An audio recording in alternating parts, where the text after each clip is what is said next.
Yeah, sure, why not? Let's have this be the introductory song for my announcement that I am in fact alive as part of this.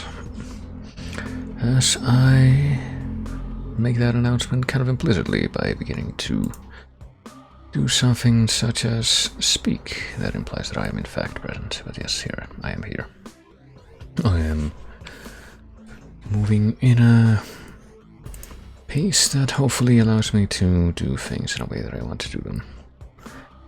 And I am also streaming. These two things are probably completely unrelated, but hey, when have I ever been known to talk about things that make that much sense? Let that be our introduction to today, as I want to try to figure out how we're gonna do this. Probably start by, moving to the screen and going from there. But here's hello and hello to whosoever may be dropping in at this time as I return to a little bit more deadly Premonition. Which hopefully will... Oh yeah, I probably should have done this a little bit sooner, I forgot. Because this takes a minute to actually get going. Alright. But yes, we are returning to Greenvale to get a few more things done, even though today will probably be a little bit more... yeah, will probably be entirely focused pretty much on a few more, shall we say, frivolous things. Things that I want to get done in the game nonetheless, but perhaps more frivolous than anything to do with the main story, if you will. But...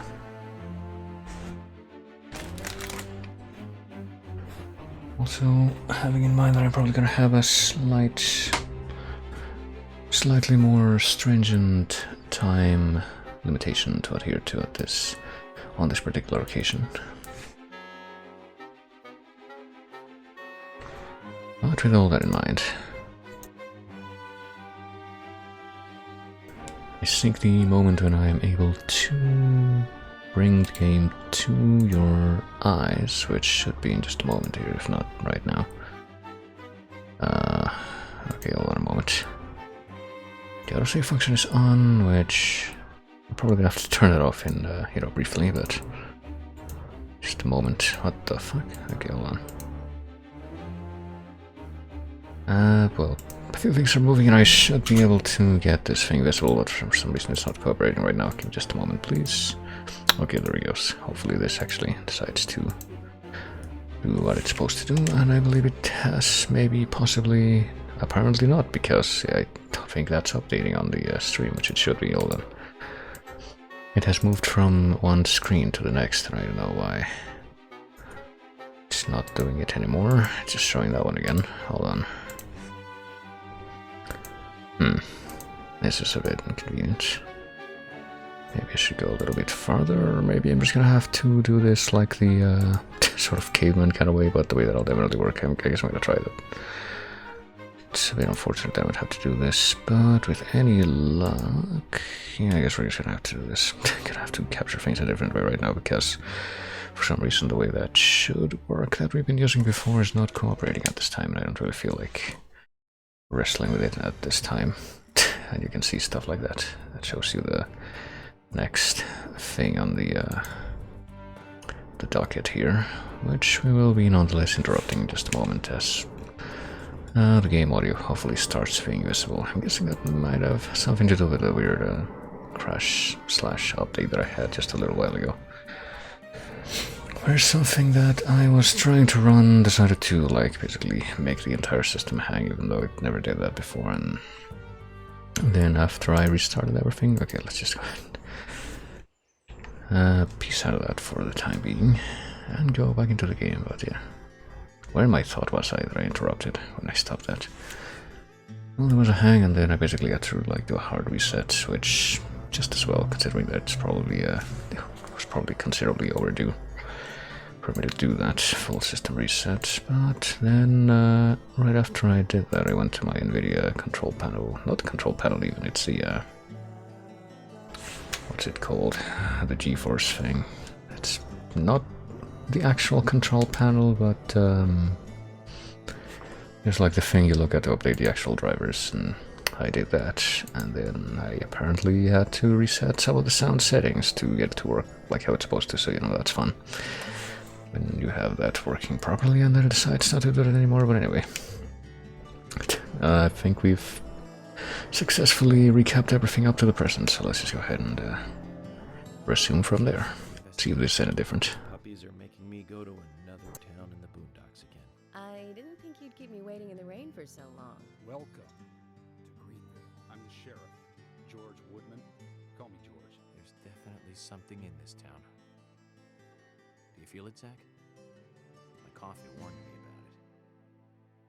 about it. Okay. And, well, I suppose the answer to my question was no, it hasn't changed. I'm guessing that I don't quite remember how it works, but I'm guessing that little recap scene only updates once you get to the next episode, of which there's a few episodes in this game, and each of those episodes subdivided into like chapters. And this chapter that we saved out should be the final chapter of the first episode, but I'm not gonna go past it quite yet, maybe by the end of the stream, but literally, like I mentioned, or I probably mentioned, literally all you have to do to win, if you will. Oh boy, I forgot what I was doing.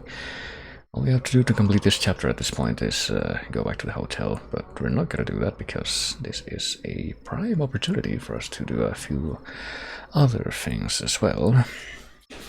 So, and something that evidently was not shown in the recap because it wasn't sufficiently updated is that we just come out of dinner with our colleagues, so our hunger bar at least should be sufficiently refilled.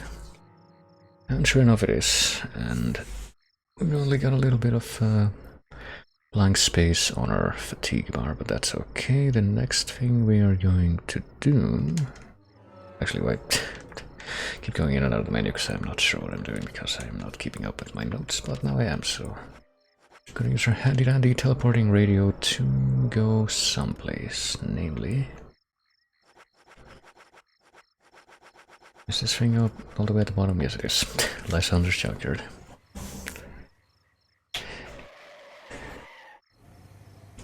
Because we've been driving rather under-equipped cars this entire time, and I think it's high time that we change that. So let's go here, let's see if I can reacquaint myself with the controls for this game. Real quick, it's L2 to run, and let's have a chat with the general. You came at a good time, son. Come to hear more about the Raincoat Killer. Don't rush. Rushing on the battlefield will get you killed. If you don't want to die, son, you should be methodical. Well, even though that's a huge amount of scrap metal. Son, you must be the only guy to see scrap when you look at those treasures. Look more carefully. Right here, just in front of you, that is what you're looking for. Come on, a car. There's still plenty of parts that can be used. Son, if you're ready to get your hands dirty, you should find useful parts for your car. What do you think? Well, we can continue shopping, I guess. If you think you can handle it, you can actually buy a Jog Cargo Lily's car, which we probably should at some point, just so we can have that in our kind of repertoire. We can also buy flares, but don't think we'll be buying any cars quite yet from here. Maybe at the end of this, just so I can test a little something, but... Son, are you kidding? But no, we're actually here to talk, as it were. Now then, young fella, how do you feel about your current vehicle? My vehicle? It's a piece of crap, but I'm not here to talk about that. Then how about a little treasure hunt? Listen up, young man. My junkyard is actually a mountain of treasure. All kinds of treasure lies in those mountains of junk. The problem is, there's so many, I've lost track of where everything is.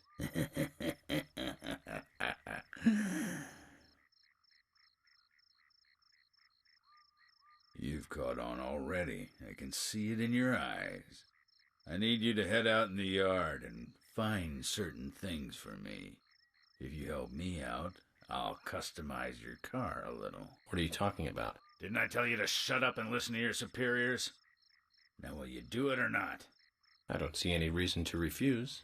Well said. First, I'll need some low gear parts. With that, I'll be able to boost the engine of your car. You'll find one around E5. Go! Don't just stand there, get going! well, there you go. Got something to do now. Gotta go have to find the low gear parts in E5. We already got a couple of cards that were here before, so I'm sure we can handle this. Well, E5, E is over here, 5 is here. So the question is, how do we get to the other side of this whole thing? Well, I'm sure we can find a way. We should have let me see what we have with us. We have the no, I don't. I'm sorry, I almost said something a bit spoilery, I'm sure, but don't have to worry about that. We have the guitar Greekotch. Or Grekotch. I'm pretty sure that all of the characters in the game, and they actually talk about this in the voice. Wait, this thing is certainly not gonna break. Pretty sure they can pronounce it Grekotch, but I don't know. You know how fickle the English language is. Sometimes I just feel compelled to say Greekotch instead, but wonder what that word is actually meant to mean anyway. Well, anyway, that's where we need to get to. I guess we just have to go around a little bit farther. Should be no thing, especially with this legendary guitar, to wreck any obstacle that might get in our way. Oh, okay. Please.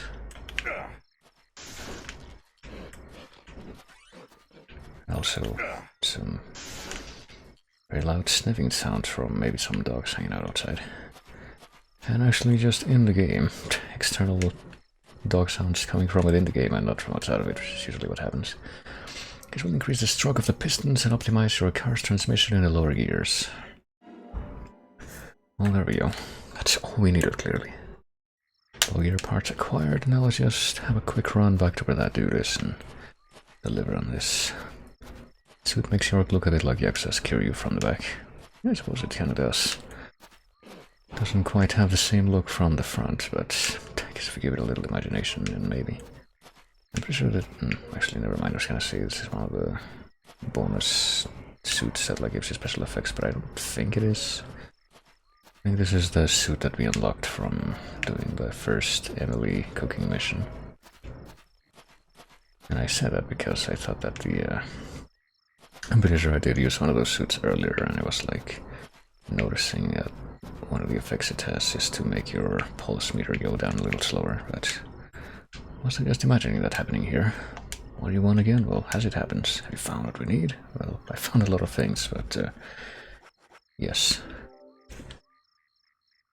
This is it. This will save your life someday, son. You sure know how to exaggerate. You imbecile. Engine boost is vital for bringing back soldiers alive from war. Engine boost. Of course. Engine boost is the basis of everything. Let me tell you a war story, son. I was leading my unit at the very front line. Things were bad, and sanitary conditions were worse. Endless guerrilla attacks were stripping us of our manpower. Everyone was tired to their limits. There was one sergeant who really rubbed me the wrong way. The boys like to call him Crybaby Timothy. He really gave me headaches, I can tell you. How? Just by breathing. His posture was bad. He was weak, slow, easily distracted. I have no idea who thought he was capable of combat in a war zone. He endangered the lives of every member of the unit. Stomach pains. The worst stomach ache ever. Every one of us. It was just cooking. He was using food that was contaminated. I flew into the dugout toilet like an Apache chopper returning to base. I have to tell you, it was a close call. My engine was boosting. And that's what got me there safely, right in the nick of time. What happened to the unit? You really want to know? It was a terrible sight. Powerful, athletic men reduced to walking dead, blinking like crazy, shaking with pain. Their confidence and self-esteem were all crushed. They almost didn't recover. An interesting story. So you see the need for engine boost now, do you? I'll keep my side of the promise and get to work on your vehicle.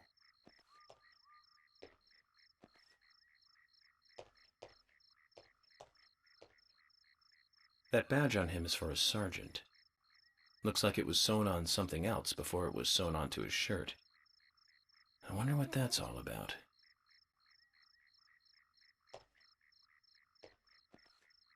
I put in longer pistons and optimized your lower gears. That should add boost to your speed when you accelerate. But there's still plenty of stuff I can do to make your car go faster. Just come see me again and I'll customize your car a little more. Alright, as you can see, we're also going into the territory of stuff that I have not actually done yet in this version, but yeah. So I guess boost, engine boost, or whatever he was talking about, was what let him get to the toilet in time and avoid disaster, and the fact that the other people didn't have that was what led to their demise. Well, or near demise anyway. It's one interesting story to tell, but now that we've done that, let's go over to someplace else. I don't think it's very far off from here, actually. Maybe we should just drive there. Might as well. Let's check the map.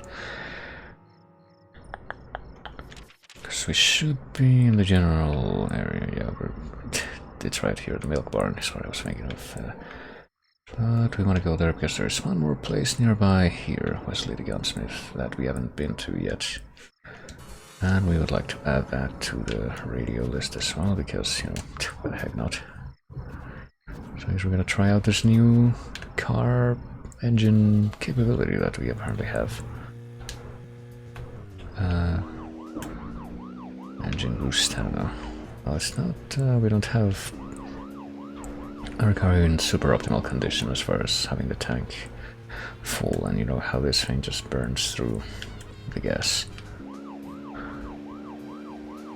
I don't know if the first upgrade that we got just now for the car is supposed to be like an actual acceleration boost as much as it is improved turning and what have you. If my sources are correct anyway. It does feel like that's a little bit better. I say, even though I haven't actually driven the, I guess, the car pre-upgrade at all today, but well, it also like stops a little bit better when you brake, and it goes backwards a little bit faster, I think. So let's see, now that we're here.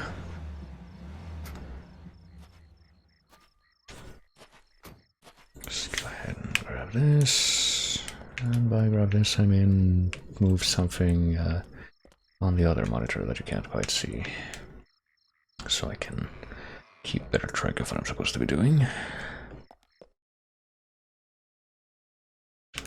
And here's Wesley.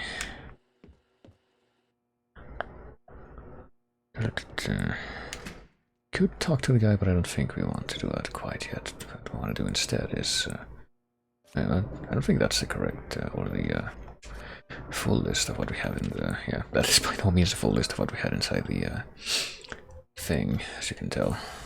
What do we put an item away? Do we need to put an item away right now? Is that something we need to be worried about? I don't think so, because I think we can carry up to like 15 different types of items, so we should be pretty safe on that front for now. Like maybe the onions, but meh. Yes, we can do that actually, yeah.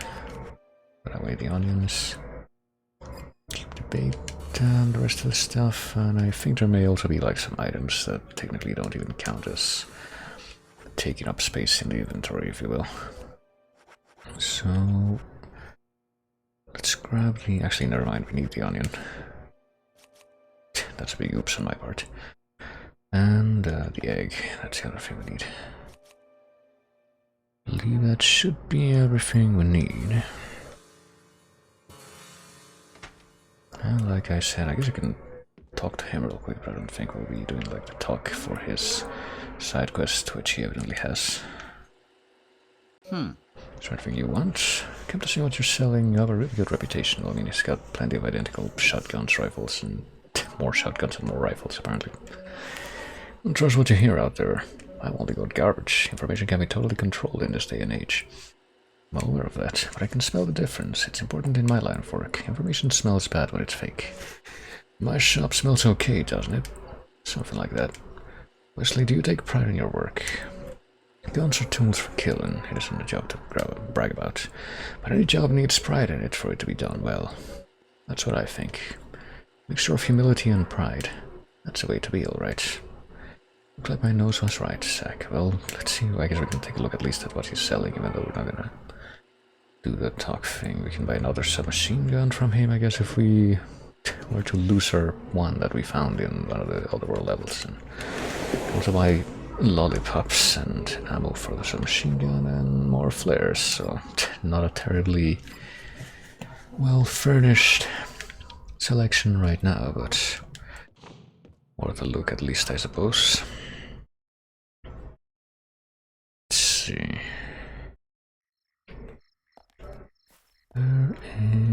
Where are we going next? We are going to find something on map. And I believe it's one of two places we should look at.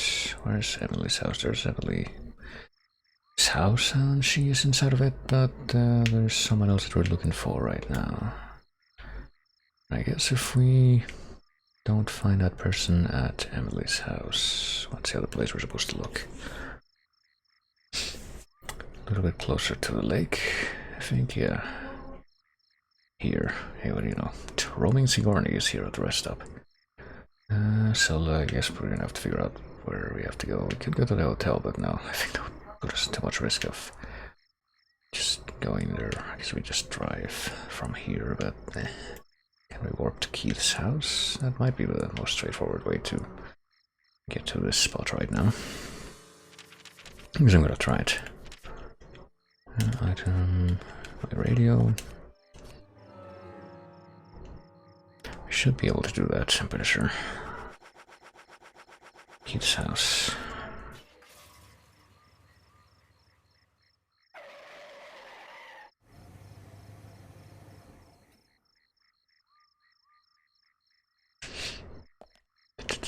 Let's see, where's our car? It should be somewhere nearby, and here it is. And we have to get to Muffler Road, which is the one that's by the lake. See if we can't get there. I think it's this way, but we'll try to confirm it by bringing up the big map again. Just how bad my memory is. No, that is not in fact the correct way. We're going in the exact opposite direction of where we're supposed to go. See, this is where it's good to confirm these things. Hey, that overcorrection on the handbrake actually came in handy that time. Actually did want to make a full 180 turn in a hurry for once. Just zip past that guy. Should have heard the, the sheriff's sirens. Zach, we can take a rest if you're tired. Oh, that won't be a problem, York. Another dude. See, there's probably plenty of people in this town that are just, nameless, faceless NPCs that we never talk to or acknowledge. Oh shit, hold on.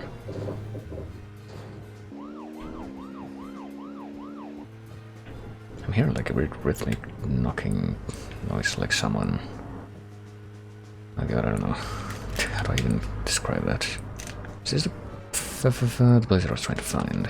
Yes, it is. I don't know why this person indicator doesn't show up here for some reason. I guess I should check one thing real quick. Hold on. Just give myself a little peace of mind.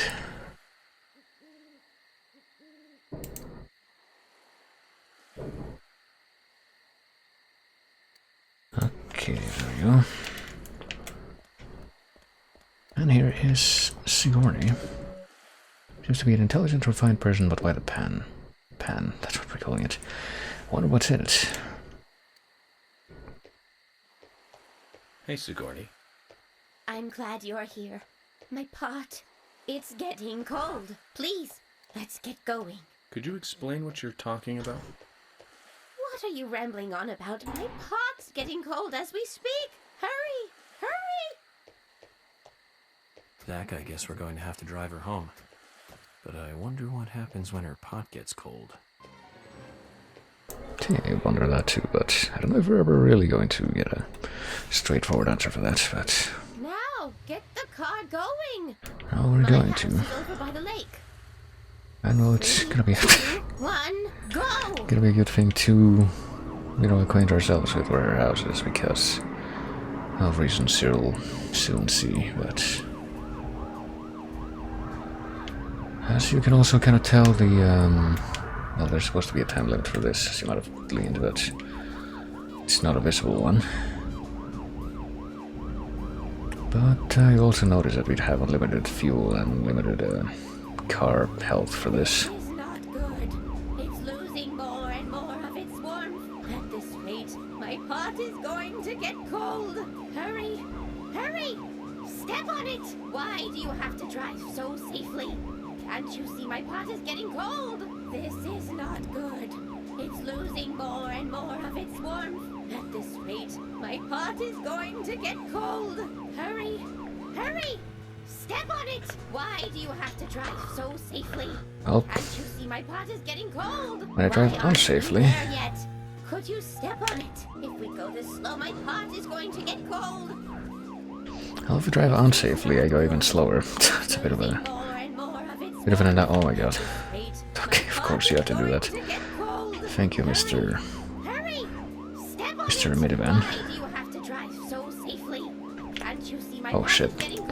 And you also have to make a bit of a sharp turn here to even get to the objective, so... But I guess we did it. Can only hope that we did in fact do it. Oh, thanks to you, my pot is still warm. I'm glad to hear that. Don't get so excited, will you? Keep your voice down. What, are you going to tell me a secret?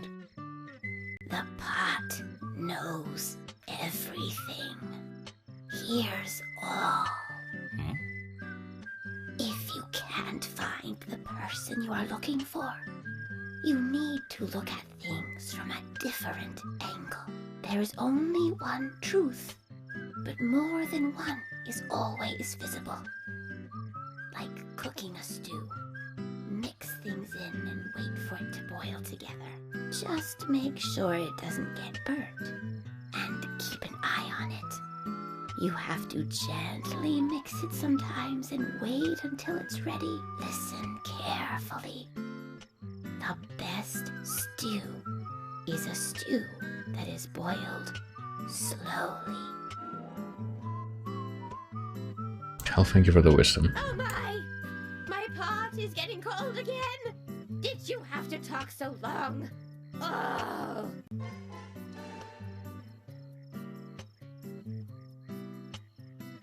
Well, it's a bit of an ironic naming for that mission, given that the pot did not in fact get cold in the end. Well, there you go. She kind of leaned to... I would have left a shoe here. Very strange, Zach. Extremely strange, considering what we've just witnessed, besides. I think we can never actually get inside the house, can we? I shouldn't try to get here, yeah.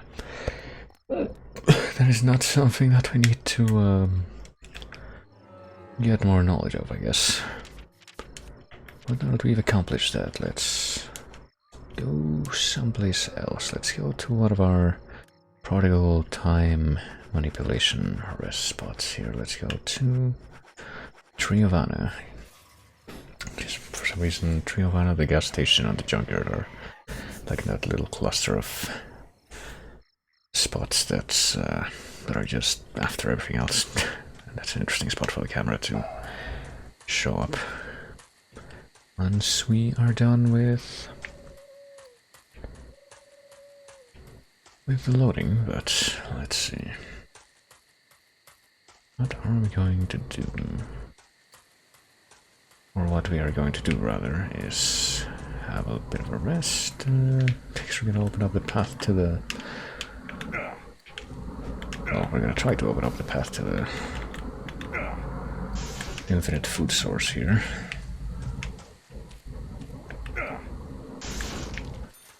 and get a couple of extra agent owners that way.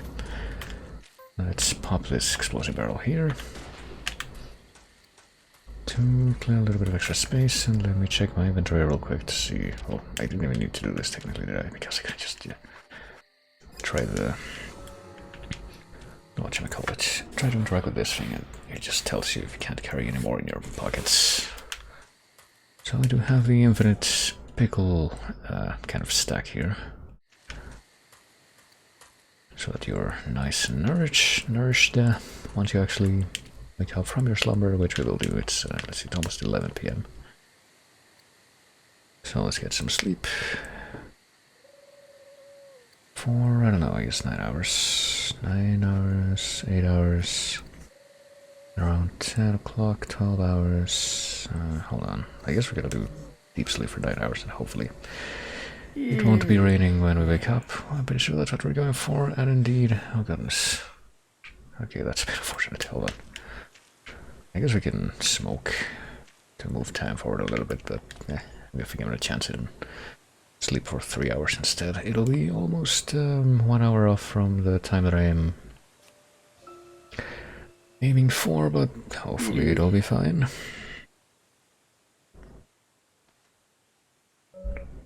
But get something to eat soon, Zach, otherwise I'm gonna starve. Even though we're not actually at that point yet. But let's, munch in our can of pickles, regardless. 3 should be enough to get us through. Actually, what we probably should have done is just... what do you call it? I guess we could just look at the map to figure out where the people are. Here they are, in the Forest Keeper's cabin. So it's not quite the, it's not quite what I wanted. Hold on, let's see if I can warp to the Forest Keeper's cabin from here so I don't, lose time. Hopefully if I talk to them there, I can still get the result that I'm going for. Also, goddamn, that is loud. What the fuck? Yes, there is a very...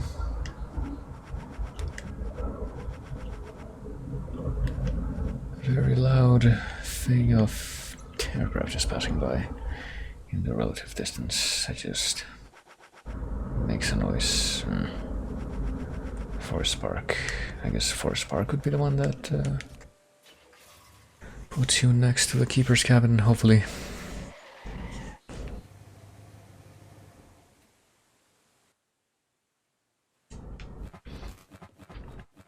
Can we get inside? No. Damn it. Oh, wait a minute. Isaac and I are out here. Right, hold on. Hey, talk to me, please. Don't go inside.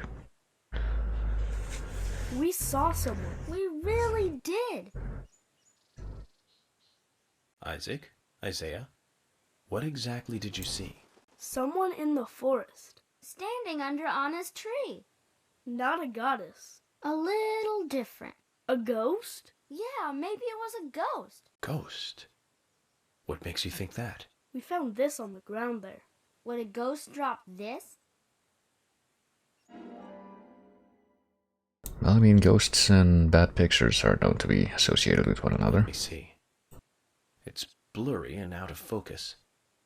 I can make out 2 people, but not their faces. So that's why they think it was a ghost. But then who was under Anna's tree?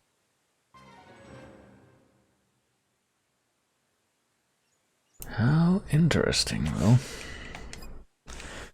yes, we did get to get that thing from them, which was the main thing that I wanted to do at this time. Where did the goddess go?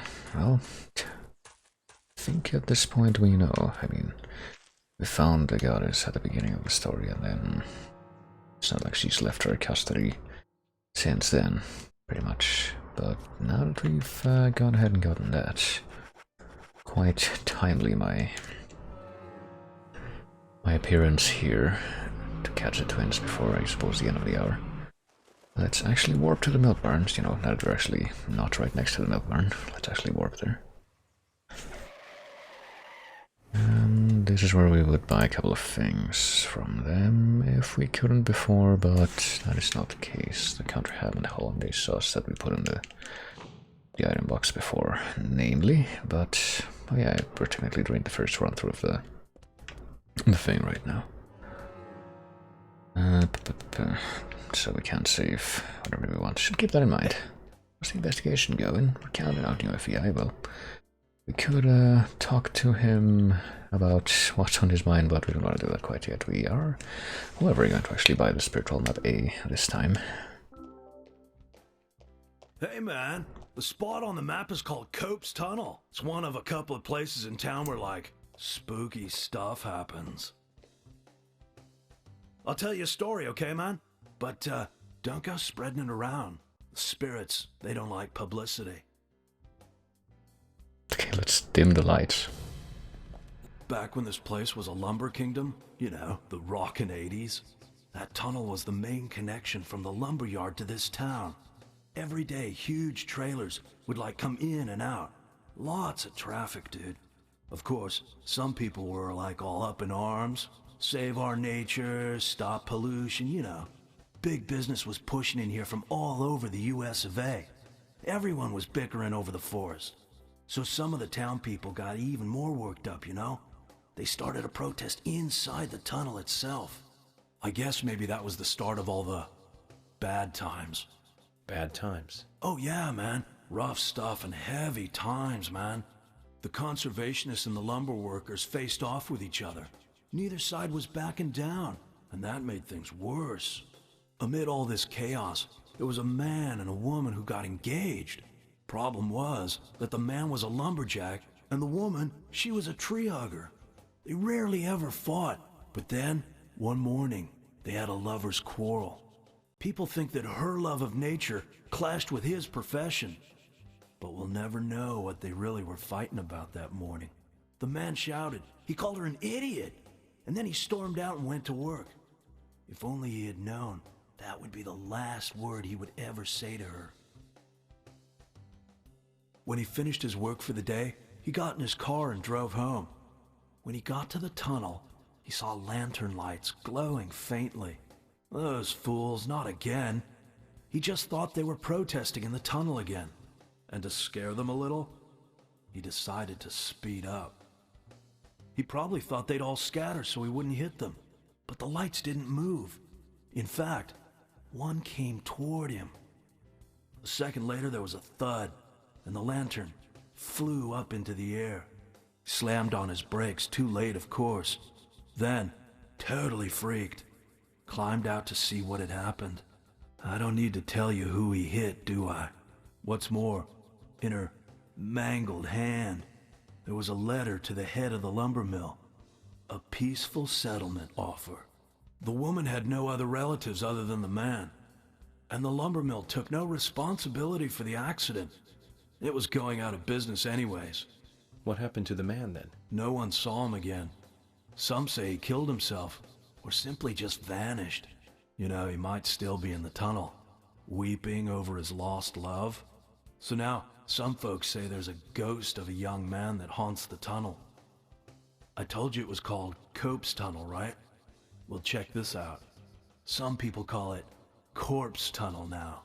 You better be careful, Mr. FBI, if you go down there by yourself. I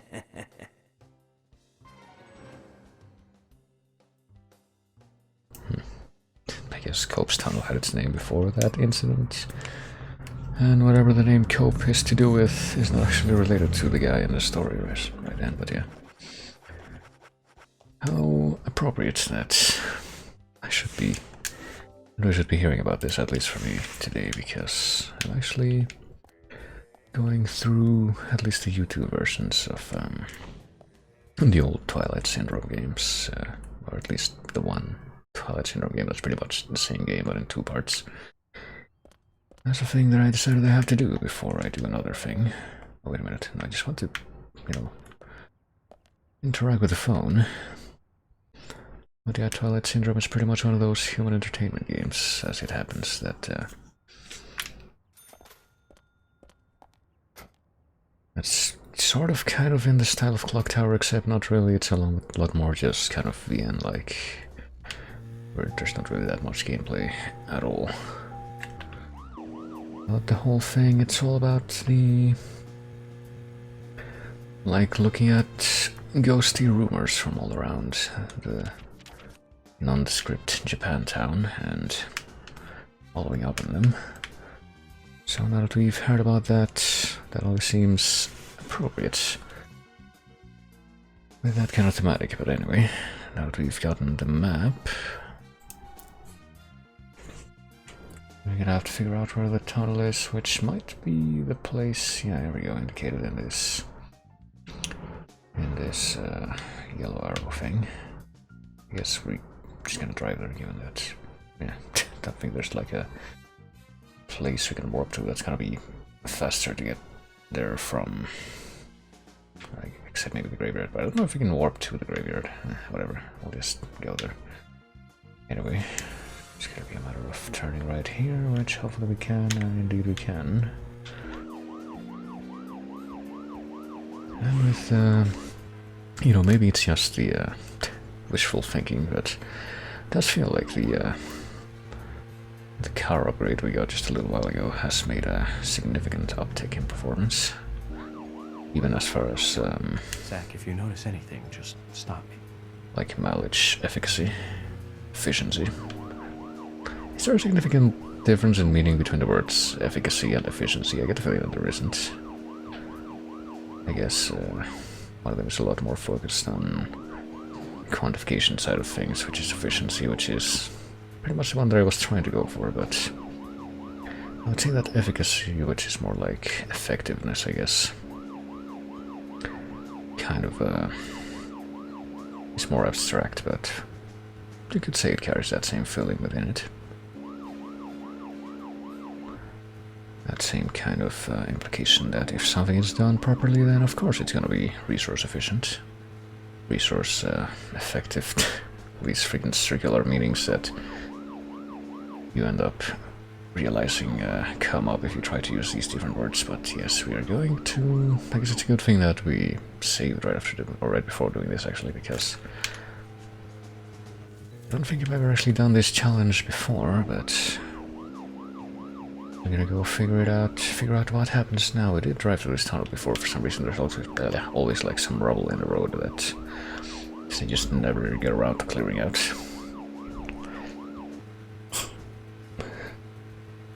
And I guess we just we do have two markers on the map, but this one is a little closer given that it's right in front of us.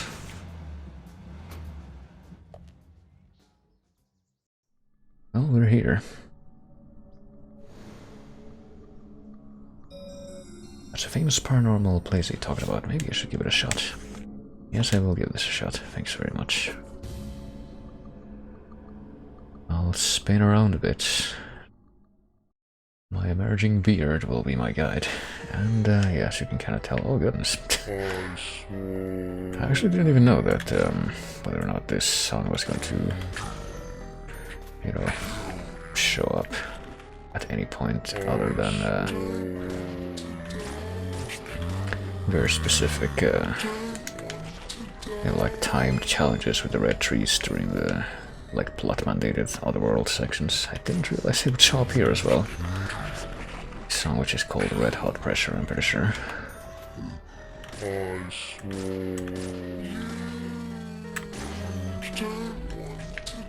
And we could be using the like submachine gun that we have here, but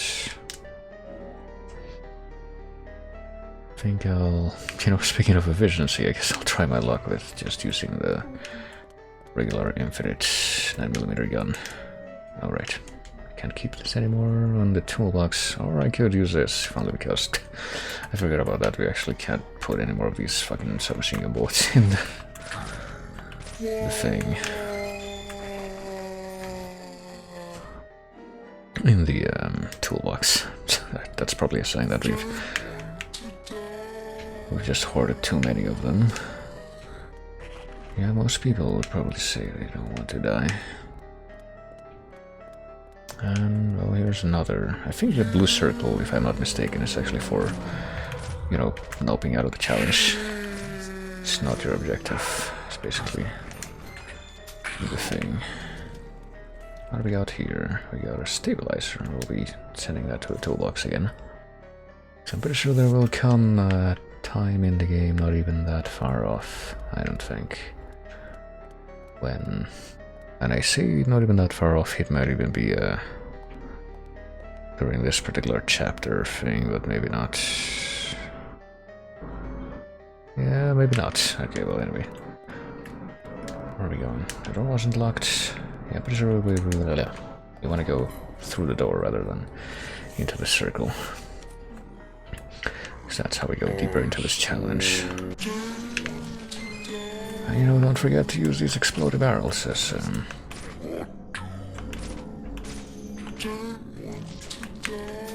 to be even more efficient with your ammo usage.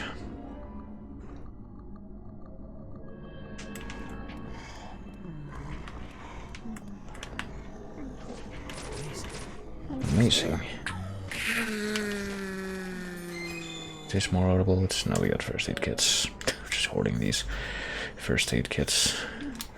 Well, we don't even need to, but I mean, it's not like we're really being harmed terribly right now. Good shot. Let's see if I can shoot this right now. Will that be enough to reach the guy? No, I guess not. What a shame. Well, I wanna, you know, kill this guy dead enough that he will actually do the thing that dead people do, which is fall over. There. That's what I would like to do. What do we got here, by the way? Another first aid kit to send to the toolbox. We got a large first aid kit. I guess we can carry that with us, at least for now. Should probably just send this to the toolbox too, though, honestly. Auto bullets, I'll be picking those up. And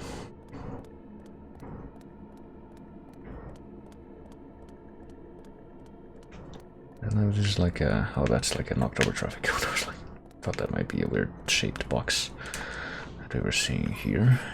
Guess we just have to keep going back and forth through these doors to make it to the next stages. Yeah. Seems that way. This man's is armed with a pitchfork.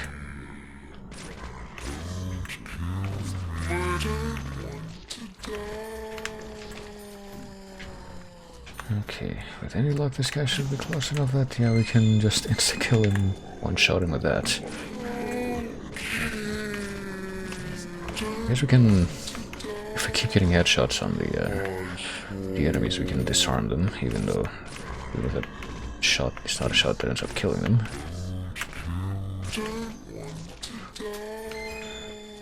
But, you know, let's also just say that there's another reason why we're being so liberal with our use of the machine gun bullets right now. Another stabilizer for the collection. Couple more dudes over here, I would expect, and I do witness, that is correct. Do kind of wish that, you know, the what do you call it? What was I going to say? Well, whatever. Root beer. I guess we'll take the item. That's another item that's actually very effective for staving off tiredness, if I'm not mistaken.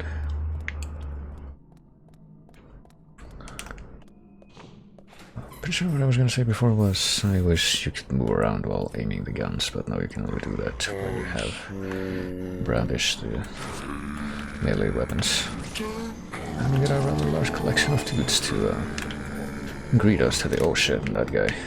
You know what that purple glow means when you see the ones that are armed with actual guns. It means that they're going to use the guns. That's the last thing you want to let them do. We still don't have a shotgun of our own though, so let's keep these shotgun shells in reserve. For now at least. Which is apparently the thing that most of these dudes are dropping. It's got our big ol' stash of shotgun shells. Yeah, lots of shotgun wielders in this room. Oh fuck.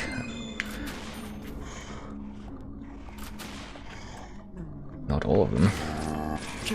Because I would definitely, you know, explain why they're all dropping fucking shotgun shells, but... Why do I get the feeling that maybe before we even finish going through this room, we won't be able to put any more shotgun shells in the box? I suppose we'll find out. Maybe if we do that, we'll end up carrying them with us instead. Because I don't... Okay. Yeah, I think... At least ammo, it happened. We can't put any more of these things in the toolbox, but... Vision knife, I guess we'll put this in the toolbox as well. Even though this is pretty much worthless at this point, but just for old time's sake. But thankfully I'm pretty sure ammo is one of those item, I guess, types that just doesn't actually take up room in your weapons inventory. Only the actual guns do. And with that, let's see what we got on the table here, because I'm pretty sure we need to check the table. A flare. Can we carry any more of these around? No, we can't, so... We're sending that to a toolbox, and I think we're gonna need the flares at any point, especially now that we have the radio, but could be handy, especially in the beginning of the game, I suppose, since, you know, the whole thing they do is apparently they summon a police car to wherever you are if you, like, don't have access to one, and I believe that's the end of the challenge, but because we came this far, we can look over here and grab something that we can't actually pick that up, but it's the 10mm submachine gun, and we can't actually see the symbol there, but let's just say that it's significantly better than the one we have with us right now, and we'll have to swap it out for that one as soon as we get to a toolbox, which we might do.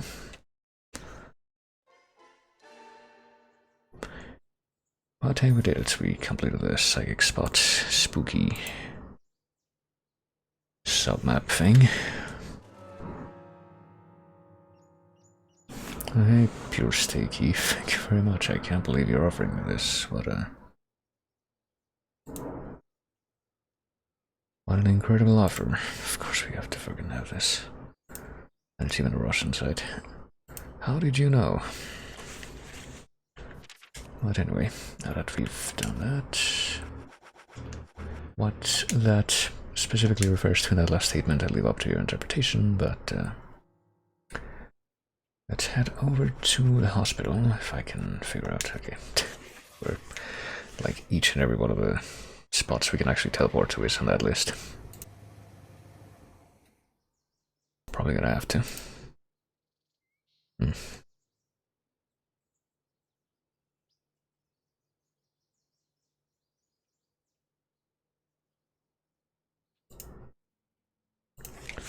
And let's just head inside here.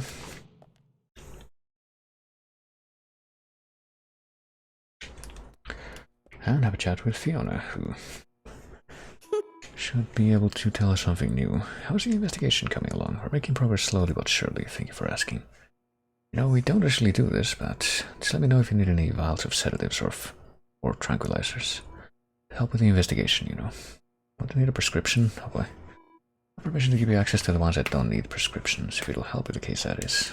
Oh, don't worry though, I'll probably prepare it and mix them myself or anything. Don't you trust me? Take a look for yourself then. They're all legitimate medicines. Well, we can take a look at our inventory, which is just first aid kits, stabilizers. I guess we can just buy these if we really want to. And more flares. I guess everyone in town has flares if we really need them, even though we don't even need them here because there's just like a bunch of police cars parked in the parking lot. Well, we don't need medicine, but we do need to talk. Hey, Fiona. What are you reading today? A medical textbook. That's good. Keep studying like that, and I'm sure Usha will notice. Really? It would be great if he did. I've been studying a lot recently, and I bet I know more than you. Are you trying to challenge me here? I sure am. You want to take the challenge? I can quiz you, you know. Sounds fun, Fiona. Okay then, here are the rules for this quiz. Answer 3 multiple-choice questions correctly in a row, and you win. Bring it on. Then just let me know when you're ready to start.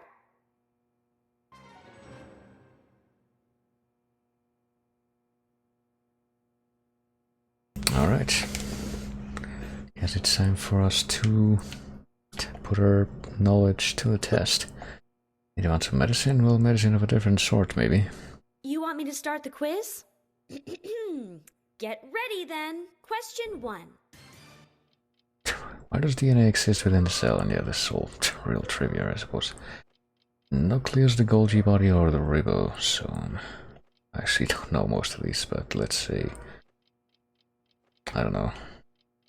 Well, it's ribonucleic, so I would say it's either the nucleus or the ribosome. Let's chance it. Oh, too bad. Was that one too hard for you? I just didn't get enough sleep, that's all. Uh-huh. I used to say that when I was a poor loser, too. Just let me know if you want me to quiz you again. I'll be right here. Well, we have all day, so I'll get this right eventually.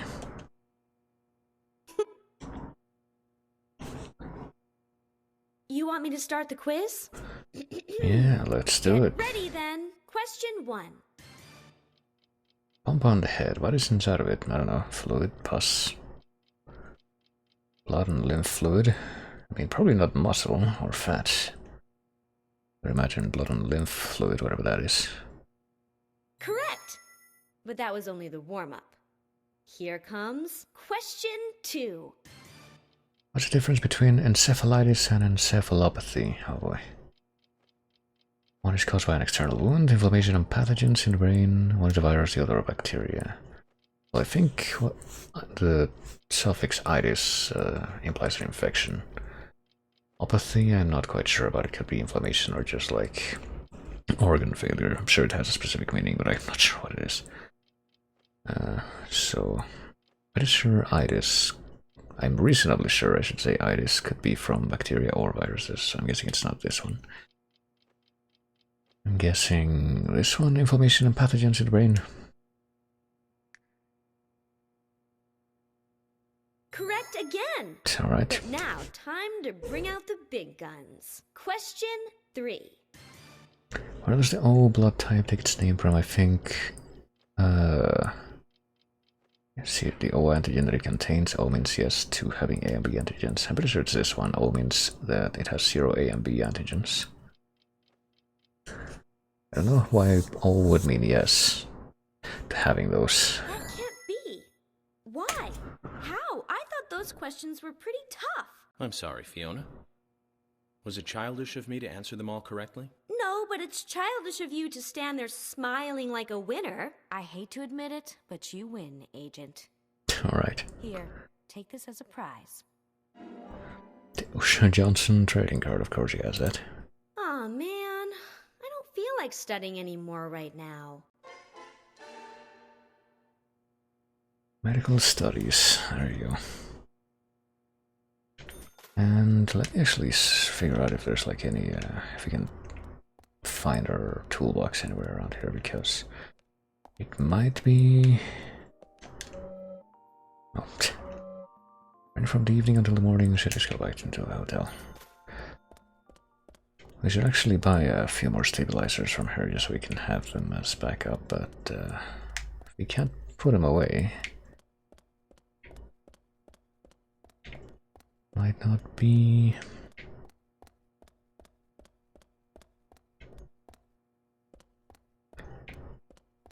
the most optimal way of doing it, but I guess we'll do it anyway. So I want some medicine. I mean, if we can only carry 3 of these at a time, might as well. Shouldn't have any of these in our inventory right now anyway, right? So, can we buy more? Can't carry any more other item. Nope, I guess not. So we're only gonna pop these 3 into our supply for now.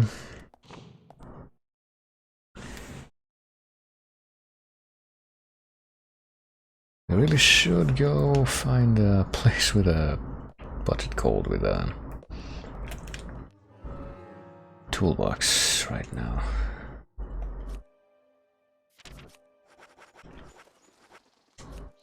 But instead we're gonna go to the next place, which is just going back to the Tree of Vanner again. We should be able to like clear up some space in our inventory.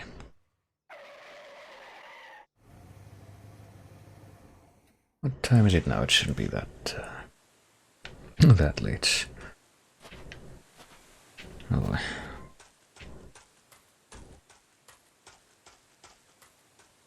And we did see on the television that apparently it's gonna be raining today.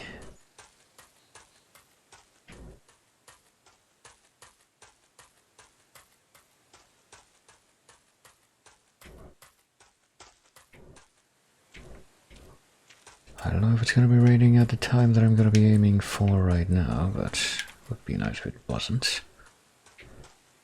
Which is gonna be about 4:30, 16:30. So if it's about 5:30 hours now, so it's not doesn't quite line up with the multiples of 3 sleep cycles that we can do.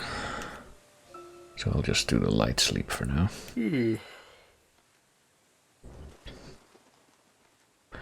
And just use a cigarette to advance time again.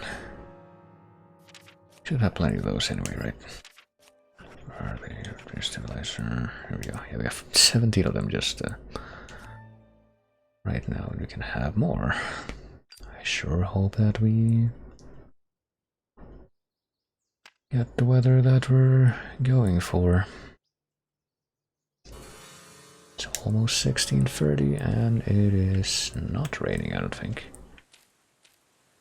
Oh, here comes Carol in a hurry. She's just having a jog here in the forest. And now she's just slowed down. Divan, a boss, heroine boss at her age, quite impressive. Character-wise, a stark contrast to her brother Thomas. Wonder what she has to say. Carol.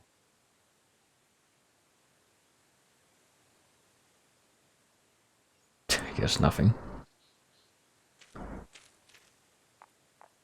Wait. At least until we just walk away. Around here. Did you see... See what? Oh, nothing. Just forget it. Zach, I wonder what she was looking for here. Memories of Anna. Oh. Did you see? Oh, I wonder. He just let that slip to an investigator, though. What do you want? This better be good. Well, as it happens, I do have something very nice. An out-of-focus picture. Looks like there are 2 people in this picture, but it's so out of focus that I can't make out exactly who they are, even though... Is this your picture? Yeah, it is. So what? I thought I lost it somewhere. Isaac and Isaiah picked it up. They found it here. Really? Then I'll have to thank them for finding it. So this is you and Anna? What makes you think that?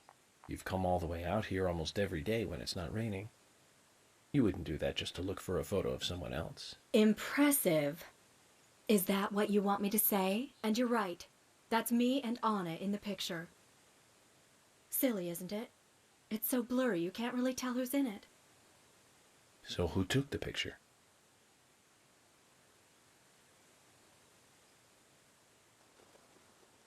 Well... Anna did. She wanted a picture of us both together. I didn't really want one. So she pointed the camera at us by herself while I was moving around. And that's what happens when you try to take a picture like that. She was always so silly and happy. She took so many pictures. She always printed a load of them and gave them to everyone. Everyone just threw them away. So what about this one? You don't make copies of the blurry pictures, do you? We weren't even that close.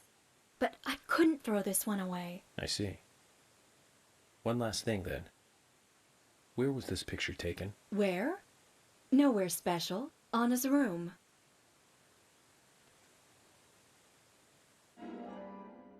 By the way, take this card of my brother.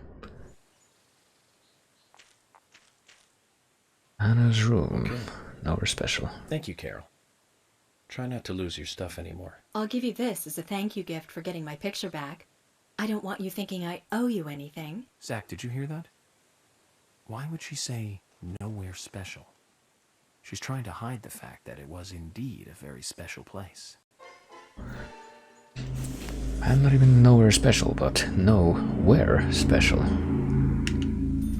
Nowhere any more special than that obnoxiously loud motorbike that just whizzed by. Like that. leave now. I want to be alone. As you can tell from my wine voice clips that elicit sympathy. Well, let's see here. Let's see if we can't. Actually, wait a minute. We need to. I probably do. Do need to use radio to go back to the Forest Park place so we can find Isaac and Isaiah again, because I'm pretty sure we just need to talk to them again, because, you know, showing her the what you call it, the picture is technically a separate accomplishment.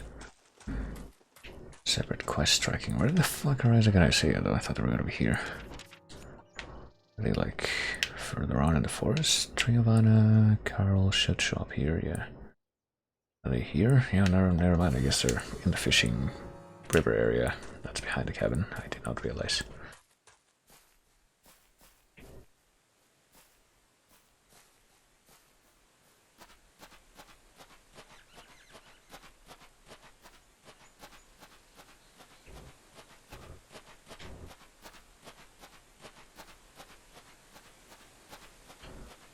We can enjoy the very beautiful echoey sound of nature as we approach.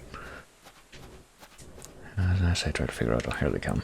Hey, Isaiah, are you the one that I am supposed to talk to? Isaiah wants to meet the goddess again. Isaac, however, says someone in the forest, someone, not a goddess.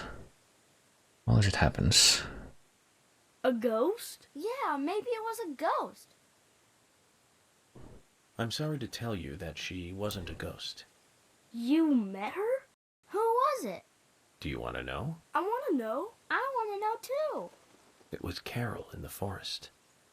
I think she wanted to meet the goddess too. Oh, so it was Carol. Oh, Carol and Anna were friends. Does that clear everything up for you? Yeah, that clears it up. Thank you. I'm scared of ghosts, but not of Carol. Thank you. Good. We'll give you this. We can give you this. Okay, you're reading ahead in the script a little bit by getting the Willy card. Children's eyes are always so honest. It makes me wonder about the stuff we lose as we become adults, Zach. And there we go. Wonder if they say anything different now. If he stops running like that. What happened to the goddess? No, I guess they're not gonna say anything that different. What about Jim? No. What do you want? Can we talk later? I'm busy. I'm very busy, just very slowly walking along this forest trail with my grandchildren. Well, I don't know if we need to just oh, whoops. If we need to walk back to the car at this point, we can just pull out our radio and go to the next place we need to be. Which, with any luck, should be actually... Hold on a moment. Oh. Which is in the same place. Once again, we're aiming for something a little bit different. Something that's like about an hour and a half away, but surely we can make a difference. Make up a difference, I don't know.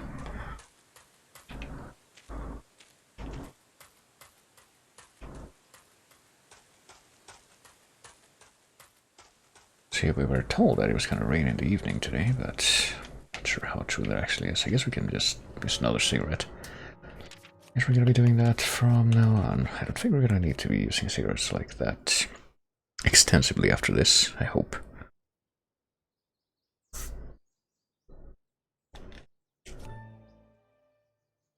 About around 6 o'clock it should be.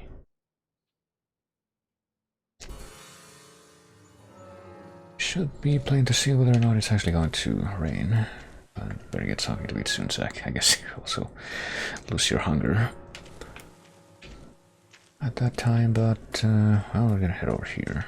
I can see that it's not raining though, so that's Unfortunately, we're gonna have to really make time jump forward until we get a rainy evening. I guess the weather report actually ended up lying to us, wouldn't you know it? I can't believe they did that. So let's have a couple of deep sleeps, or long sleeps. Very protracted sleeps. Let's do this.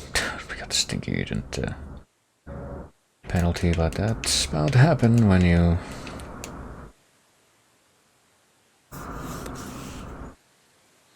when you just, stay in one place sleeping for a full day. That's alright. Well, hopefully, yeah, there we go. Hopefully it'll actually be raining this time. And sure enough it is, and that means that even though we're gonna be stinky, we can go over to Emily's place next, where should be able to share a few more things with her.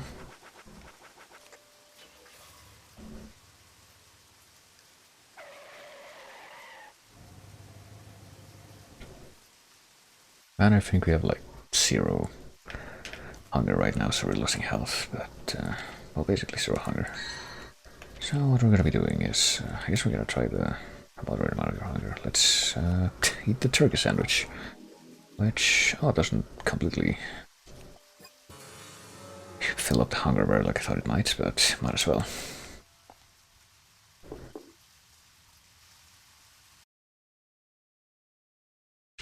I don't know if turkey sandwiches are really that feeling, but, well, here we are again. Oh yeah, Emily has her costume. It looked better wearing something more fashionable than this dull uniform, agrees Zach, even though I'm pretty sure that if she doesn't have, one of these DLC outfits active, she actually is wearing a dress, as we saw before. When she's at her house like this. Hey, Emily. Something smells good. Really? I'm trying to make a meatloaf this time. Oh boy. Meatloaf, huh? Nice. That's a basic dish for every household. Yep, my mother cooked it pretty often too. Would you like to give it a taste? Again? Well, I can... Don't worry, I've done the poison testing already, and I made something pretty tasty last time, didn't I? Emily, maybe we should do this another time.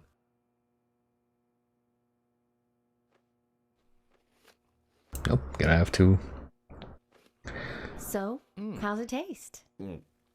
Emily, I have to admit this one is hard to comment on. One can insert it into their mouth, that much is certain. But I'm not sure if the human digestive system can handle this and digest it. Come now, Emily, no need to get depressed. It's just like last time. We just need to identify the missing ingredient, and that might turn today's cooking into a tasty dish. So, what is it this time? I'm thinking a vegetable. One that becomes sweeter when heated. A sweet vegetable? I have no idea. Then Zach and I will bring it to you like last time. Okay, I'll keep trying by myself too. See, I don't know about that definition, a sweet vegetable that becomes sweeter when heated, but we do have a designated thing that we're supposed to give her for this. I don't know what she just dumped into the void there, but hey, look what I've got to give you. Hopefully I have it here, actually. Yeah. Have onion. Emily, the answer is onion. Onion?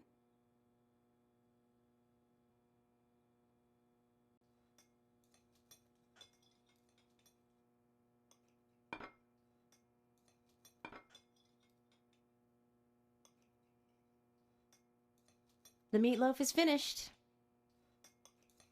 And it tastes good, too. It really is good, isn't it? Probably good enough to sell. Emily, this certainly tastes good. But if I were you, I wouldn't quit my job to become a cook just yet. It'll be a tough career move. You think so? I'd like to get other people's opinions, too. I can't recommend that. I'm trying to be polite about this, you know.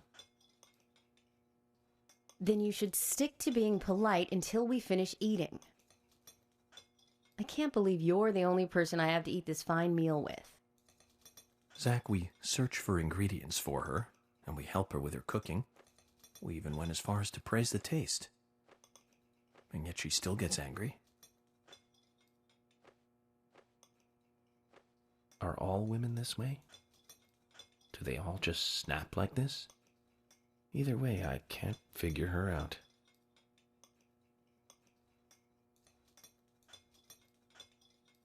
Agent York, I'm sorry if I got a little emotional on you, but I'm glad I was able to make a good meal today. So I have this industrial I know waste. This isn't much, but please, I want you to have it. Well, there's another nice try cooking. Definitely gonna have to try to figure out what's up with that card next time, but oh, there you go, another cooking quest complete. Catching criminals is only one part of the job for the police. That's what I think, anyway. And speaking of that, speaking of police, I don't think the police station is even open anymore because it's that stupid restriction where it just closes at freaking 5 p.m. or something. So it's not even gonna be open anymore. Even though that's one of the only other places where we can, you know, change our clothes and change. Well, we're not even in the same area. That's a thing. Change our clothes and also change the thing. Well, I don't know. It looks like George Woodman is there. Maybe we should try warping over there. Who dare summons me, Headland? Welcome to the very apocryphal adventures of Francis York Morgan and his incredible teleporting radio.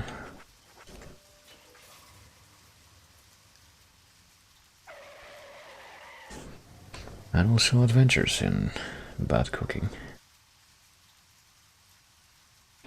And presumably all manner of fishing. Yeah, it's closed. Damn it. I was afraid of that. Oh well.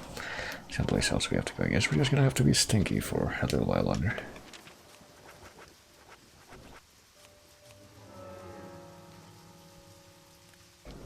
Chance it is still raining, and it will hopefully continue to be that way for a little while.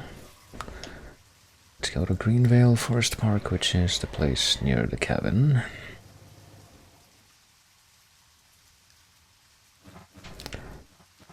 And let's once again follow the trail that goes behind the cabin to go to the same place we were at just a little while ago. And I can see all the way from here that apparently that there's a mission marker.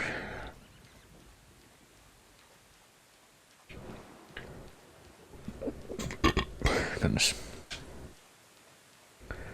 And I'm pretty sure that if we get a little bit closer, we will be able to see that the mission marker is actually sticking to the pier that's like on the far end of this place by the waterfall. But we're not going to go to that pier. We're going to go to this pier again. Because I think it's the same deal as before. All of these should be good for what we're seeking right now. So let's grab our crappy worm bait and see what we're gonna find.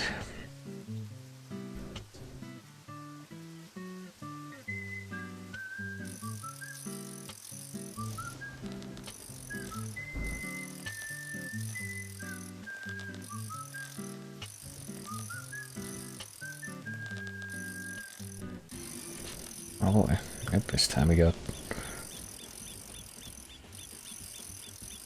a shiny blue big old fish icon. Let's see if we got it. Oh, got it on one.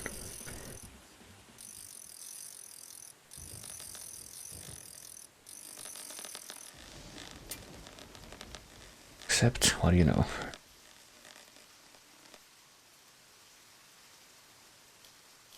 There it goes. That fish managed to... Did you see that? Now that fish was huge. You only see something like that in the countryside. I bet I'll need a better rod to reel that monster in. We need to find someone who knows more about fishing here.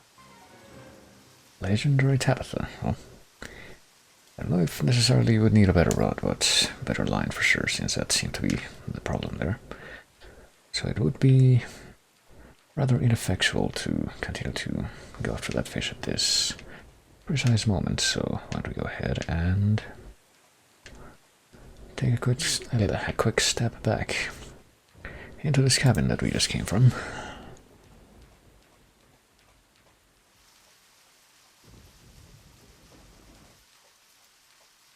Or this cabinet you just warped to, even though we've never actually stepped inside before, but well, it's open now. See if we can make our way in through the back door. After politely knocking, of course, just like the place we were just at. I don't know if you need to, like, actually come into this cabin for any reason for, like, the actual story.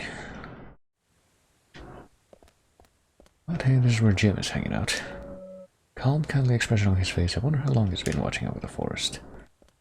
I guess by this point the twins are at their parents' actual house. And he's just by himself. Can I ask you something? I have nothing to say if it's about murders, victims, and killers. No, it's about something else. About fishing. Fishing? I saw a behemoth-sized fish in the river. A real whopper. Did you catch it? Oh, no. It was far too strong for my line. It ripped the lure right off. Yeah, just as I thought. No human would be able to catch her. At least not that easily. You know the fish I'm talking about? Her name is Tabitha.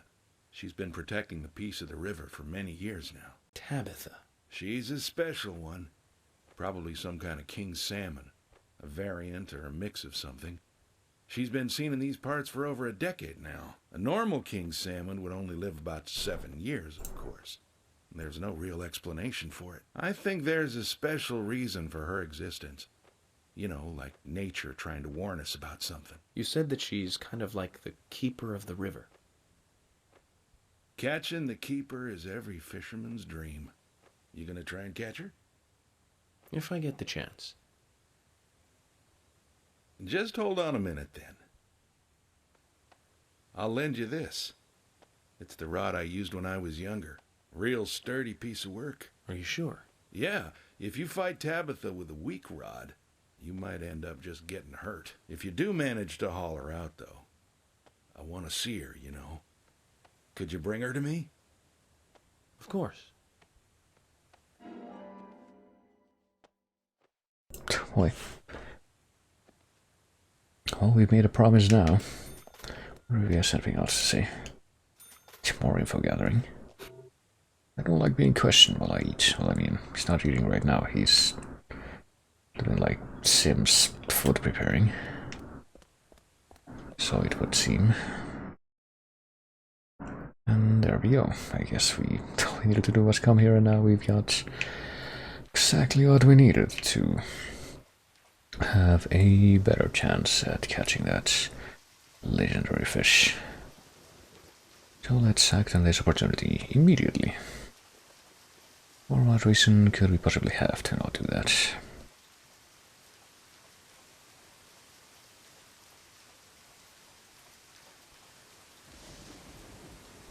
Guess rainy is a good time for fishing. I mean, I have no idea how fishing actually works in real life.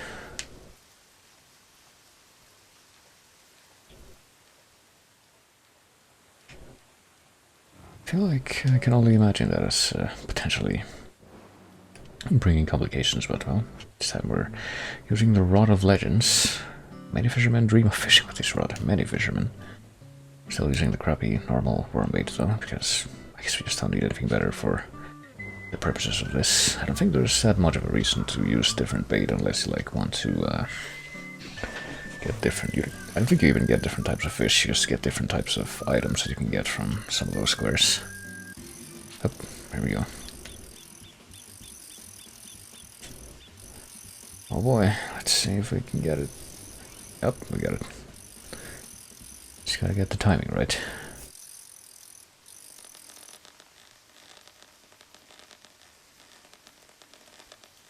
And this time...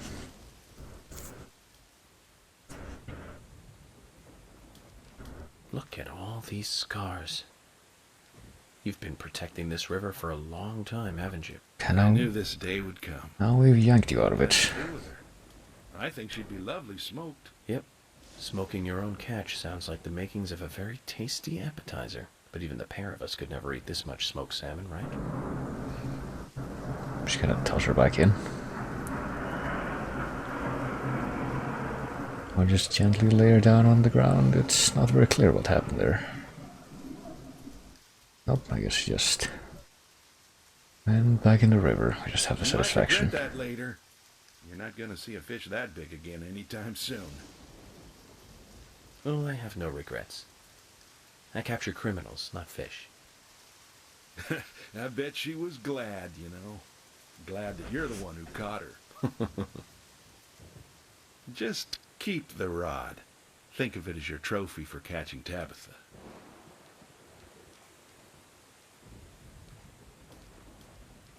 Not even gonna acknowledge the fact that we caught Tabitha both times in the first try. Even though only one of those was a proper catch. And there you go. New thing accomplished. So let's see what time it is. It is not that very far off from the time it needs to be for the next thing. So let's go ahead and let's just carry on in our stinky ways, and at least for the time being. And head to the Galaxy of Terror. Next place we'll be heading to.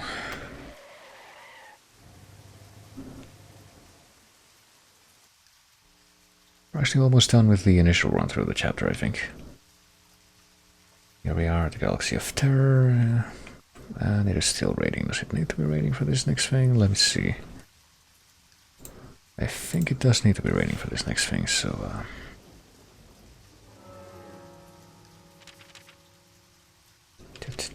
I guess we're gonna go ahead and smoke. It's not much of a reason not to. Probably also go ahead and whoops. I was not paying attention, sorry. I did that a little early, but I was paranoid that I was gonna go over. I mean, it doesn't matter terribly much, I don't think. We're just gonna have to burn a few more minutes of time here, but as we wait, but we do want to wait until 7 o'clock, which is in 5 more minutes. I guess we can maybe just make our way inside.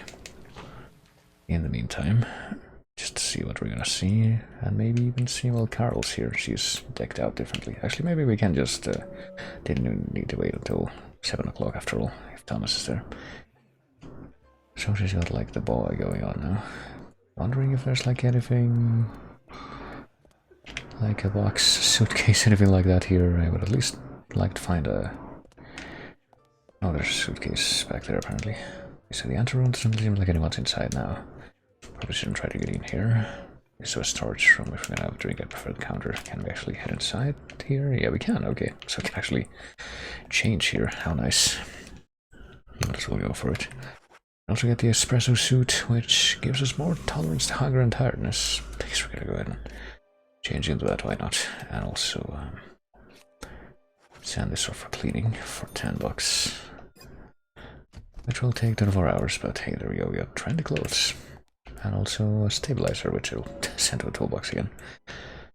I would also like to access the toolbox. That would be like the other thing that I would want to do, but I will open it. Why not? There's nothing inside. Oh well. Well, let's see what Carol and Thomas have to say here. Carol McLean, you own this place? Yes, you got a problem? Well, it certainly didn't imply it. The name of this place, Galaxy of Terror. Did you get it from the movie of the same name? So what if I did? Well, and you must remember the scene where that giant space worm attacks the woman, you know, and tell me you came here to talk about giant space worms. Well, I guess I did. Unless you want to talk about something else.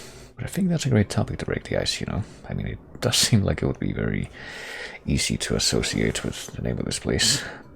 You were dropped as a baby, right? Well, dropped. Why would you worry about something that could only have happened so long ago, Zach? Well, that's one way to look at it.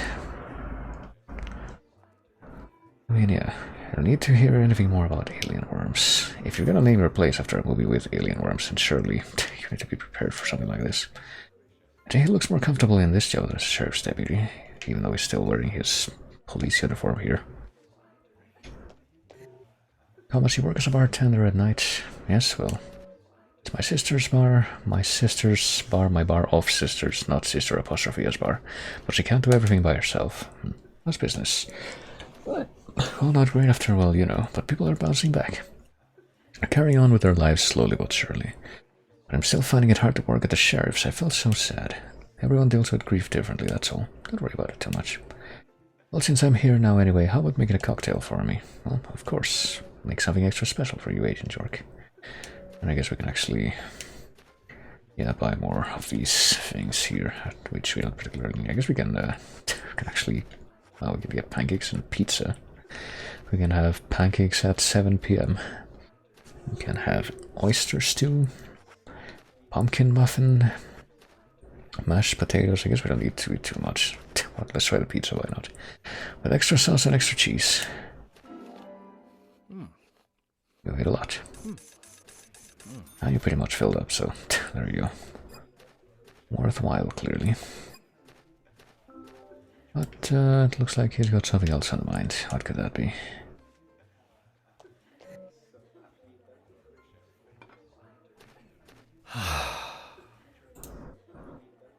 Thomas, something on your mind?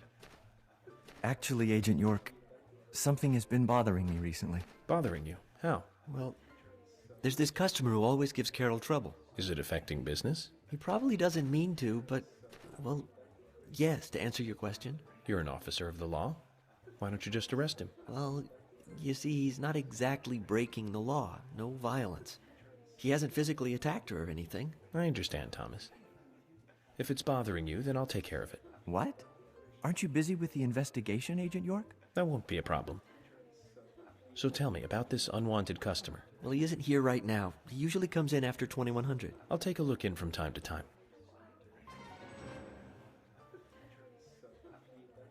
2100, but funnily enough, I'm pretty sure that we can't actually just wait for 2100 on this night in particular and have that be something we can look out for. We're actually gonna have to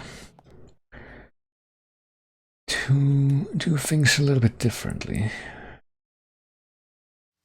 We are going to have to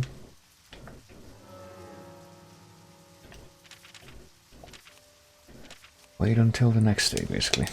I better just say that until, or just so I don't end up with an incomplete thought like I so frequently tend to have.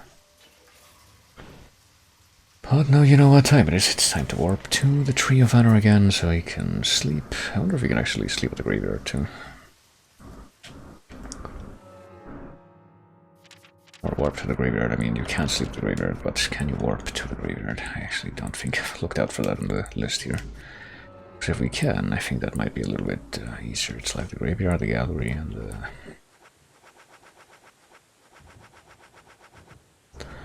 you know, the tree, that's where we are right now. I don't think I see the graveyard here, though. Hold on. Why don't we tempt fate a little bit and...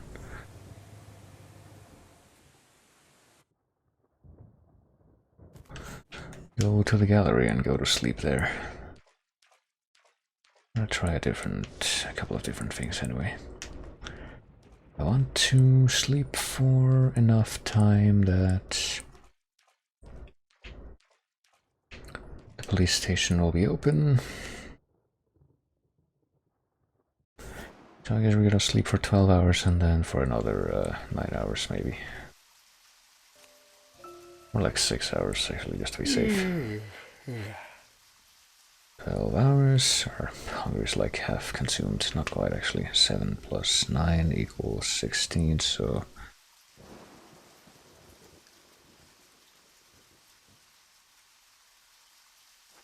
so never mind, I guess we're gonna be having it be 12 hours after all.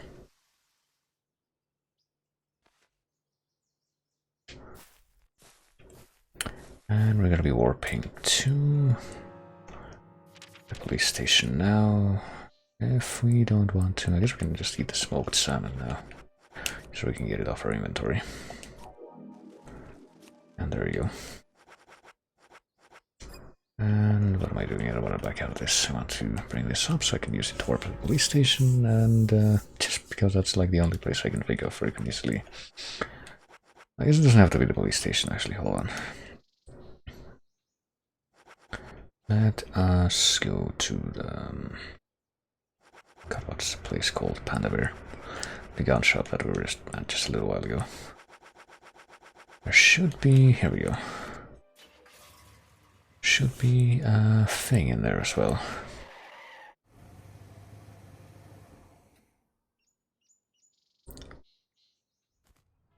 One of them there things. Oh, wait a minute, never mind. This place is not open.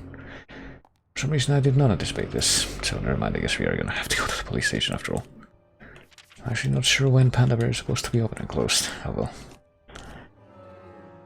But the police station should be open because we close at 5.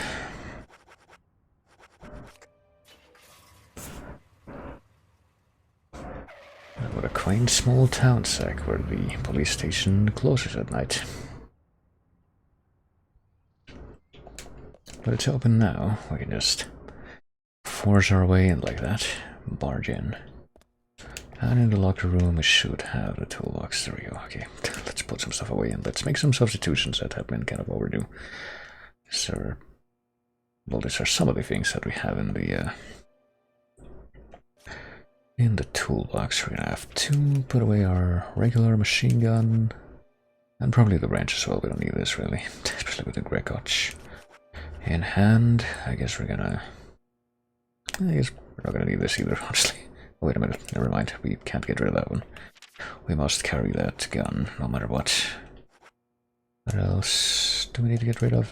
All the stabilizers. We're not really getting rid of them, you understand, but oh, first aid kit recovers health completely. That's pretty nice. I guess we're gonna...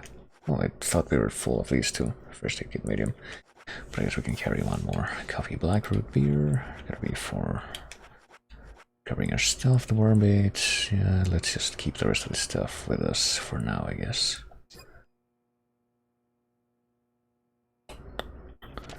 And take some stuff out now. Let's check out this other machine gun, 10mm submachine gun. It doesn't say attack very low, but oh well.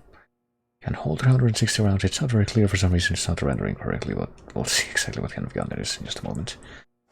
Let's take out some of these cigarettes. Why not? Just to carry them with us and keep the counter ham and the hollandaise sauce with us too. Why not? And we took out the egg a little while ago, but I'm honestly not even sure why we did that.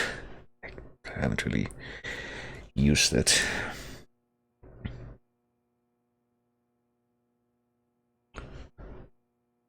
Let me figure out...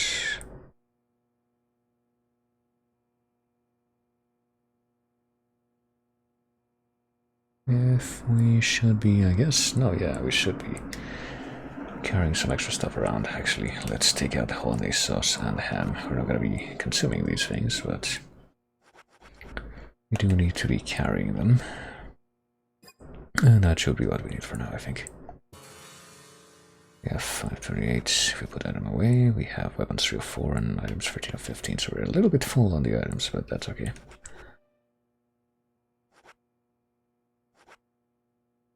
I don't really know if we're gonna need the, sleep defense items. Might as well carry them around anyway. We will be cleaning this out in just a little while. But now we have this infinite machine gun. There you go. That's what it is. You can just attack for as long as you want, and you will never run out of bullets. So this is gonna make it's gonna be quite a boon to our combat efforts from now on, I think. But now that we've gone ahead and acquired that.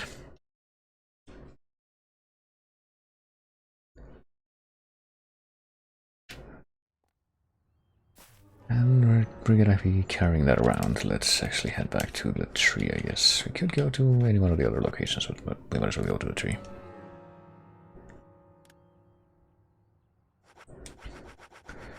And now we actually have to wait until,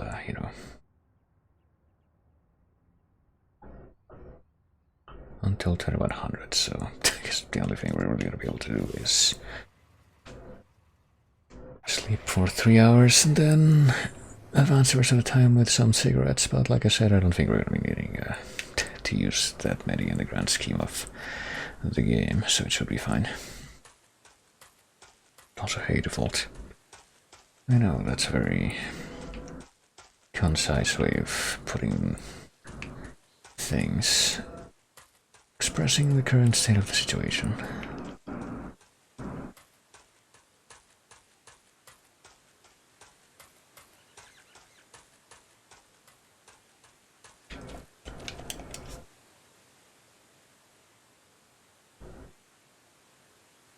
Game Spot have been obsessed with playing martial arts cultivation games, so I must open it up again and play more. Oh boy. Martial arts cultivation game. What is that like? Tekken the Gardening Edition. Oh, there we go. Good demonstration. I wish I knew a little bit more about literally any fighting game so I could make more dumb puns like that, but I don't. Alright, let's pop the pickles. I guess we can pop an onion too if we really wanted to, but nah. Clearly there is no need for that right now. Alright, so let's pop over to the galaxy of Terra. Let me make sure that it's raining right now, which it might not be. It's not. I don't know if it needs to be raining for this next thing actually, but jeez. Of course, that fucking racket has to be on right now. Well, with any luck, it will go away quickly. That's usually how it happens. Yeah, I don't know. You might need to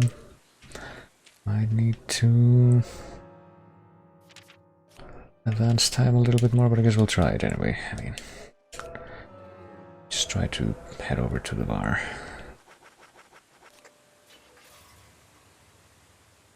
And we'll use the cigarettes until 9 o'clock and we'll see what happens. And if nothing happens, oh well. I guess once again I'll just advance time until it's like just 5 minutes before the time. Maybe a little bit more.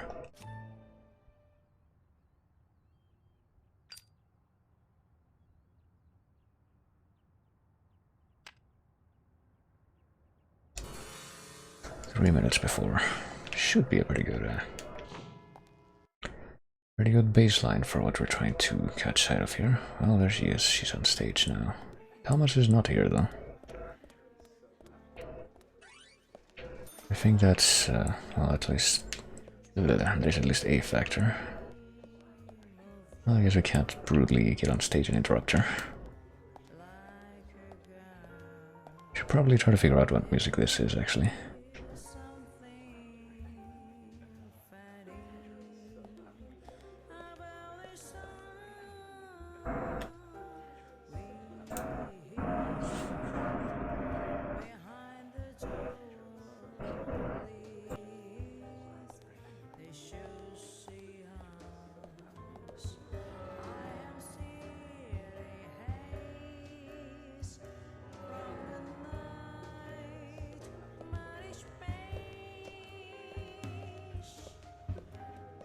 Well, dang. Don't think the thing that we were looking for has happened, so I'm gonna try leaving the bar and going back in and see if that does a trick, or if we actually are going to have to wait until it's raining, which would be a bit annoying, but well. At that point, it's whatever. Okay, it is definitely 2100 now. Oh, wait a minute. This man has showed up. He's not on the wanted list, but he looks seedy nevertheless. Hey, Jack. You're in a good mood tonight. I've got nothing to say to the cops. I'm glad to see you haven't changed one bit since our last conversation. I take it you have a thing for Carol.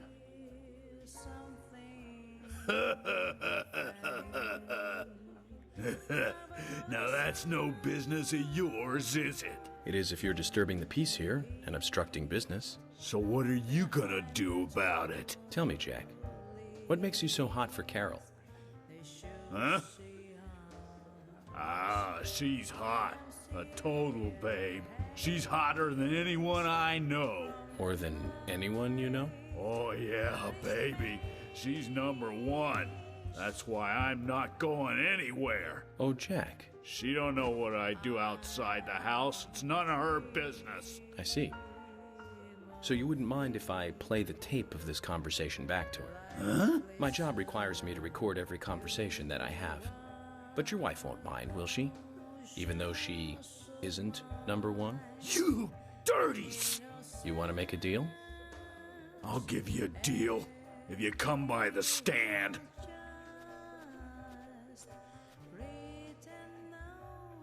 I don't think that's the deal we were after, but looks like it worked out regardless.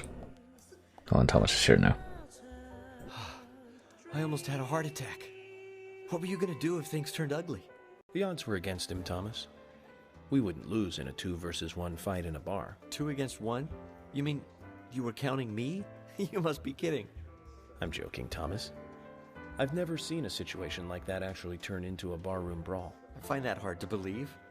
FBI agents must be really good at handling situations like that. It's amazing you guys really record every single conversation you have. What are you talking about, Thomas? I don't carry around a recording device. Really? But you said... You mean you were just bluffing?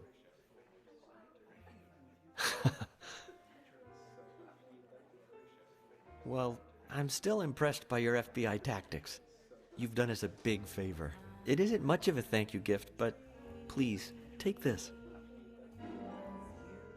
Take this card of my sister. Zach, wasn't that fun? Oh, it was fun, alright.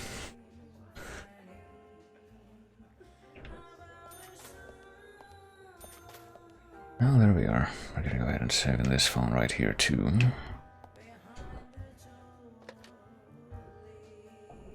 Why not?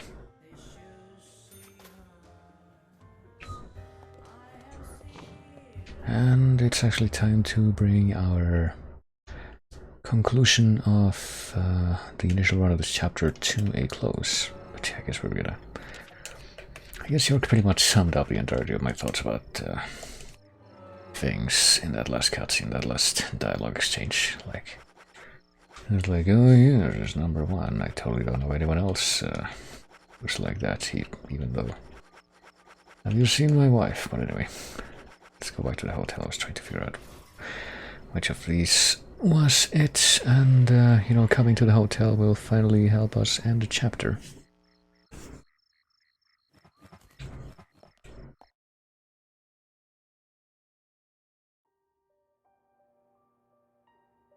May have to have a repeat viewing of at least one of these cutscenes that we're gonna get here, though, depending on what we see. We're gonna type this out on a typewriter, whatever it is that we're gonna do next. And what, like, fax it over to the FBI.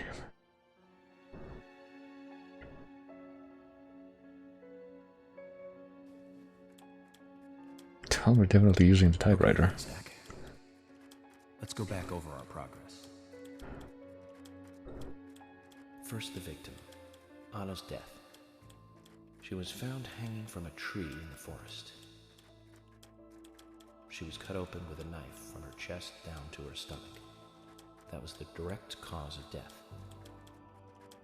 The strangulation marks and skull fracture were caused after death. Her tongue was also bit off, and I found something inside her mouth. Do you remember what that was, Zach?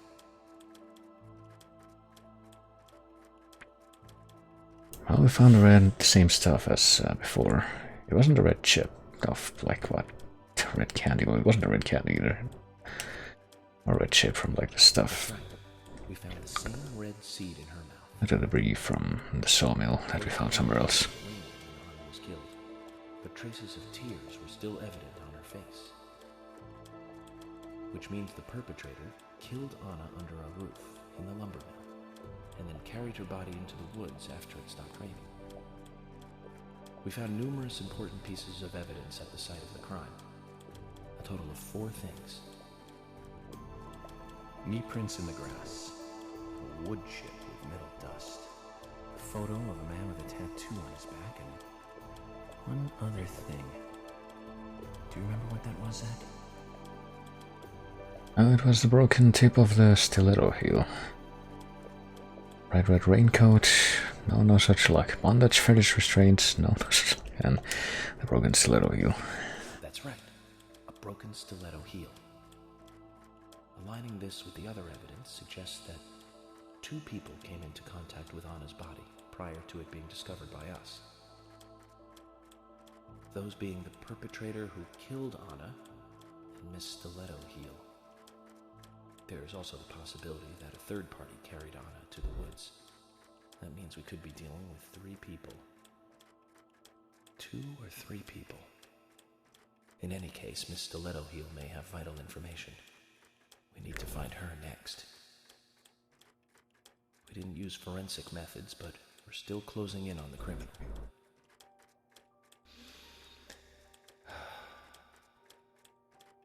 Have I forgotten anything? Ah, of course. The marks on her hand tell us that Anna was gripping something when she died. Do you remember that, Zach? What do you think she was holding on to? Well, she was holding something, a round object, a red wig, or a sharp knife. Well, now I think we would have noticed if she was holding a sharp knife. We found mysterious red hair in the elevator, but she was holding this. That's right. A round object. Now with the inverted peace sign imprint on it. The man in the photo found in the woods had a tattoo of an upside-down peace mark on his back. These two could well be related. But we don't know for sure. Next, the townfolk. A few worthy of special attention. Carol McLean, the singer and bar owner. She's Thomas's sister. Then there's Nick Cormack, the owner of the diner. Both of them seem to be hiding something. There's Diane, the owner of the art gallery, who's out of town. Then we have problematic, old, rich, and eccentric Harry. Both will be tough to crack. Well, we just have to go one by one. I've been thinking, one of the biggest rewards here is the fantastic food. Enjoying food is cultural, and yet it's also a bit uncivilized. It's interesting how good food motivates me to work harder during investigations. Oh, and on Emily's back, it was strange to me. Hey, don't take that the wrong way, Zach. I wasn't getting all excited or anything. But it did make me feel strange. Nostalgic and sad almost. It's starting to rain. I think this case may take a while.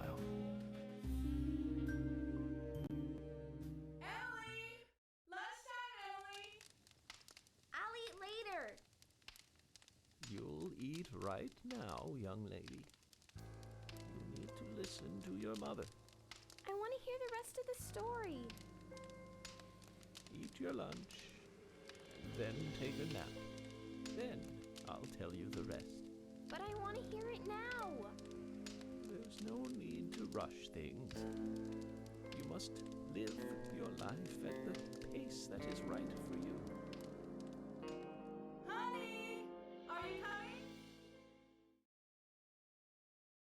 Interesting how there's still that kind of echo in the, like the audio for the pre-rendered FMV scene, which is, oh boy, apparently kind of its own thing. Oh, here comes somebody else. With stiletto heels, so that you know it, but these are black.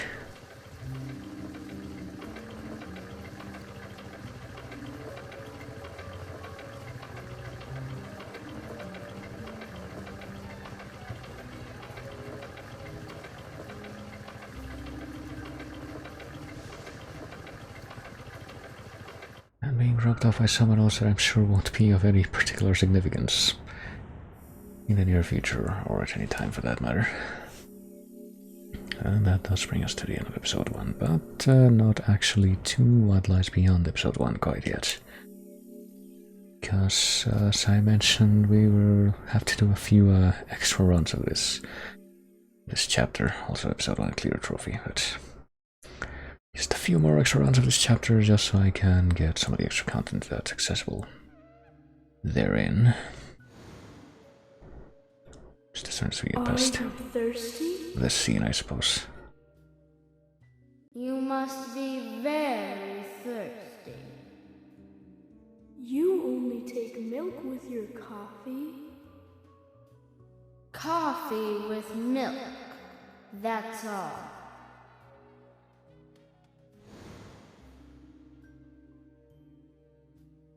Well, here's Anna to give you your brown black sludge coffee.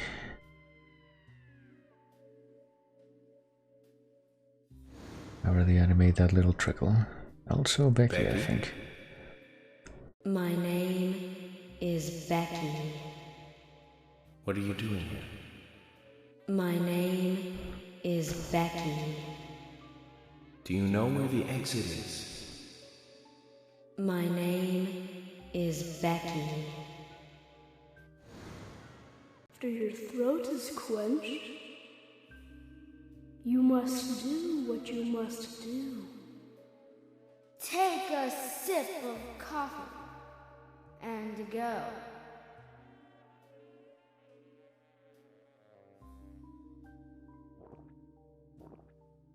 Well, how can we not oblige that?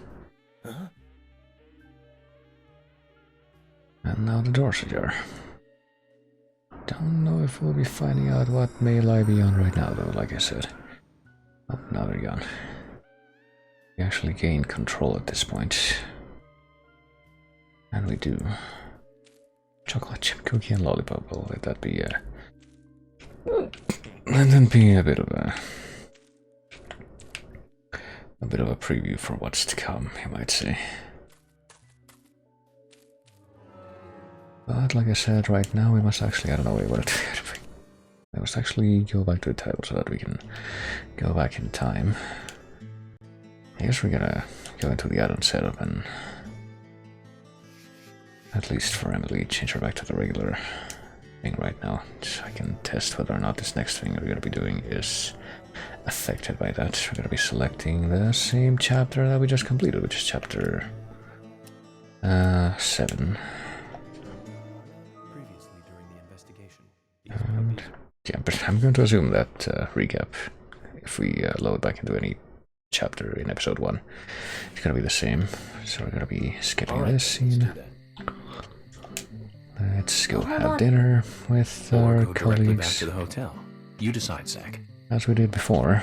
Mm-hmm. We're gonna have to skip the dinner cutscene this time, though, and you know, since it's not the initial run-through anymore, we no longer have the ability to save midway through this. Well, that's gonna be fine. We should have a little less to do this time, hopefully, at least nominally. Well, it's gonna be a run-through of a few things. So, yeah, we get a refill on our hunger meter. Let's see, we should have all the stuff that we had before, though. We have the influential machine gun, and no, we're not gonna use this. We don't need to use this right now. This food, the hollandaise sauce, egg, and country ham. A very bold combination of things to carry around, and we're gonna be just as we did before. During the initial run-through of this chapter, right after the dinner scene, we are going to head over to the junkyard, and that'll be loaded into a new sort of iteration of the world. The general should have something new for us to talk about. Don't hear more about the raincoat killer, but he says don't rush. Still, we should be methodical. Look more carefully, there's treasures, a car, parts, all that kind of thing. Well, let's talk about it some more. You have potential, soldier. I want you to take a look around J10. I'll need high gear parts. They should be around there somewhere. If you can find them and bring them back to me, I'll be able to increase the top speed of your vehicle. Now that sounds like a plan. It's a fail-proof plan, soldier. You must learn to trust your superiors. Around J10, then. Your orders are clear. Now roll out. Right, well, J10 it is. Just do another survey of the yard. Well, I mean J. Okay, it goes. The numbers increase when we go further from the entrance. J is over there. Let's see here. Let's bring out our. I guess we're just gonna default to the submachine gun for wrecking shit, even though the. See, we were talking about efficiency and efficacy before. But I think technically,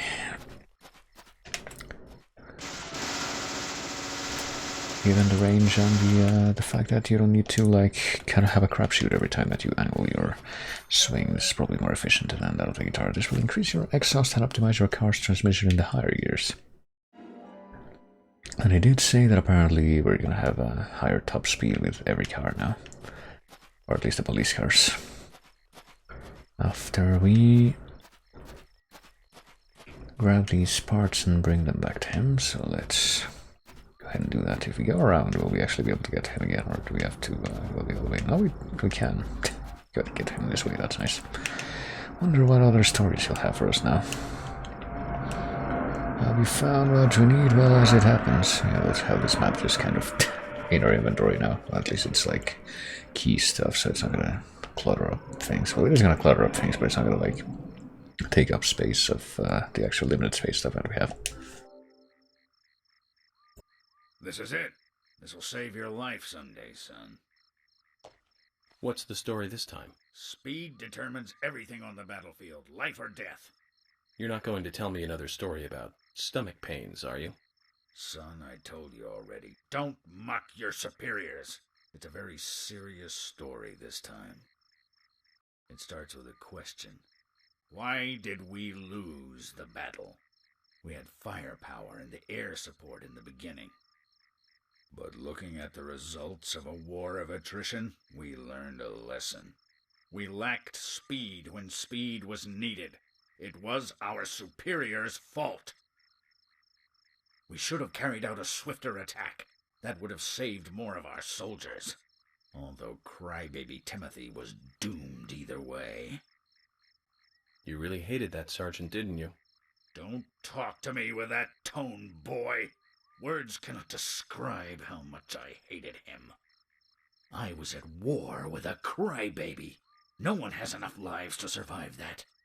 He poisoned us with our own food, washed all our weapons with soap and water, launched a signal flare thinking it was a firework, set off countless traps laid by the enemy. More than half of the unit had to return home sick because of him. I don't know how much of this to believe. Believe as much as you like. I'll keep my side of the promise and get to work on your vehicle. It does make me wonder how distinct the signal flare would have been from a firework if they were like actually trying That sergeant so to much. set off fireworks. To keep talking about him. And would a general really even have direct contact with a sergeant? Questions keep mounting. I mean, depending on the situation, like how far apart are the ranks of general and sergeant? I've increased your exhaust and optimized your higher gears. That means you can drive at a faster top speed. But there's still plenty of stuff I can do to make your car go faster. Just come see me again and I'll customize your car a little more. Well, there you go. Once again, we move towards a better car. Paradigm. Sort of. Okay, hopefully we have a car nearby, and we do. Hopefully that car is in good enough condition. Right now, let's see.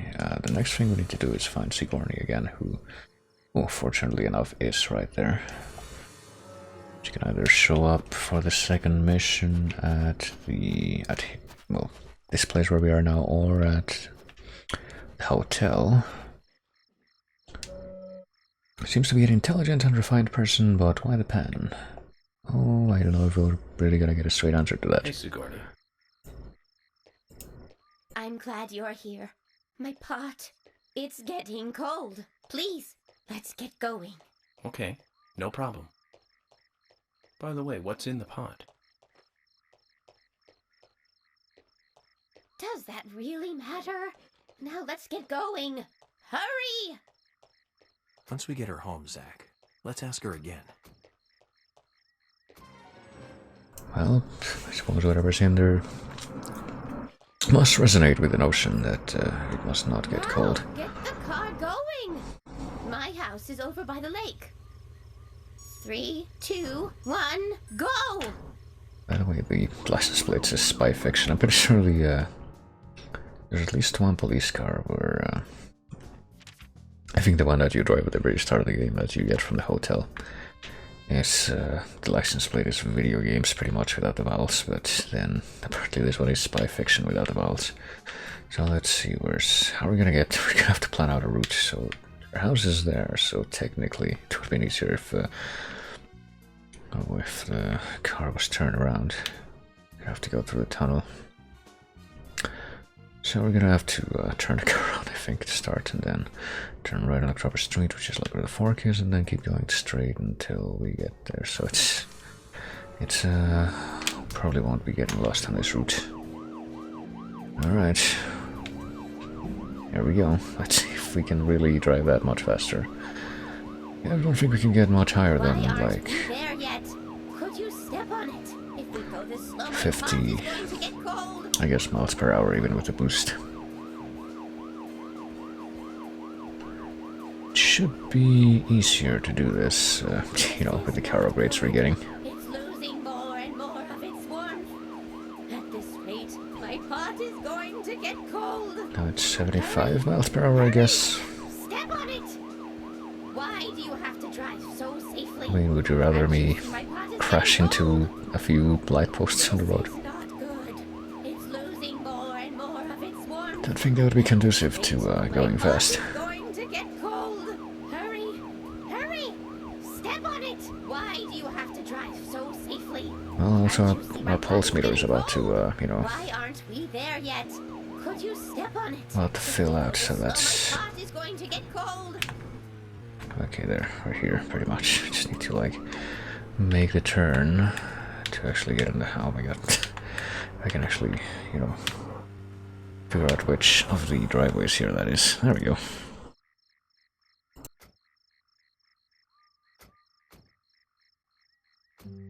Oh, thanks to you, my pot is still warm. So tell me, Sigourney, just what is in the pot? You really want to know, don't you? Yes, very much. Well, I'm sorry. I can't tell you. The pot has to make that decision, not me. Okay. Then I need to get to know the pot better first, right? That's right. In life, you can't skip steps. You have to take one step at a time and take the proper steps. For all actions, there is a reaction. If you ask the pot will answer. It's that simple. There's truth to what you say. Yes, the pot is full of truth. If you want to meet the person you are searching for, you have to ask the pot. Listen carefully. The more steps it takes to cook a stew, the better it tastes when it's cooked. I'm not sure about that. Well, maybe she could mean that in like an Achilles and a turtle kind of thing. Honk honk, by the way. My pot is getting cold again! Did you have to talk so long? Oh!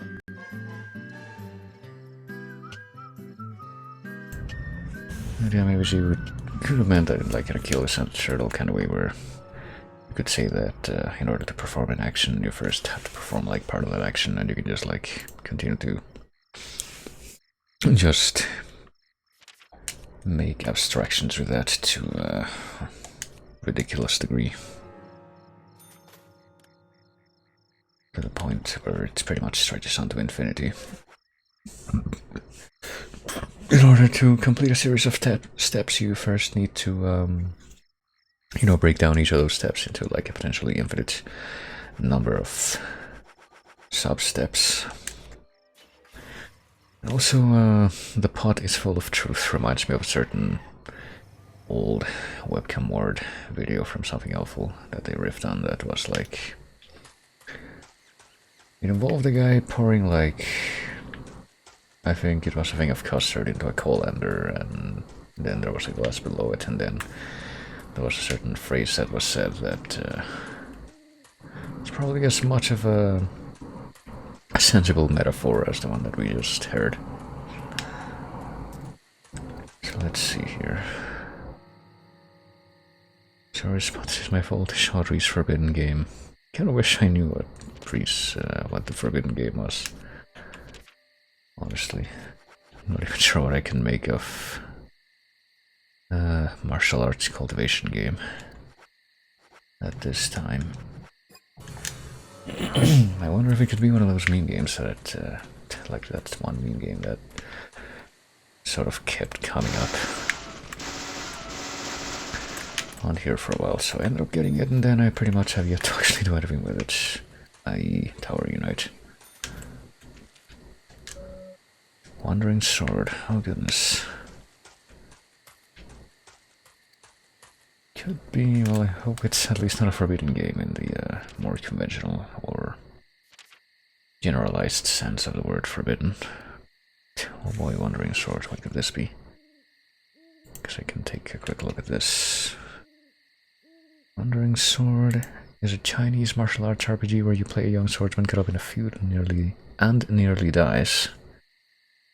I feel like we skipped a few words there, but escaping it. The event puts you on the path of pursuing the highest form of martial arts and exploring the pugilistic world to become the great hero you are always destined to be, really.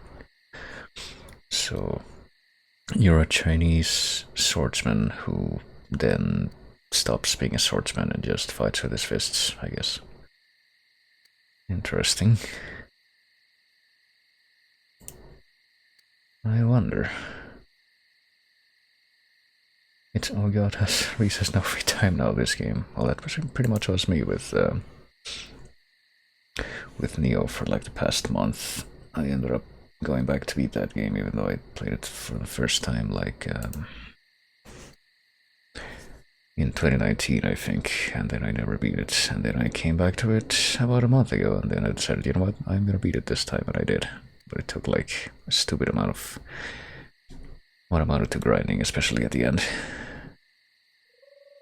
I suppose everything must come to an end at some point. Anyway, I'm trying to figure out what I want to, like how much time I want to sleep for, because it's just like sleep until the morning, I guess. We can just do, if we do 9 hours, that would be like 7 in the morning. We'll do 12 hours. It'll be fine. You gonna play Neo 2? Probably want to, yes, at some point. I mean, I've heard it's better than the first one.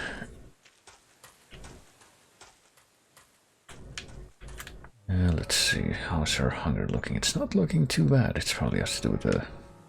Oh wait, never mind, I was gonna say it probably has to do with the suit we're wearing, but that's not true at all. Let's grab a couple of cans of pickles.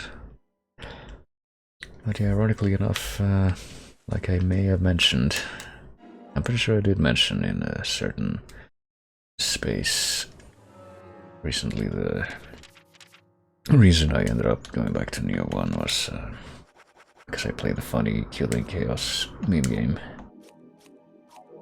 And by the end of it I ended up being like, well, this is actually pretty neat, and apparently it was based off of the Neo gameplay, so why not, I'll go back and do that now. And I did. And now I guess, even though I have a giant kind of a list of games that I wanted to play that are kind of varying degrees. What am I doing? I need to go to the hospital now. Kind of varying degrees of the radar of general games. I guess I need to shoehorn like every Japanese Sengoku historical fiction game by like Koei and Capcom and whoever else into that now. Can I give you advice for Neo 2? Well, I guess if it's not like this is gonna happen in the story, then sure. Well, let's see if Fiona has anything to say now. I don't think she can redo the quiz, even though... Something that I didn't remember about the quiz, by the way, is that I guess you just have to answer 3 questions in a row, even though there's like a pool of like 20 questions that you can pull from. Making progress slowly but surely. So I can sell you drugs, yes. Maybe we can buy a few more, actually, why not? Just to be safe.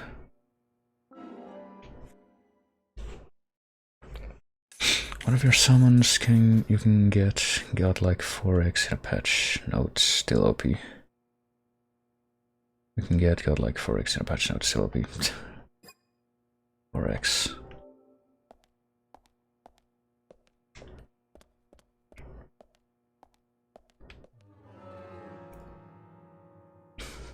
Let me try again. I mean, I ended up drinking a little tonight, you know, don't tell anyone, but I did have some of this, I guess, fairly mild in the grand scheme of things, because much like with basically every other time I've drunk, I feel like I didn't actually do anything. 5% alcohol volume content, there you go. Just like with this other one that I got the night before, which is 4.5%.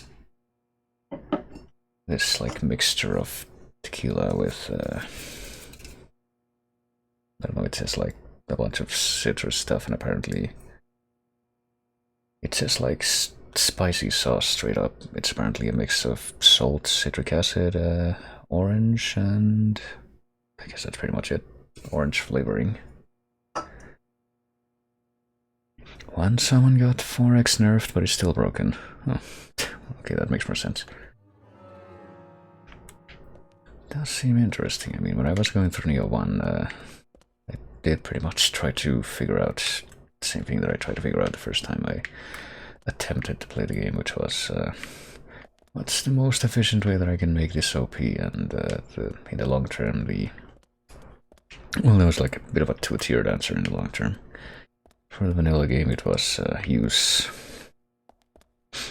what are they called? Oh, wait a minute, is there a fucking toolbox back here? There is a toolbox back here. Well, might as well go ahead. I didn't even know this was here. In the vanilla game, the answer pretty much turned out to be get the quick change talismans and what do they call the sloth talismans? And I've used them at every opportunity, and for the post game it ended up being, you know, forget about doing the DLC missions straight up, instead just go to New Game Plus Plus, just try to cheese as much of New Game Plus as possible, as quickly as possible, and then I guess we're gonna do this again. Maybe $2. I think we can just put on these clothes here. I mean, these clothes are supposed to be stinky, but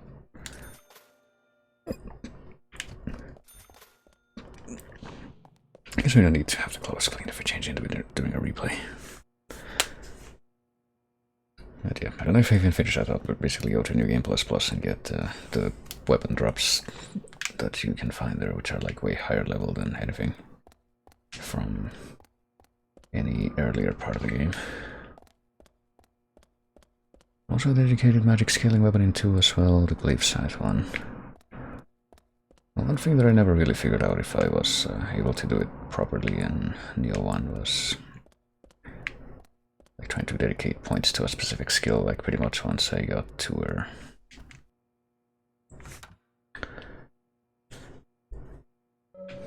Throws in user should interrupt the process. Okay.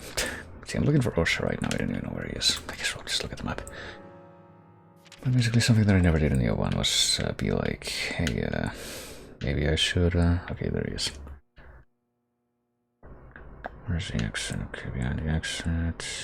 Take this door and then go left.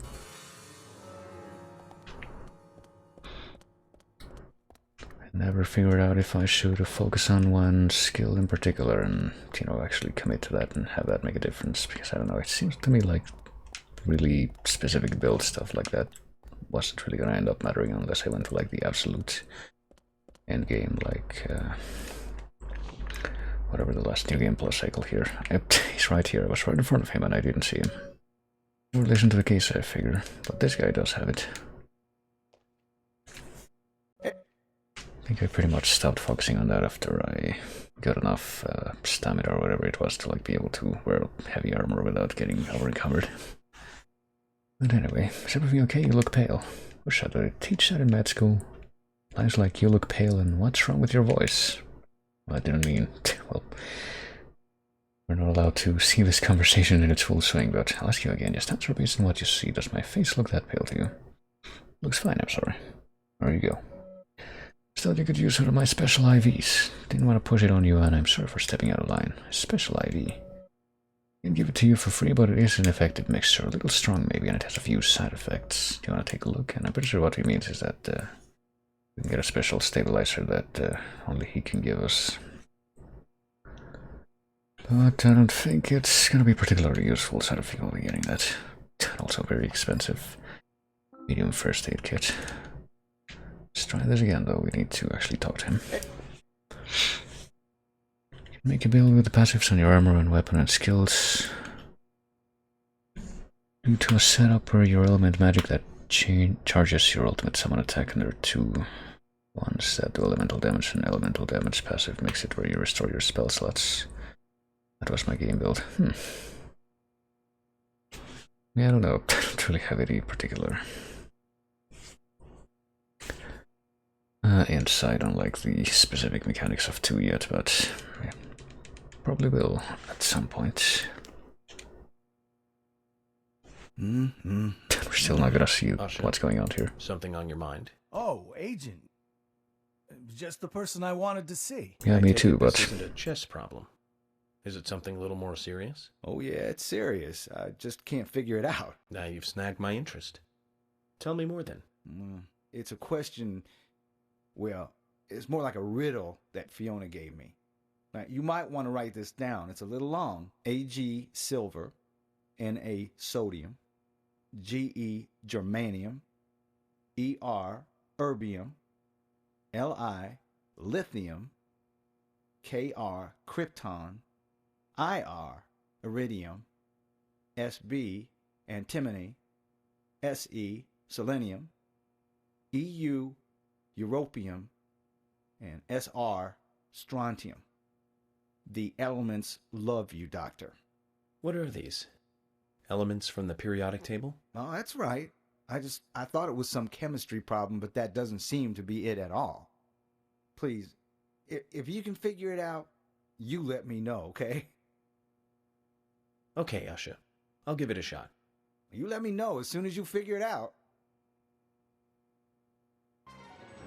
Periodic riddle. Well, I think as usual, as with a lot of these things, the answer comes down to, hey, maybe you're overthinking it. Here for an IV? Well, I guess we're here to talk instead.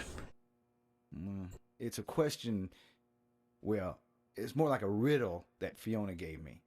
Now, you might want to write this down. It's a little long. Oh boy, hold on. Silver, Na sodium, Ge germanium, Er erbium, Li lithium, Kr krypton, Ir iridium, Sb antimony, Se selenium, Eu europium, and Sr strontium.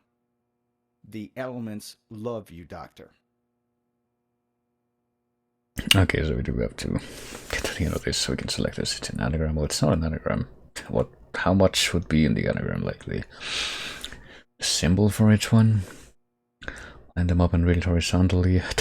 Well, I don't know if we can get like humorous alternative scenes if we pick one of the other ones here, but let's just pick the right one anyway. Okay, now read the first letters vertically down. Angel kisses? You still don't understand? Of course, angel kisses is Freckles. The answer's Fiona. In other words, Fiona is in love with you. Oh, I see. It's a very cute love letter. Those who have the courage to love have the courage to face rejection. And she is a brave one. Don't you think that's wonderful? You know, just between you and me, she's been sending me signals like this for over a year. Then why don't you respond? Is there something else you're interested in? No, there's no one else. I mean, don't get me wrong, I don't dislike Fiona, I don't know what to do. Usha, don't tell me you've... Yeah, that's right, I've never had a girlfriend before. Please now, don't tell a soul, promise. I won't do your autopsy if you tell.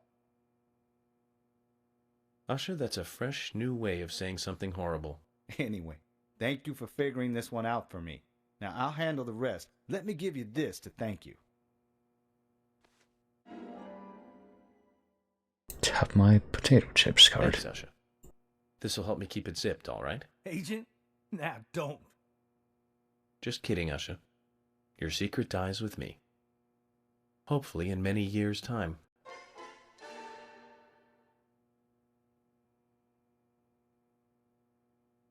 Alright, it might actually take a little bit longer to do some of the other things that we're gonna be doing during this little replay, this unique chapter replay, but how can we actually get out of the hospital? My way of these doors right now.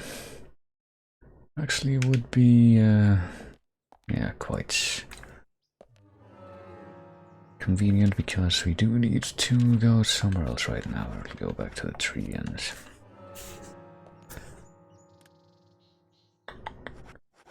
and advance time. Not quite a 19 or 2. Well, I guess we'll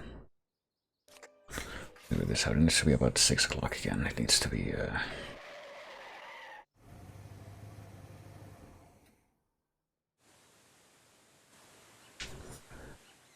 evening, and it needs to be raining, and apparently Ingram or Isaiah or whatever, no, that's their last names, they're just hanging out by the road here.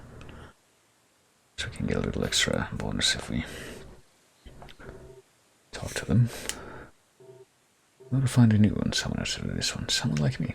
So it's not very fun to talking to us at all. You know, Anna, she was wearing a beautiful red dress, and her hair was shining so bright. We'll see her again, right? You behave like good boys, we'll see her again, right? Perhaps.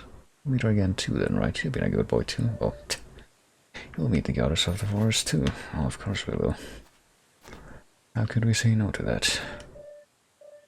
How can we meet her? Do you know, York? If you guys behave and be good little boys, I'm sure you'll see her again. Okay, I guess that counts as info gathering. To talk to... and time it again. Walter Hayakater. We'll get to meet the goddess again. Let's tell Mom and Dad too. You're trying to talk to me, think of the timing first. How dare you come here in the middle of nowhere and interrupt me. I think we'll sleep for about 6 hours, I guess, and see if we can figure out whether or not it's gonna be raining. And if that actually becomes a problem, we can just use the cigarettes to make it closer to actually 6 o'clock. What kind of food do we have in the inventory? Probably not gonna need much. I mean, we have the, you know, a few food things that we can't actually eat because we're gonna need them for a thing in just a little while. Well, let's just grab some pickles if we really need to. Oh, yeah, let's sleep for 6 hours and see if what the weather is going to be looking like. Okay, it's raining, that's a good sign. Let's use the cigarettes to advance time a little bit more until about 6 o'clock.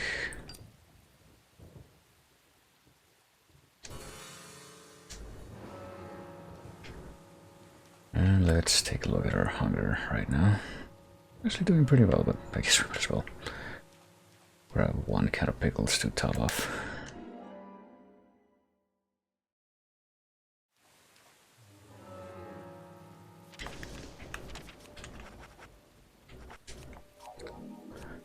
And, you know, funnily enough, we actually ended up losing some of our fatigue, or whatever. Let's use the radio because it's time for the final one of these Emily cooking missions, I think. Which are available when it's evening and when it's raining. Since she can't go to the diner and get food there, even though it's like not even that far. Well, I mean, in the grand scheme of things, oh wait, I guess it needs to be like 1 minute later. 1 minute later. For us to actually be admitted into this house. Let's just chill here for a little bit, and then there we go.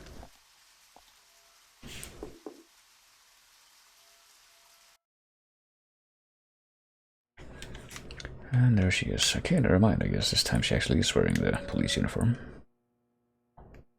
Even though the first time we came here, she was definitely wearing a dress.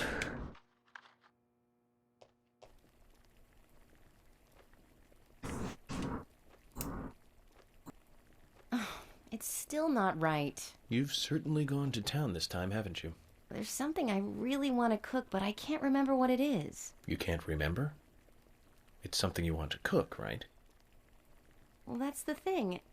It's something my father made for me once, a long time ago. My mother was sick, so he had to cook. That was the only time he cooked. I remember how it tasted, and I wanted to make the same dish, but no luck. I also remember what it looked like, but I have no idea what was in it. And you still decided that you'd give it a try anyways. Amazing. Most people would give up without even trying, Emily. Do you have a problem with this? Okay, so I was nostalgic and emotional, but I wanted to give it a try. I'm sorry. I need to watch my mouth. Who am I to comment on your private issues?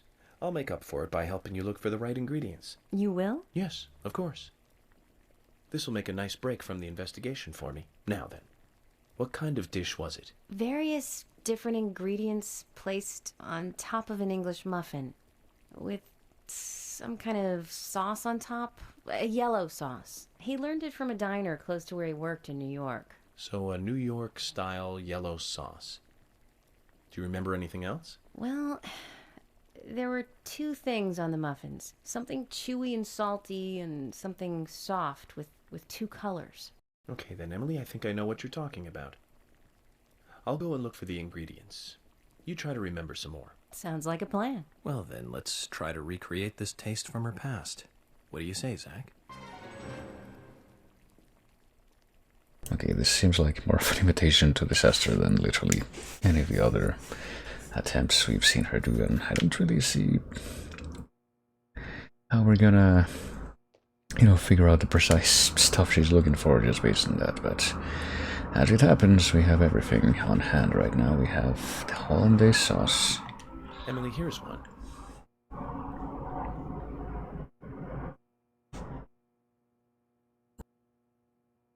This is definitely right. We're getting closer to how it tasted. Great. Something soft and two-colored, and something salty and chewy. Well, the sauce, I don't really know if you get that many different sauces available in this game, but something soft with two colors, well, the egg is, I guess, must be the Emily, first of those, even though it's not necessarily a boiled egg by the look of it. This is great. Now this is getting close. One more step and we'll be there. Only one more ingredient. Something salty and chewy. He cut it with a knife before cooking it, so it must be meat or a fish. Well, you kinda told me that before, but yeah. I guess the soft part of the egg is only like the inside of the egg. That has two colors, but then you're ignoring the shell completely. Well, Emily, here's another one. Here's the last one. I don't think this is the only meat in the game either, so... There's also the smoked salmon, could have also fit that description. This is it! That's exactly what it tasted like. Eggs Benedict. Huh. The name of this dish. It's a popular breakfast dish in Louisiana. Your father was quite a chef then. What do you mean? This is much harder to make than it looks, Emily. You have to bring it to the table with all the ingredients at the same temperature. And that requires preparation, timing, and skill. You'd have to be pretty good at these three things to make a really good Eggs Benedict. Really? I never thought of him as a skilled cook. I haven't talked to him for ages. We've been kind of separated. I wonder what he's doing now.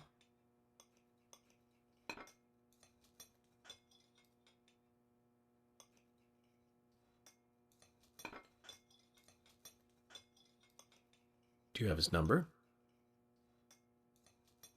I think so.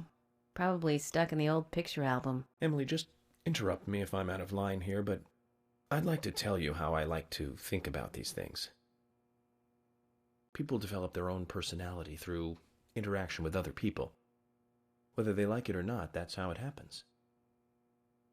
I don't know anything about the past between you and your father, but the fact is, you enjoyed making something that he cooked for you. He's a big part of your past, which means he's part of you. That's normal, and you have nothing to be ashamed of. So why don't you give him a call? But I wouldn't know what to say. We can talk about this recipe. That'll be a good place to start. Thank you, York. I'll give him a call after you leave. I don't want you standing over my shoulder for this. Okay, good. Here, take this. A gift for helping me with my cooking today, and for everything else.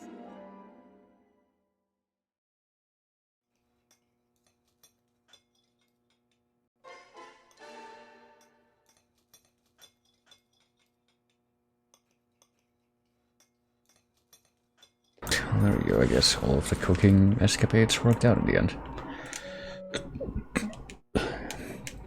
And we even apparently help her get back in touch with her estranged father, question mark. I don't think that ever gets more elaborated upon though, or maybe I'm just forgetting things, but catching criminals is only one part of the job for the police, that's what I think anyway. We still don't want to grab her bagel sandwich, still, I don't think that ever changes like the effect that it has.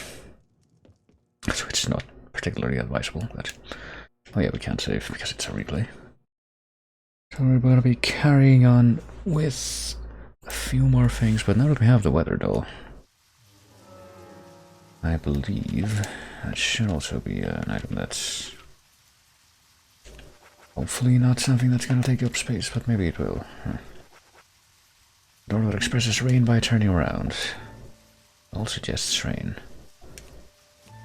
Door suggests nice weather, doll suggests rain, so it's not very, yeah, it's not very obvious what it does, but when you have it in the position that matches the weather, you will notice that the health bar that we have turned green, and I'm pretty sure what that means. I never actually got this in any of my previous playthroughs, but I'm pretty sure what that means, if my information is correct, is that it gives you like a slow regeneration effect.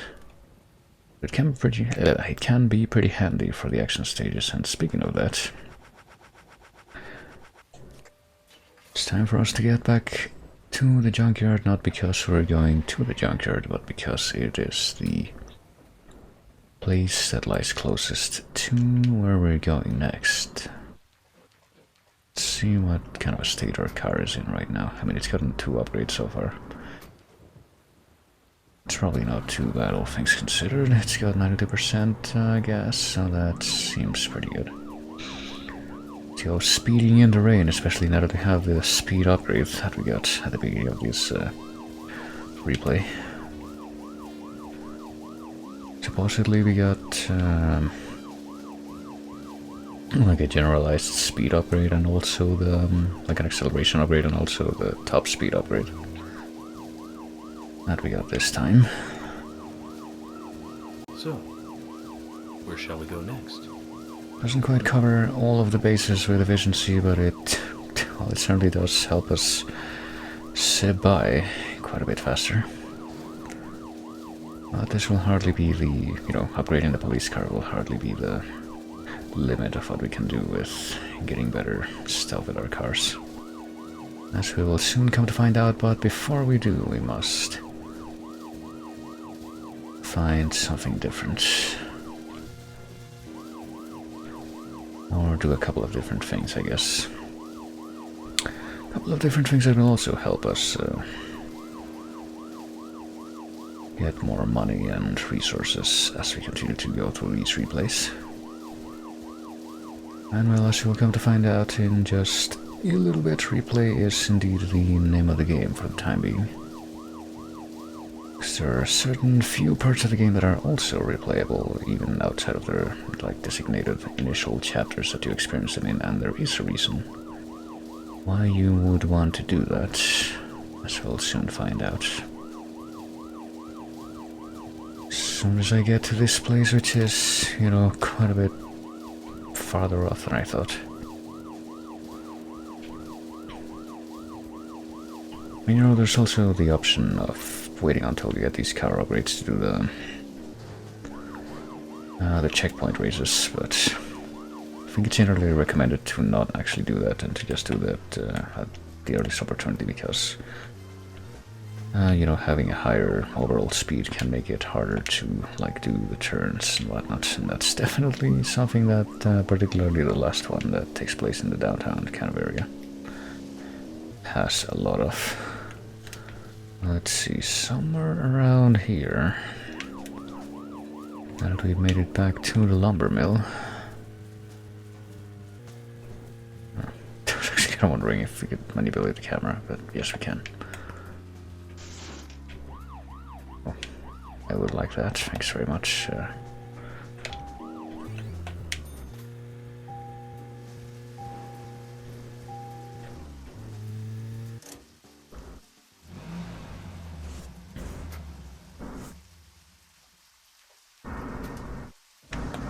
Here we go.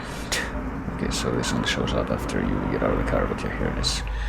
If we head into this spooky purple arrow blue circle, which we may have seen something like that, you know, outside of the hospital as well. I don't think there's any clues, useful clues left there, but maybe I should give it a try just for the thrill of it. Yeah, I'll try again. We can go into the spooky otherworld stage and play it again, and like I said, as you can think of it mostly as a grindy sort of thing. There are a few things that are switched up though, if I'm not mistaken. Oh, and there's a spawning thing for enemies right here. I'm gonna try to just kind of run past though. At least a few of these. Oh, okay. And, you know, we do have the infinite submachine gun now, so hopefully that'll make things a little simpler too. And there is one thing that should show up on this replay that didn't show up on the first run through that we should be looking out for, which is the main reason we're doing this. What is this though? Could it be a first aid kit large? Well, I guess we don't need that. I'm not gonna be having a particularly high demand for those, especially now that we have the weather though.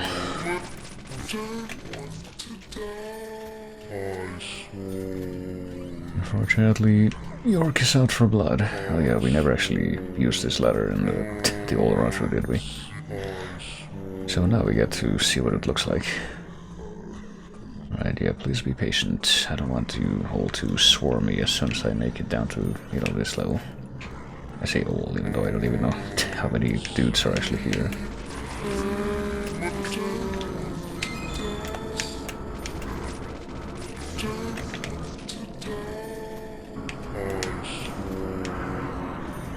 Ooh, hold on, I think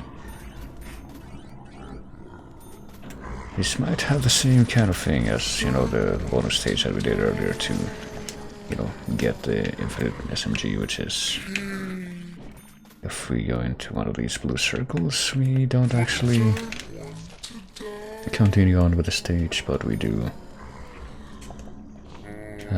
just exit the stage prematurely. I'm guessing that's how it works, but no, we definitely want to continue on, and well, we're getting a bunch of money just from going through it, so yeah, but it's sure something I'm gonna want to do in the last of these replays for this chapter, of which there's not gonna be that many, but I definitely will have the most replays out of any chapter, and also this will be pretty much the last chapter devoted to side content before the very end of the game, pretty much. Before the chapter that's pretty much the epilogue chapter.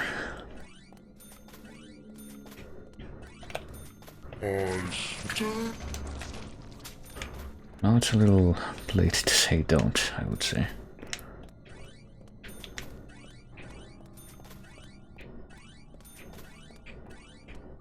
We can check the toilet or not. I guess we can literally just run through so much of this stage now, though. Run past so many of the hazards that we're just kind of time sinks before. I'm guessing we're not gonna get chased by Mr. Raincoat Killer either.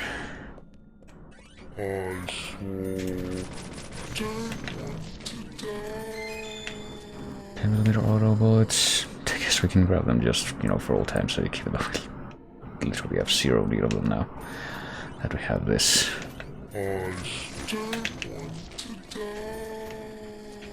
Let's see what's back here. I spy another red agent on her, so I don't mind if I do. And this is a... yeah, this is a type of skull that you can, in fact, blow up, so I might as well do that. I'm sure it'll be worth the trouble, in the long run especially. Oh shit, didn't see that thing there, but hey, at least that means that we get to see the effect of the weather doll in action. You can see now that it's very slowly regenerating our health. Oh wait a minute, we don't want to pick this up. Also press, you know, circle to try and pick that up, which, funnily enough, since I was talking about Neo earlier, I guess that's a moment at which the instincts from that game kicked in, since that's the button you use to pick stuff up in that game.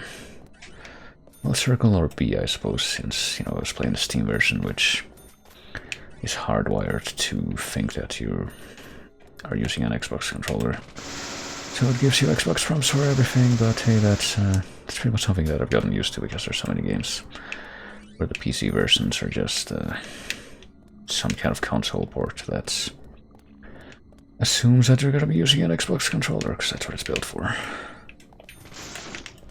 Or programmed for, at any rate. That's, you know, the input scheme that's supposed to be compatible with... oh fuck. Okay, that actually did hit me. I guess that was like a vestige of the explosion. But yeah, that's the control input scheme that's supposed to be compatible with Windows, so... or it's what everyone defaults to, even though I have not owned an Xbox controller since the last time I had like a wired... I had a bunch of wired 360 controllers, and I'm pretty sure I still have them, but I pretty much stopped using them because they always gave me some kind of problem in the long run. Like either the sticks got really squeaky, or one of the shoulder buttons like got busted after a while, or, and this was surprisingly common, the wiring basically came off the mooring and it like it became very prone to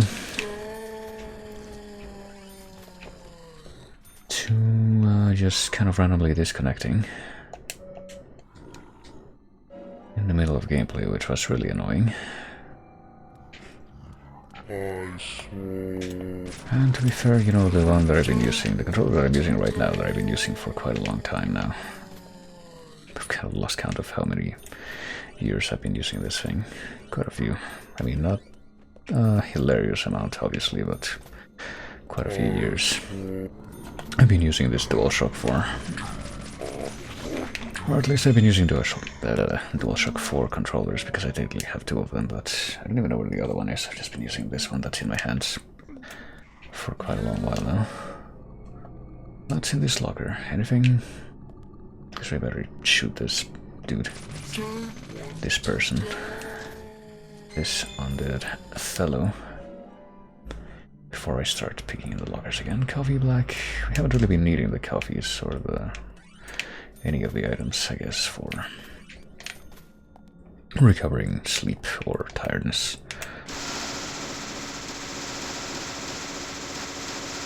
But yeah, I've been using this DualShock 4, which is... I don't know if there's like any DualShock 4s that are actually hardwired, but... the ones that came with like my actual PlayStation 4, and by the ones I think it's just the one.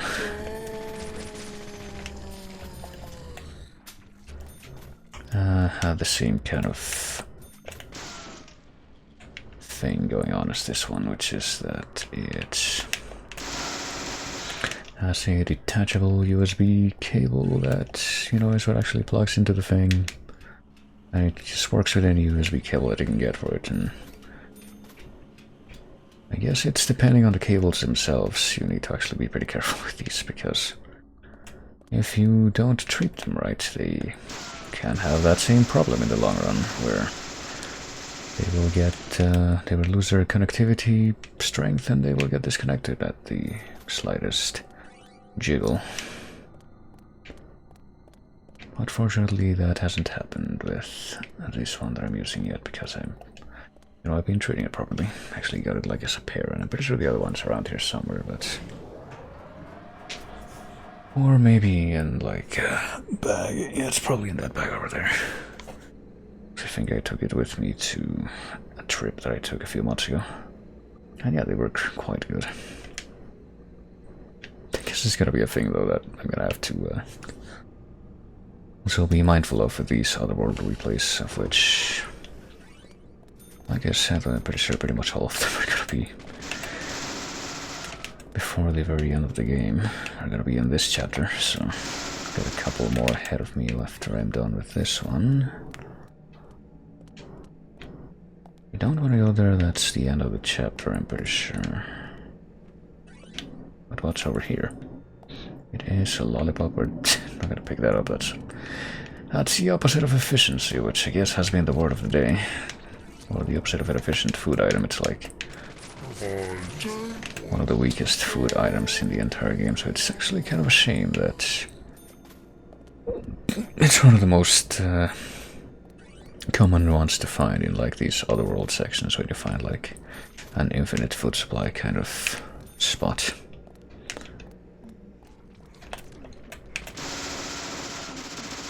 Just to keep you alive, if that actually becomes a problem. It's not terribly convenient, oh boy.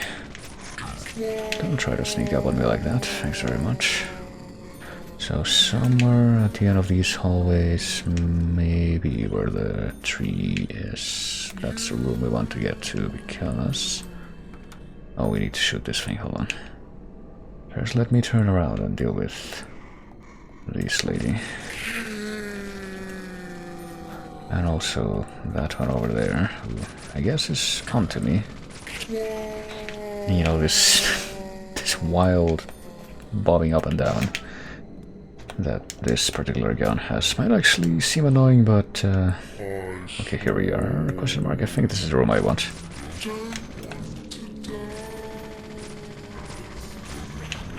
If I come all the way over here, I get a little peace and quiet, and then collect all of these tasty agent honors.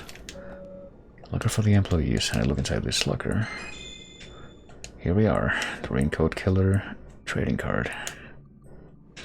Which is the main reason why you want to head into these chapter replays. Because they have the trading cards that you cannot find anywhere else. I mean, all of the trading cards are in places that are not variable, so it's a bit of a redundant statement, but you know what I mean.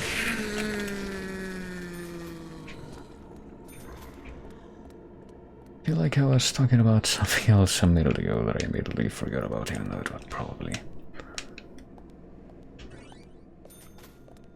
It's not something I should have forgotten about. I also don't know if I want to go all the way to the end of this hallway. I guess I do, just so I can... I guess I'll do it for the sake of, you know, getting as much money as possible. And having that much security. Oh, goodness.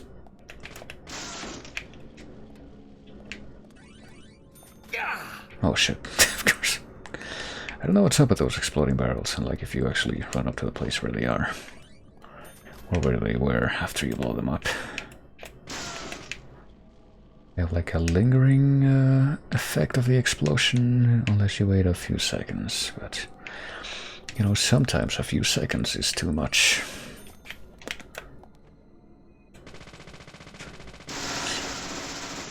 Oh yeah, you know, suddenly I remembered what I was talking about before, which was this, this kind of oh god, there's a term for it when kickback, knockback, recoil, something like that, aiming recoil, yeah.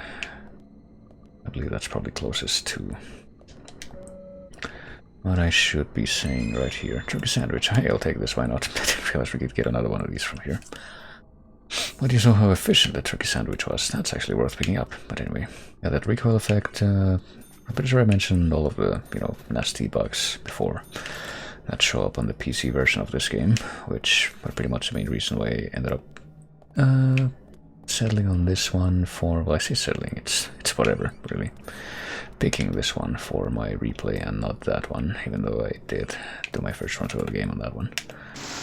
And one of the bugs on the PC version is the aiming bug, where you cannot actually aim beyond a very small rectangle in the center of the screen. So for example, I'm just simulating it right here, right? So you can't really aim beyond, let's say, that and that. Any aim that would lead you actually shifting your viewpoint is out of your power, and that's really annoying. And that, well, getting a little bit out of myself maybe, but there's a point very late in the game where that actually can be a problem, because you're supposed to aim at something that's right below you, and yeah, it's kind of a big problem if you can't do that, because then you can't complete the game. But fortunately you have this submachine gun, and I think if you aim at the very bottom of what your aim is in that mode, and you rely on the recoil to bob it up and down, that's the only way you can actually aim low enough to hit the thing you're supposed to hit.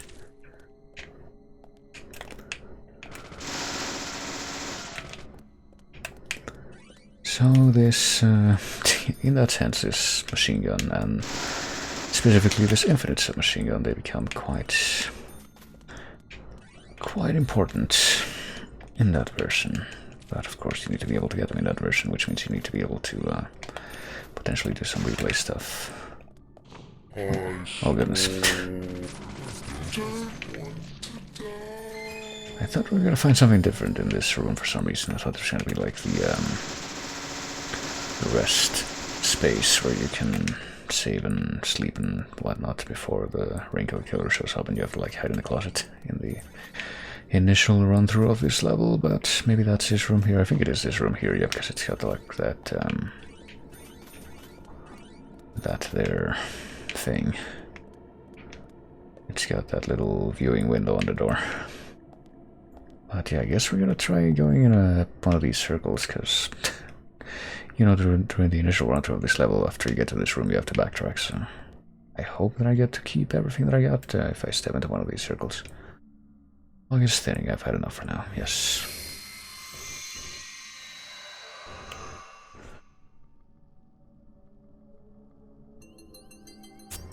Oh boy.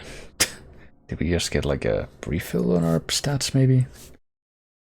That's usually what that noise means. We just heard. Yeah, I guess we did. We're perfect condition right now.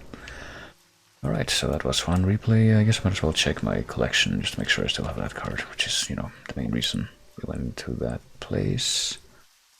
And I'm pretty sure I see it there, yeah, so I'm probably gonna check out the cards that we've got in our collection at the end of this stream. Because there's a few that I must say I'm actually pretty curious about at this point. But that will be in due time. Right now we got a couple more of these to do. We have the next one, which should be, yeah, we have the turkey sandwich as well, so it's good to know you can just go out of the replays at any point and you'll get to keep all the stuff that you found in there. But the next one of this will be at, not at the diner, but at the sheriff's. Well, actually, yes, at the diner. Pretty sure that's technically the closest one to where we want to go.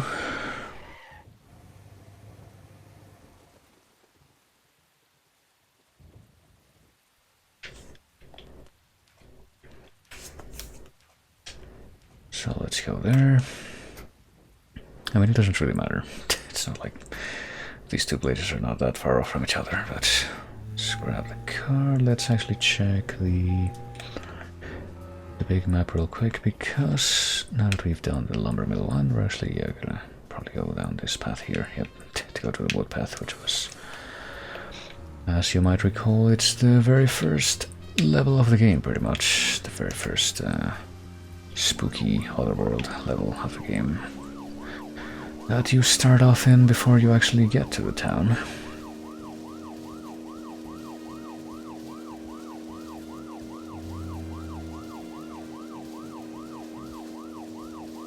And now we're off to give it the replay treatment as well. So, where shall we go next? And we should just have one more of these to do after this one, and then a couple more things in a few additional replays that should take a little bit less time.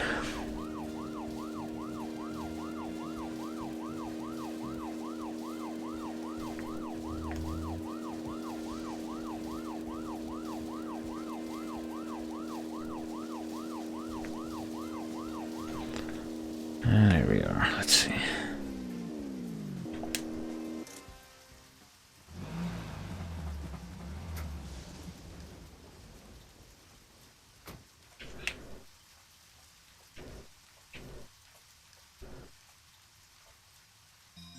don't think there's any useful clues here, but maybe I should give it a try just for the thrill of it.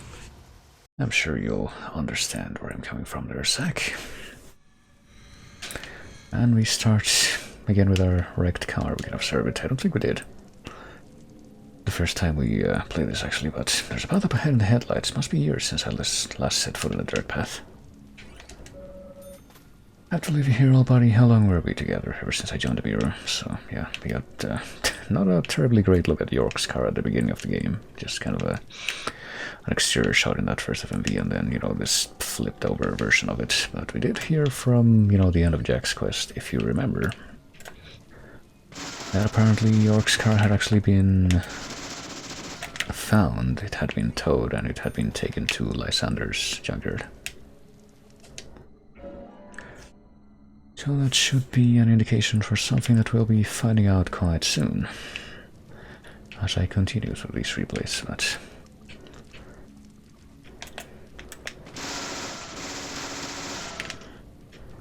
now let's head through the forest and encounter the first of these spooky shadows a lot sooner than we did before.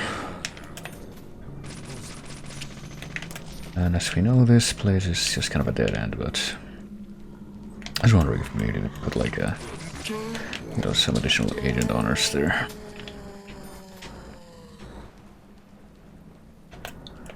Just to kind of have something there that would entice you to, you know, go in that direction, but I guess not. Go in that direction and go a little bit off the beaten path, even though you pretty much already did that and you found that there wasn't anything in that direction, but oh well.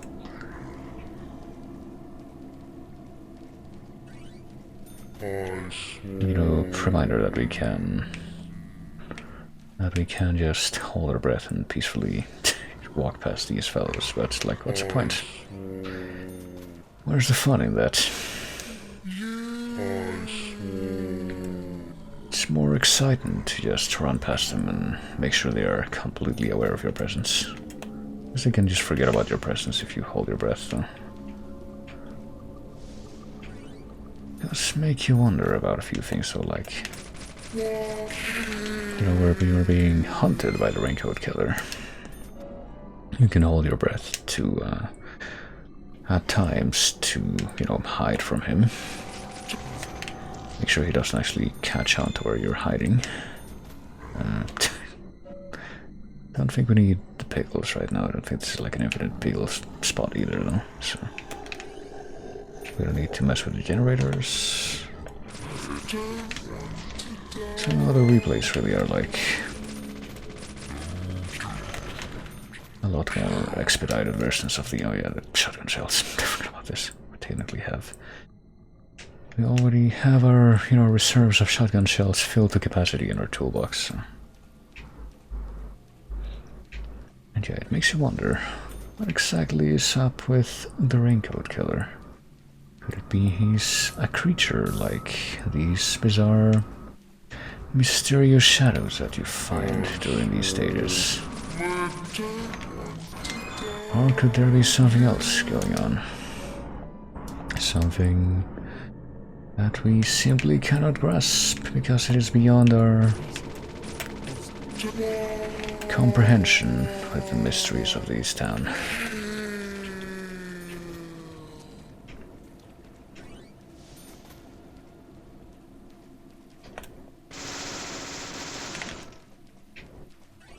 And it really is so much better to just fucking obliterate everything with this fucking submachine gun, though. Bit of a sense of catharsis to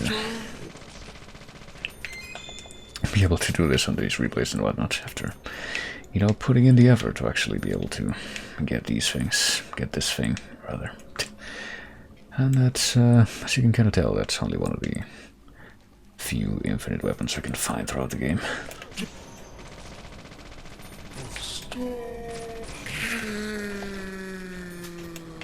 We already have the infinite wrench and the legendary guitar, which is of course unbreakable. But no, there's, I mean, we start out with the like very basic handgun that we were using during our first time going through this level.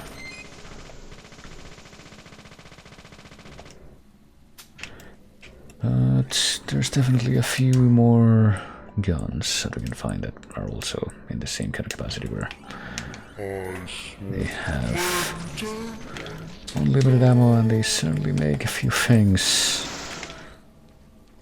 well, more palatable, shall we say. But yeah, it reminds me of years ago when I was doing like a few Castlevania run-throughs, whether it be... Was it during the Castlevania marathon that I did like some years ago, or was that... I'm trying to remember. It was probably before that. I think it was like when I played Aria of Sorrow, when, like back during the olden days when I streamed on Hitbox for a while.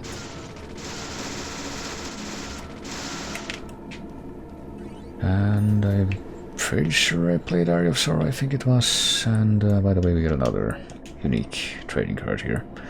The Shadow card. You know, getting to the end of that game, getting the Black Panther soul, that lets you just dash through everything and wreck everything very quickly. We're just going through like earlier parts of the castle and just razing through everything in your path. I feel like this is the same kind of catharsis, just coming back with a new skill that's pretty overpowered for an earlier part of the game, and just reveling in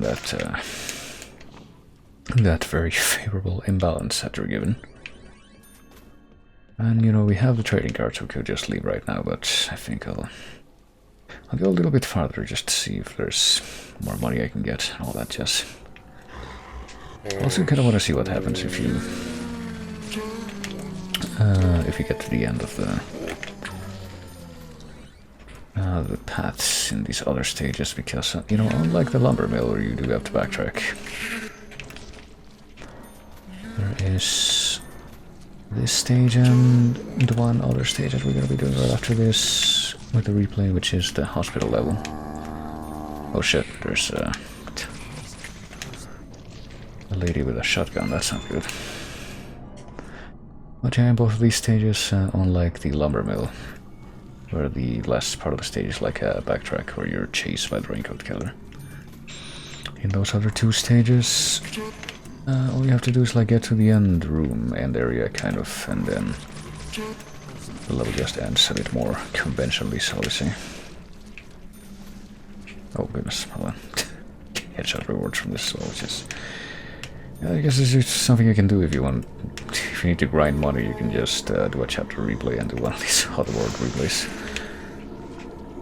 If I ever have to give someone advice about how to get more money in this game, other than just, you know, find trading cards to give you a big bonus, I guess this is gonna be it. Go to chapter 7 or whatever chapter is most convenient for you, and do Otherworld replays, and do it after you get the, you know, the infinite submachine gun though. Okay, here we go. So if you get to the end of the level here, you do have to go into the blue circle to exit.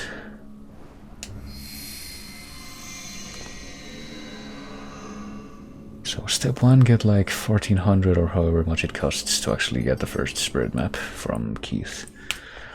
Then go do the tunnel endurance, that's what I was trying to say. Go to the tunnel endurance level and get the infinite submachine gun, and then go do chapter replay of chapter 7 and go do Otherworld replays. They are very profitable. Alright, so like I said though, we got one more of these to do. To get another trading card, and it's the one at the hospital.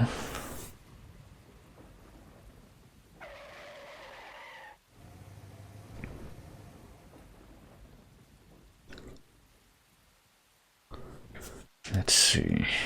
I have my notes here to help me figure out which part of the replays the trading card is located at. Let me just see.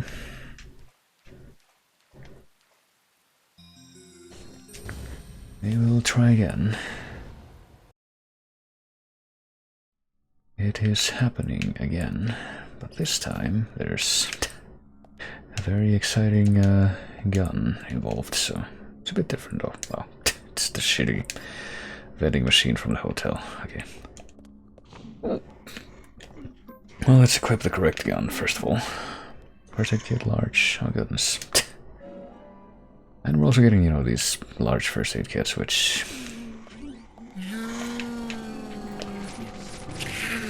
might as well.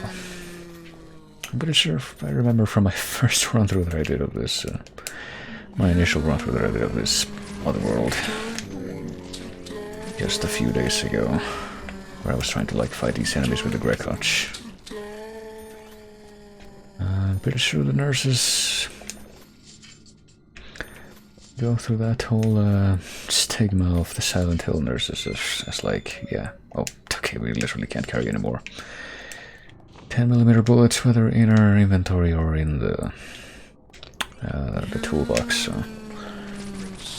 it's now time to just ignore them completely. But yeah, I'm pretty sure the nurses in this level have like a special grab attack that just is designed to wreck your shit, especially if you're trying to melee them.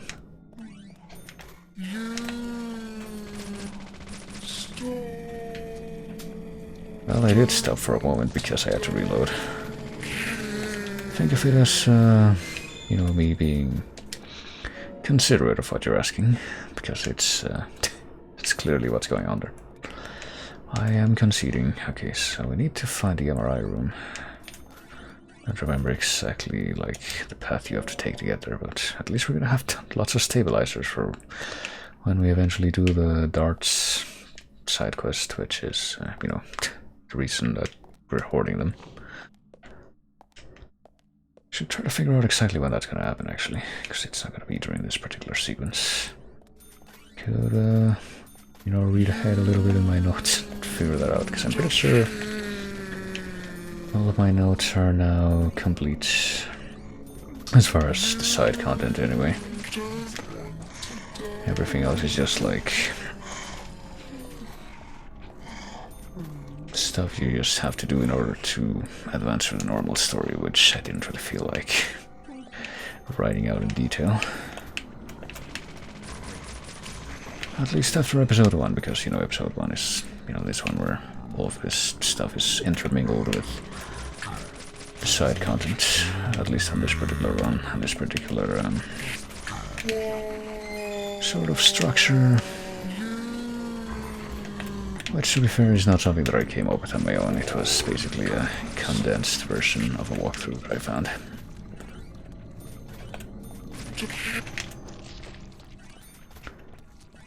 I did remember thinking that it was pretty good, because, you know, I had been thinking for quite a long while of what the best way would be to go through this game and just get all of the side content as efficiently as possible. It really is the word of the day, you see.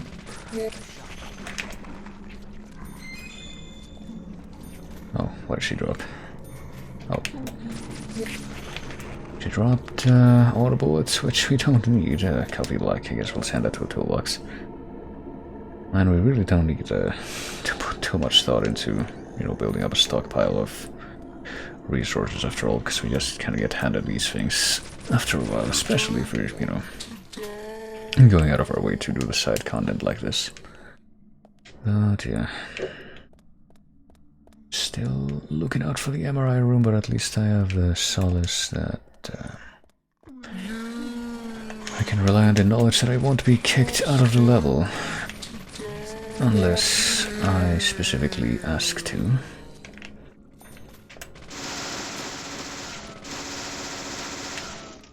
Do we want to go this way? I don't remember if there's anything of import here. Well, I can see a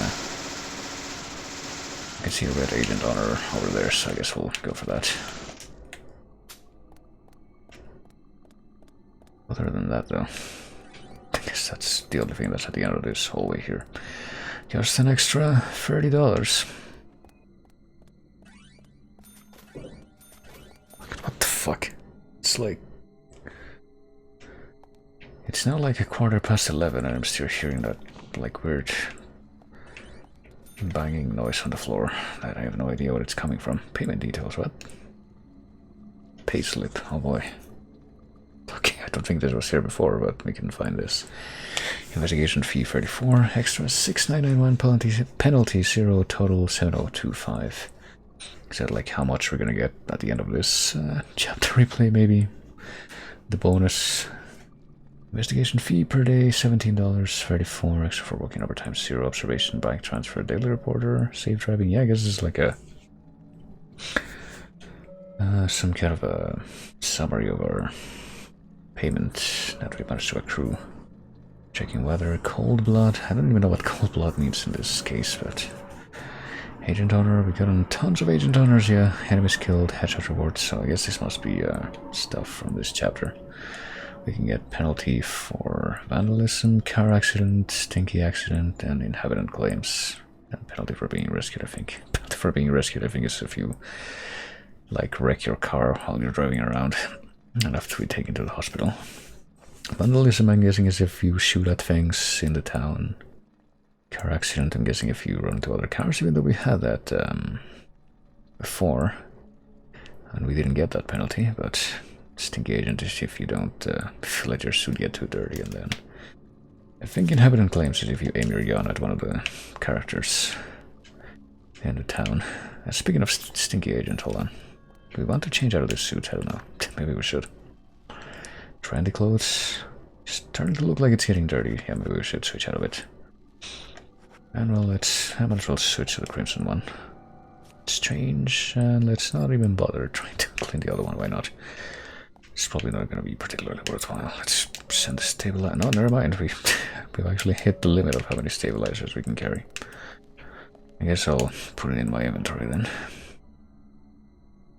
Carry and store, for that matter. What else do we have here? Lollipop, no thanks. First aid kit, medium. I guess we'll send that to a toolbox as well. We have a complete capacity on first aid kits of all sizes. Oh shit. For a second there I forgot that that was, you know, getting attacked was a thing that was to be expected. I'm guessing that you can't access the map in these otherworld sections either, can you? Okay, we can't go through here. Trying to remember... oh no, you can. Never mind. Wait a minute, is this the... yeah, I think this is the... oh my god, where the fuck is the MRI room then?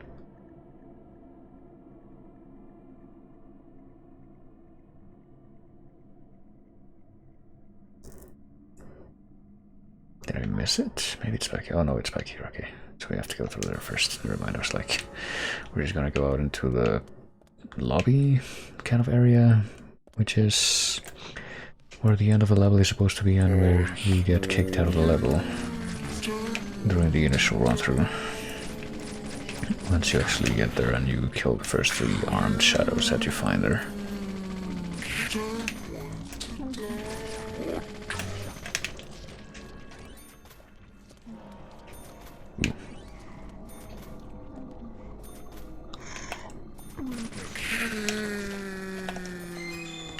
What do we got here? 10mm bullets, which we are in full. We need to ignore the mode. I think we can still, put some more of the shotgun ammo in our inventory at least. Our pockets, but we cannot put any more of those in the toolbox either. Oh shit, I did not realize you were there. I apologize, miss.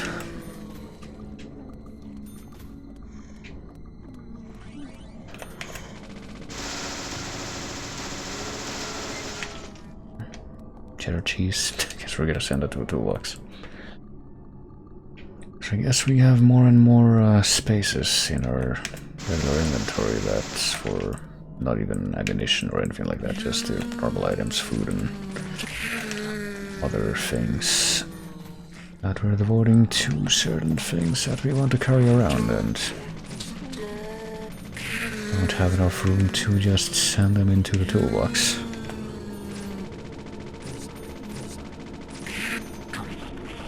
Many bullseyes.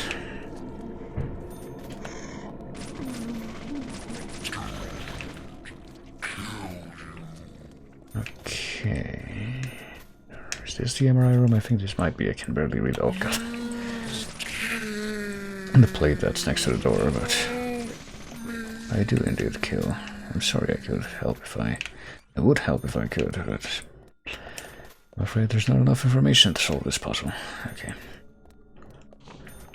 So really go by faster when you don't really have to, like, do any of the puzzle stuff or investigation things. But here we are. We now have the Armed Shadow trading card, so as of this moment, I guess we got what we came for. So let's carry on. I guess I'm gonna try to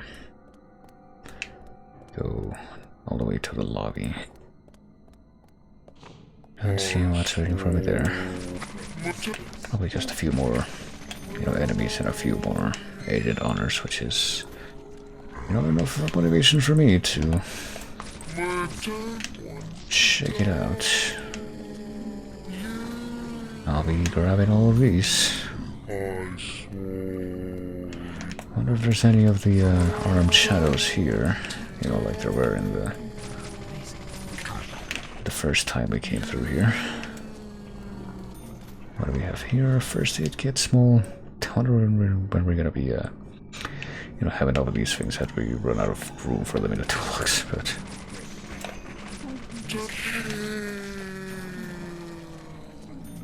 What was back here again? Is this another first aid kit? Well, yes, it is. Why not? We'll throw that in the toolbox. And I guess that's pretty much everything. We can just keep on killing these dudes, but there might not be a limit to... Oh no, never mind. There is in fact a limit to how many of them spawn. So with that, I guess we're pretty much done here. Let's bring the last of these Otherworld replays that we're going to be doing to a close. And let's also find the... or bring this particular chapter replay to a close so that we can get started on the next one. We're going to be doing a few more of these. That should be faster because they won't include anything like this.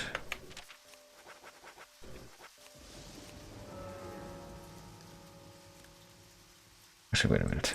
Before I even do this, let me have a quick look at my inventory. Let's see how things look. We got 1, 2, 3, 4. I think we're like right on the limit of stuff we're allowed to carry. So I should probably put some of this crap in there. Well, some of this crap that we're actually able to put in the toolbox, We will eat some onions, drink the root beer, doesn't really matter. Apparently root beer and also the... all the black coffees and the root beers we know are the most effective items for just recovering tiredness if you need to do that. But maybe we don't really need that anymore. I don't know. Let's go to the hotel. If we get that cutscene, that's on the outside of the gallery. I didn't mention this at all, did I? But There's a few cutscenes in the game that show the outside of the gallery, and it's not recommended to skip those cutscenes because they... Oh god, we're gonna have to do this again. No, that's fine, I guess. Do you remember? Yes, I do. Any cutscenes that take place outside of the gallery are not recommended to be skipped because that can cause the game to crash, so just need to bear that in mind. That's right. A broken stiletto heel. So we're gonna have to do this little quiz, I suppose, at the end of each of these replays, but that's fine. Contact with Anna's body prior to it being discovered by us. Yeah, thank you, York. What do you think she was holding on to? I mean, we already went over all this information. Yes, it was a round object with that. The inverted peace sign imprint. The man in the photo found in the woods had a tattoo of an upside down peace. These two could well be related. It's a little bit obnoxious, but whatever. Okay, that's the end of that, so... And then there's this, that pre-rendered framing device scene with the little girl whose name is Emily. I didn't even, notice or note that out loud, but yeah. And he's got it again. I was actually kind of hoping that this thing was part of, the beginning of the next chapter. And not, the end of this chapter, because since it is part of the end of this chapter instead, that means that we're gonna have to watch this every time, because, like I said, skipping this does run the risk of crashing the game, so I'd rather not, especially not after we did all that.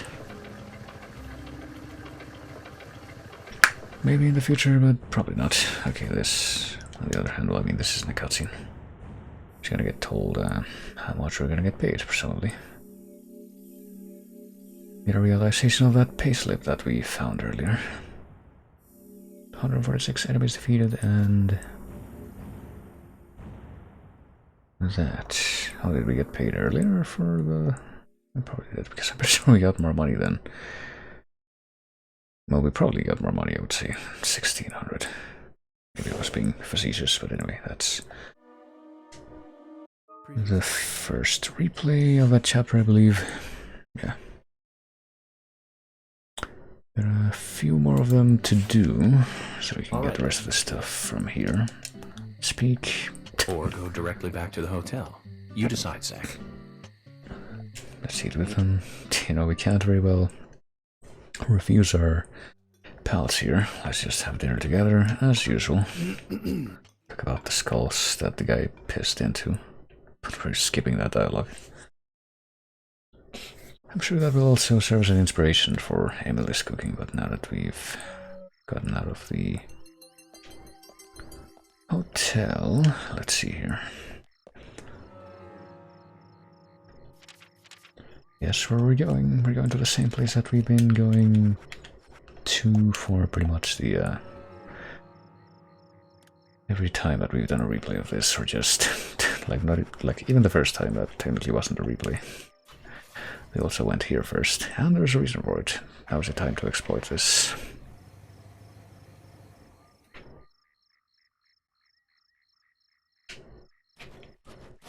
Go chat with the general again and see what he has to offer us this time.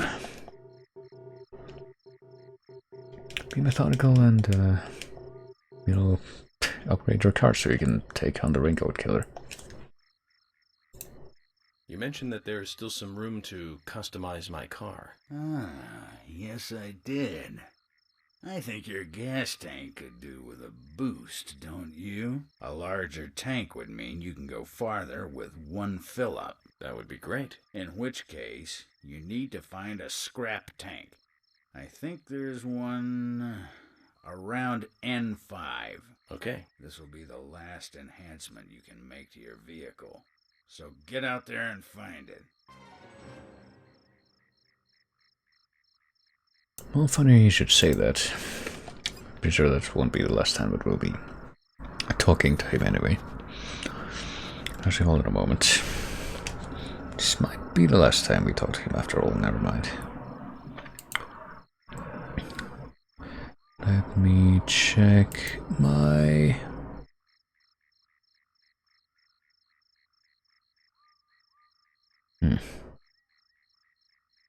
No, I guess that will be the last time that we talk to him for now, at least.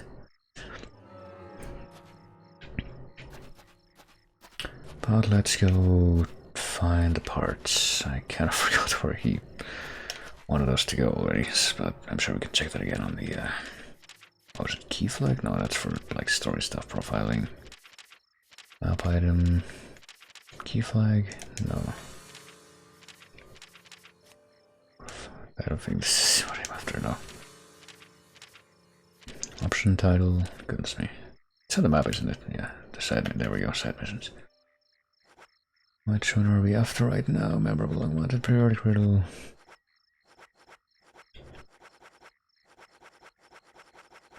I'll figure this out. Micro parts, here we go, gas tank parts. But it doesn't say. Which quadrant he was talking about, god damn it. Let's see if we can get him to repeat it. I wasn't paying attention, oops. Round N5, okay, so snap to private, okay, thank you for clarifying that for me. I did need that. Okay, N5, N would be around this corner here, so N5 would be over there. Apparently. How would we get over there?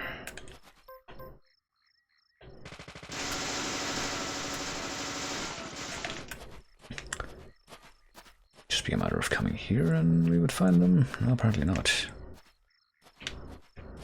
N5, he said, even though I think that around here would be N5 and yet we're not finding anything. Maybe we'll have to approach from a different angle. How would we approach from a different angle though, I guess. Gonna try to just shoot this barrel that's behind the box here. Blow everything up in one fell swoop, except this box. Rather stubborn one, not accepting its fate, and okay, I guess it was just on the other side. This will make the gas tank hold more gas, which honestly I think this would probably have been the most valuable addition to our cars that we could have gotten. Probably should have tried to get that first, but I guess we weren't really able to choose what we got. What do you want again? Well, we're gonna bring you the parts. Which I guess we're gonna be on the far end of the list here, so let's just skip to that. This is it. This will save your life someday, son. General. Imbecile. Shut up and listen to your superiors, right? That's right. This will be my last story for you, too. Toward the end of the war, I found myself alone in enemy territory. It was thick jungle, and I couldn't call for support. I was up the creek without a paddle, a boat, or even a life jacket. Eventually, weakened by hunger and thirst, I was reduced to crawling. Death was closing in. I could feel it. More than anything, I longed for water. I fell to the ground. Water filled my mind, my thoughts. That's all I wanted. I should have died there. I wasn't moving. My last wish for a drink unfulfilled. I should have died. But as you can see, I didn't. When I awoke, my throat was moist, and I saw another man collapsed at my side. There were spots of water by his feet. From the look of things, he brought water to me cupped in his hands, making trip after trip to the river. Who was it? Sergeant Timothy. That crybaby Timothy. He was dead, shot by the enemy. Later I won battle after battle. I guess luck was on my side as well. Before I knew it, I was promoted to general. But in my heart there was a hole, a gaping hole. I believe I died that day on the battlefield. I died with crybaby Timothy. Anyway, that's my last war story for you. Time for your final customization.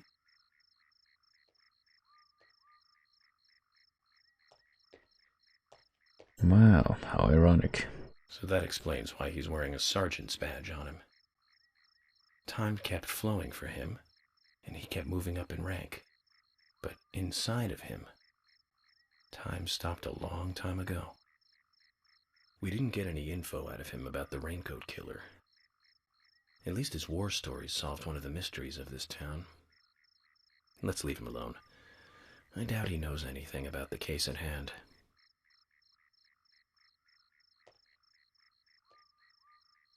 That'll increase the amount of gas your car can carry. You remind me of my men.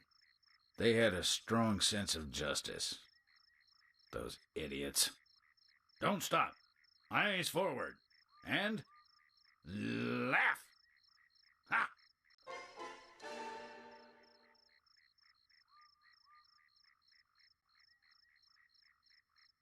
Alright. Well, before we leave this guy alone though, let's actually sink a little bit of money into what this guy has. I think we have enough money by now. Jog cargo, Lily's car, and there's our sport wagon Nick's car. Brake medium, medium. Speed slow, handling easy. So they have the same stats apparently, but they have a combined cost of what do you call it? Of 2,000. Well, your rushing will get you killed in the battlefield, didn't I? Wait, what? I guess we're gonna quit shopping. Are you kidding? Okay, well, I guess we bought a new car, but we're not allowed to buy the other one. Hold on. Oh. Milk barn. Well, the main thing I want to find out is if I get into this car, Lily's car, I guess. Do we get what over here? Alright, apparently if we drive this one, we will, oh boy, hear the Life is Beautiful song instead of the usual song that we hear in police cars, which is FBI Special Agent. Interesting. Better make a note of it. We don't have anything. We also have the license plate Spur Mom, which can probably have an unfortunate misreading. I do want to find out what would happen if we were to get into the other car that we can buy from this guy, though. I would really like to do that right now, thank you. It's a perfect day to go on a treasure hunt. Oh, there we go. We can now buy that car as well. I don't know why we couldn't before, maybe because they were both come out and or spawn in the same place, and that's the only reason. Sport wagon? What's a license plate? Great cook, of course it is. Now let's see what this one has for us. Oh, it also has the, well, it certainly seems faster than the other cars we've tried. It has Life is Beautiful as well. So apparently both Nick's car and this weird station wagon and the van that's apparently Lily's car both have this song when you drive them. Good thing to note. Let's see, but now that we've done that, we actually need to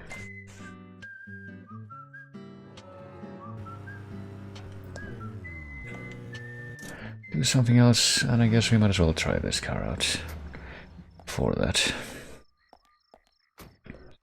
I'll have to go find Sigourney again.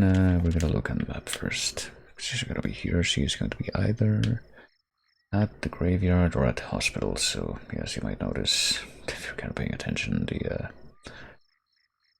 every time Sigourney spawns for one of her missions, she is progressively farther away from her house. I think the hospital is here and she's not here, which means that she must be at the graveyard, which I think is actually quite close to the junkyard where we are. If we head up the road here, yep, that's where she is. Roman Sigourney and Brian the Insomniac. Well, I guess we might as well get right back in the car. We can head over there.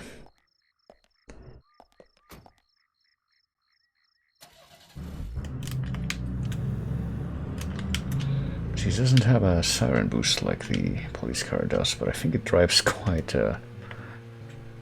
fast by its own. by itself, on its own, without needing that. I don't know.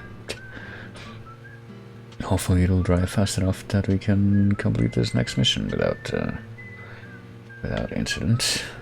Apparently the cars that are repurposed into the police cars in this game are just kind of crappy overall.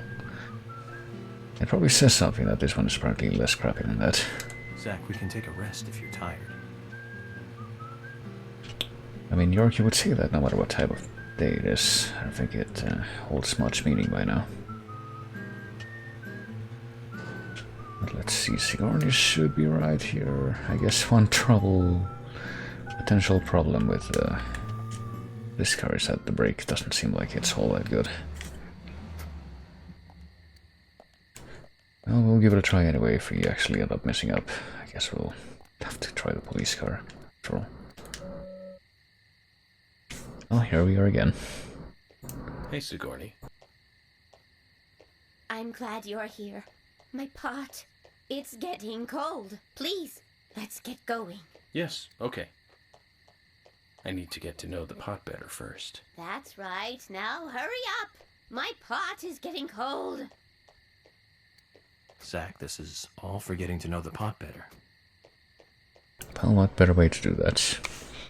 Get acquainted with a pot than to repeatedly drive it home. Now, get the car Oh going. boy. My house is over by the lake. 3, 2, 1, go! Oh, shit. Accidentally hit the thing a little bit, the pop filter. Oh well. Before we get going, we're gonna have to figure out the best route to actually get there, though this doesn't, this is not the right way. At least I don't think so. Hold on, maybe if we take the tunnel, it'll actually take us to a place that's kinda close by, or maybe I'm completely off the mark there. No, that's not correct, because the house is way over here, so that's gonna be the easiest way to take this tunnel, but how do we get here? Okay, so we just turn left here, it's a lot simpler. Go down October Street, just keep going down the tunnel, and yeah, it's actually not that far off at all from where we have to go. So I'll just take this very relaxing and happy It's losing more and more of its racing warmth. music. At this rate, my pot is going to get cold. Hurry, hurry! Step on it! Why do you have to drive so safely? Can't you see my pot is getting cold? Well, Why here, aren't we I'll drive there on the wrong yet? side. Could you step on it? If we go this slow, my pot is going to get cold. We're going quite fast, honestly, 60 This is not good. It's losing more and more of its without any warmth. kind of a boost. At this rate, my pot is going to get cold. Hurry, hurry! Step on it! Why do you have to drive so safely? We're not driving safely at all. Getting cold. Can't you see me driving on the wrong side? Could you step on it? If we go this slow, my pot is going to get cold. Oh, we're almost there. Just need to get past the tunnel. So this isn't... I guess this is technically not as fast as I could be going with the... Probably would be going fast with the siren boost. Or faster, I guess, with the siren boost on the police car, but... Surely we can make it like this.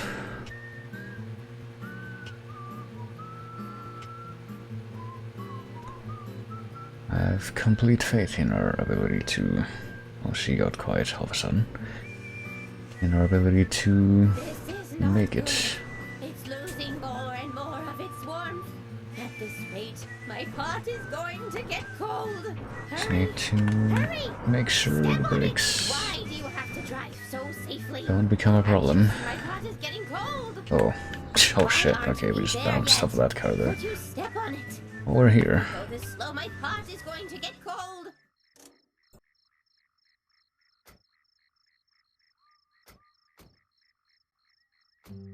Oh, thanks to you, my pot is still warm. I did my best. So does the pot have anything to say? Why don't you ask yourself? Well, do you hear it? No, I don't. I'm surprised. You're a lot more hard-headed than I thought. I used to be a teacher, you know.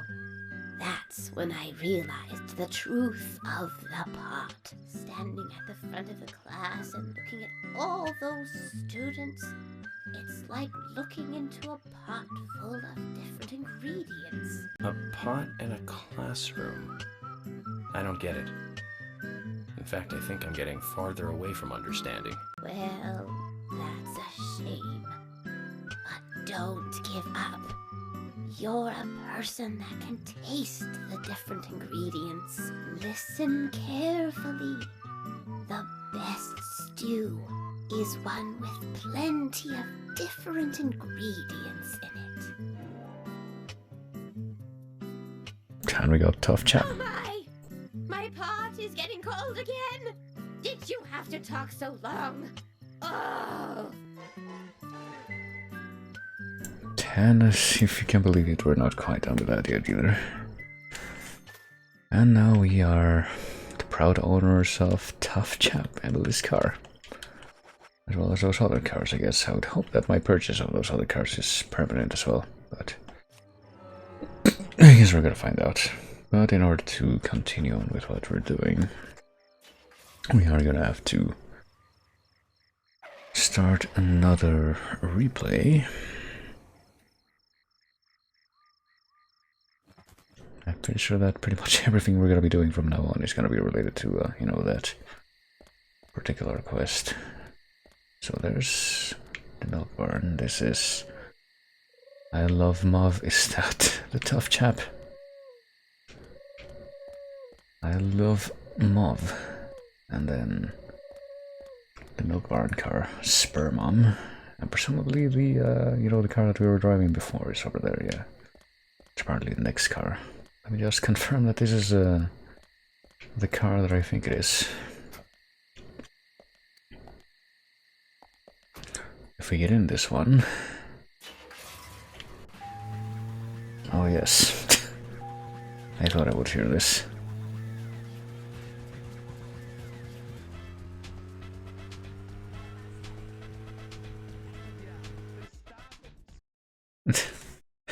But yeah, we're gonna have to finish out the chapter replay to do the remainder of this. So I'm pretty sure we'll be hearing more of that in just a minute.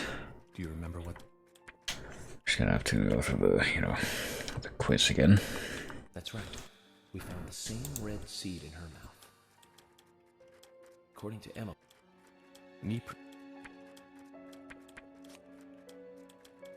that's right. A broken stiletto heel. Aligning this with the other evidence suggests that two people came into contact with Anna's body prior to it being discovered by us. Those being the perpetrator who killed Anna. What do you think she was holding on to?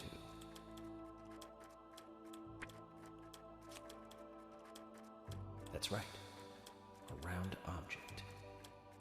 The marks on her hand suggest a peace mark.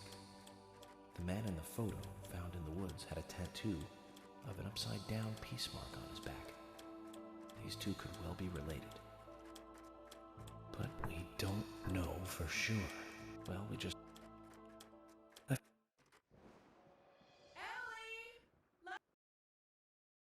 And we're gonna have to watch this cutscene again in full because, you know, just how it works. Oh well. But yeah, one thing that I definitely wanted to note for the purposes of this was this kind of quirk with all the different cars, and even though you can definitely finish the entirety of the game without even realizing you can get other cars, or at least knowing how you can get other cars, they do have that quirk where each time that you get into a different one that isn't just a regular police cars, they do have like unique music that they play.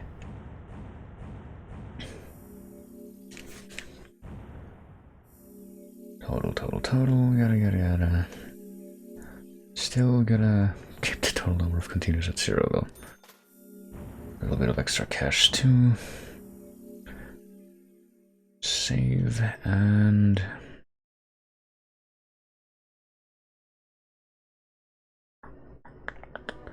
Started another replay, go through all this stuff.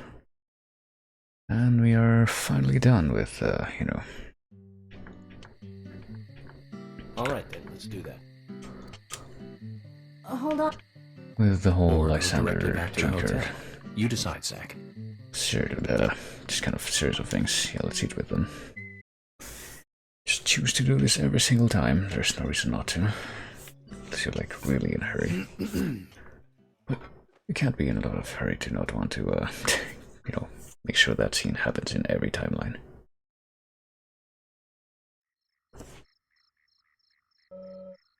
Okay, back to the investigation. Do we have the car with us right now? No, we don't. Shit, okay. Hold on. Just a moment, please. Okay. Because right now we have assigned... Or we have the police car assigned as like our current car that we have. But we don't want to use that car for this next thing. We want to go back to the hotel and avoid this, you know, plot progression spot that we thankfully are not orbed right on top of. So yeah, I guess we just permanently own all of these other cars besides, which is pretty nice. There's like one more car at least that I can think of, well, a couple more that we need to get. One of them we're pretty much about to get right here. Okay, we're not actually driving anywhere right now, we're just gonna get in the car so we can get it as our assigned car. And now that we've done that, let's go to the map and figure out where Sigourney is, because we're gonna have to find her again. Let's see here. This time she's gonna be either at the community center or the forest park. Oh boy. Well, let's figure out where the community center is first. I guess over here, but she's not here, so I'm guessing she's gonna be at the forest park, so it's gonna be quite an interesting drive, to say the least. Well, let's see, here's this. That's Becky's house, isn't it? No, that's Usha's house. I guess that's a different set of houses. No, Becky's house is like way over here. And there's the road that goes like to the gallery and nowhere else. Wait, hold on. Where is the road that goes to the park, though? That's the road that goes to the mansion. This is the road that goes to the park, so it's a little far, you might say, because it's completely correct. It's like the unfortunate position for her to spawn, but I'm sure we can... I mean, I'm sure it's doable just because of the fact that they can spawn her there. Surely they wouldn't spawn her in a place where it's not actually possible to drive from there to the place that you're supposed to get to in time. I think somebody would just do that. Just release a video game that hasn't had enough playtesting. Where is she anyway? Oh, she was right here.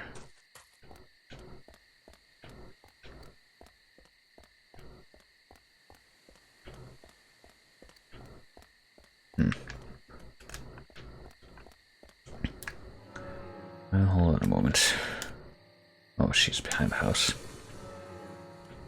I guess she must be, otherwise... How would she show up there? Question mark. Or she's... Is she behind the house?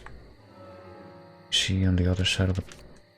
Oh no, she's on the other side of the parking lot. Never mind. I was reading that backwards after all.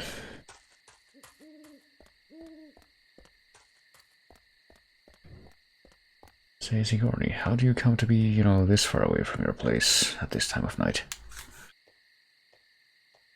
Hey, Sigourney. I'm glad you're here. My pot, it's getting cold. Please, let's get going. Here we go again. But it's okay.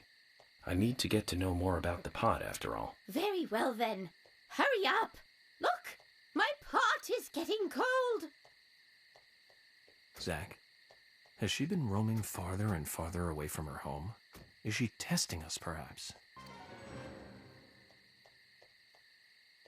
She's just doing this in hopes that we'll keep finding her and doing this.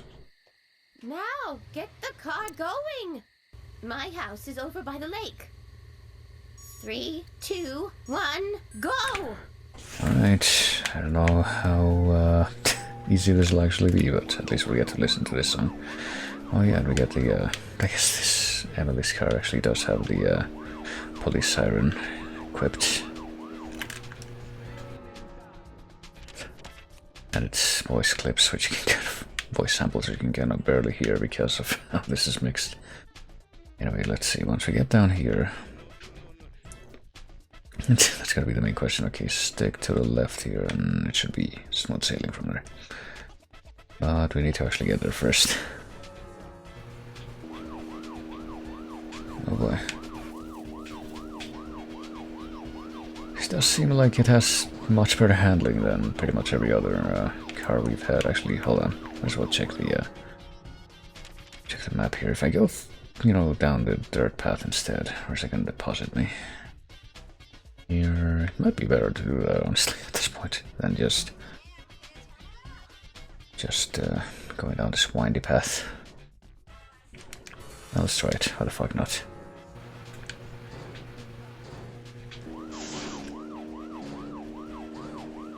We do have, you know, unlimited car durability, so that'll probably help. Unlimited car durability and unlimited car boost and fuel. Well, we're taking a shortcut, you see. Oh god, oh Jesus. Aren't we there yet? Could you step on it? If we go this slow, my pot is going to get cold.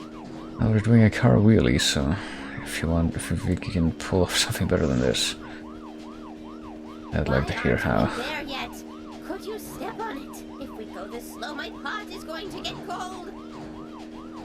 Oh shit, oh Jesus Christ, okay. Got into some really interesting motions there, but you know, being able to get there in the end is... Oh shit, it's the only thing we're concerned about right now, oh god. I don't even know if I turned the right direction when I tried to come over here. I think I did, oh my god. Please, okay.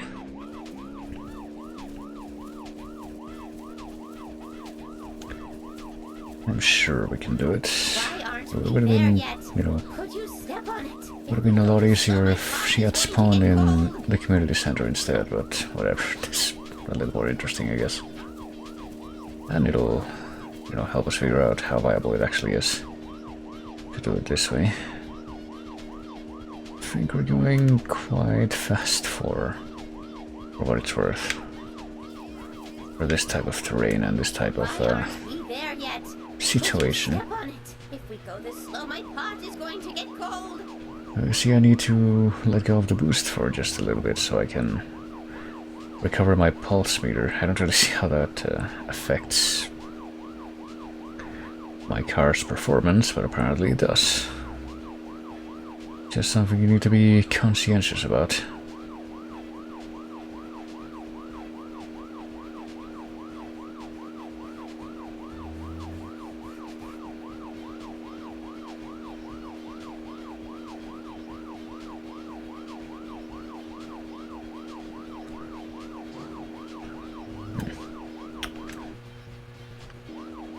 You know, it just came to my mind that I don't think I've added this game to my, there's a site that I use for, like, keeping track of the games that I play these days, called Groovy.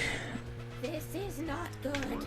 It's losing. It occurs to me that I haven't actually added this game to, like, the games I played in 2023 tag yet. Even though I probably should. Let me keep track of things for certain purposes. Oh, thanks to you, my pot is still warm. We somehow made it in time. But Sigourney, I just have to ask. If you don't want the pot to get cold, why don't you just stay at home? Shh. Quiet. Don't say things like that out loud. You don't want people to hear you like that, do you? Sorry. I was just wondering. I want the pot to get a breath of fresh outside air. Fresh air. I had a very wild student once. I was forced to lock him in the punishment room many times, but he didn't improve at all. In fact, he just got worse. We all hate being locked up in a stuffy room, don't we? The same goes for the pot. I'd feel bad for leaving the pot locked up in the house all day. It's the same for your job, too, isn't it? The more you chase, the more the criminals run. You hear? The best stew is one that isn't overboiled. And we got George's car now. Hi! My pot is getting cold again! Did you have to talk so long? Oh!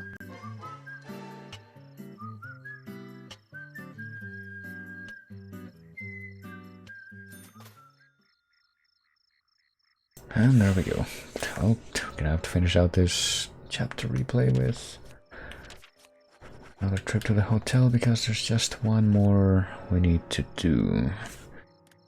One more run of that particular mission, pretty much. Actually, not even sure what song we're gonna end up hearing when we get in George's car, but we're definitely gonna have to be using it for this next mission. Let me just try to figure out where it is, what it looks like. Is that it? So we got, yeah, this used to be where Emily's car was, but now it's different. And now this car, which has the plate "I am the one." I don't need a gun. Is that how that goes? I don't know. I am not smart enough to know that, but I don't think this game is either. Okay then. Do you remember? Well, let's do the quiz again. We're gonna have to do it one more time after this, too, for the final replay, but that's okay. The same red seed in her mouth. According to Emily, it was raining. Knee print. That's right. A broken stiletto heel. Aligning this with the other evidence suggests that 2 people came into contact with Anna's body prior to it being discovered by us. Those being the perpetrator who killed Anna. What do you think she was holding on to? Also, sneak peek of the fucking text find window for my Notepad++, which opened up in the other monitor for some reason. The marks on her hand suggested peace mark. Just trying to figure out where you actually get that. Peace mark on his back. These 2 could well be related. But we don't know for sure. 147, where's that? Next, the town folk. Well, we just have... Okay, here we go. But I'm just trying to figure out where the, when you get a certain thing that's so much related to the stuff we've been getting in this chapter, but apparently it's not until after... Actually, wait, is that not even the end of episode 1? I thought it was, but apparently maybe at the end of episode 1 isn't until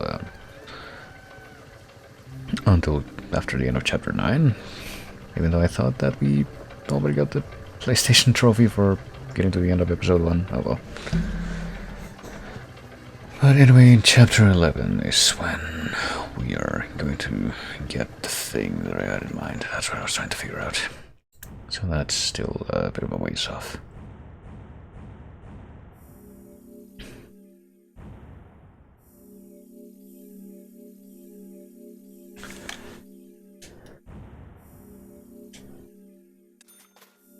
Got a little bit of extra money, which I will not say no to. Do the save, and finally we can go into the final chapter replay that we'll be doing for right now, which, like I said, it's going to be another one of the Sigourney missions. The final Sigourney mission, as a matter of fact.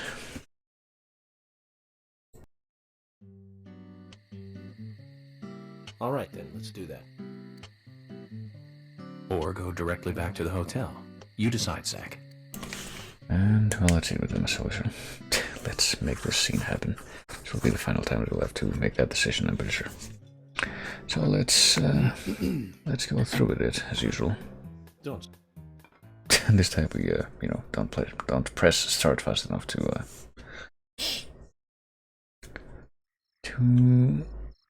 skip that scene in time for that, the comic relief song, which I'm pretty sure is actually just called Comic Relief.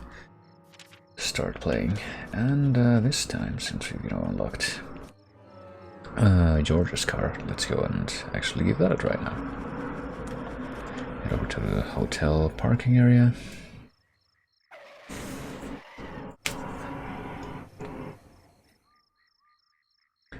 Let's go grab George's car and see. I'm guessing it's gonna be right next to Emily's car. So this is like where some of the cars that we've been storing are gonna be, if not all of them. Also this, which I guess I just never saw before. So I'm guessing that all the cars, might as well just find out by taking a quick peek over here. All the cars that are on this side of the parking lot right now are police cars, like the generic police cars that you can find there right from the beginning, but I guess all the other cars that you unlock through stuff like this are gonna be on this side. So let's get inside this car, and I actually have no idea what the music is gonna be, like I said.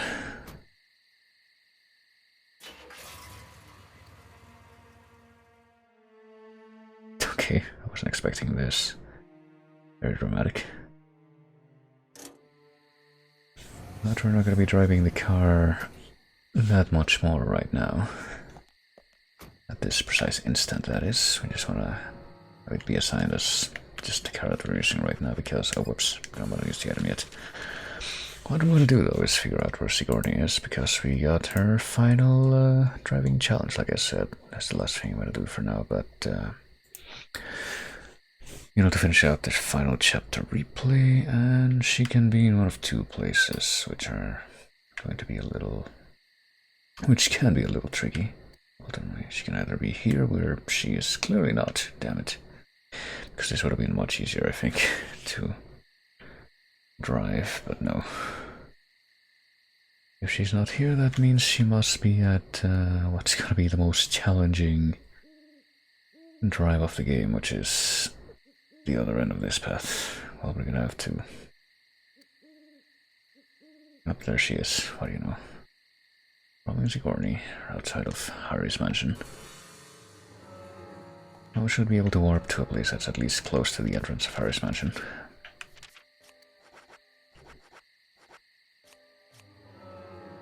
But hey, it's as good of a thing as any to close this out. If you actually warp to Harry's mansion, I don't think it does ring deposits us right in front of the mansion, though, does it? No, we're at the gate. Means we still have to drive quite a little bit farther to actually get there. This car must be George's. All this display of power, it definitely suits him, even though it looks... I didn't even look at the description for the other cars. Or even Emily's cars. Emily's car, I should say. Well, let's listen to this very dramatic theme that apparently plays. Actually, wait a minute. Is it still playing? Yeah, it's actually kind of hard to hear. Okay, I thought for a moment that this would actually, yeah, it's actually getting a little bit louder, and or it switched up from like a sort of somber classical piece I was.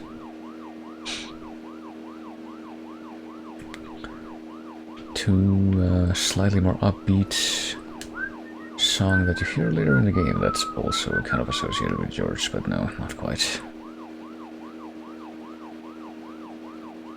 Even though that probably would have been not entirely unfitting, considering the theme song that Emily's car has.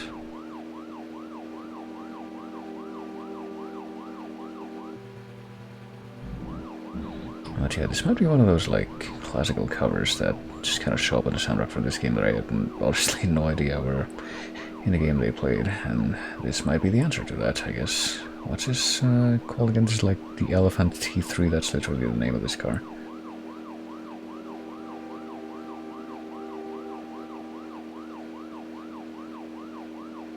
Guess we're able to drive very fast with this car. I think this might be like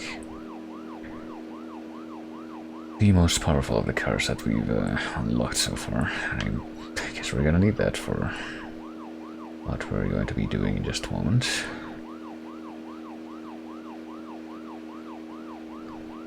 Sure hope it's up to the task.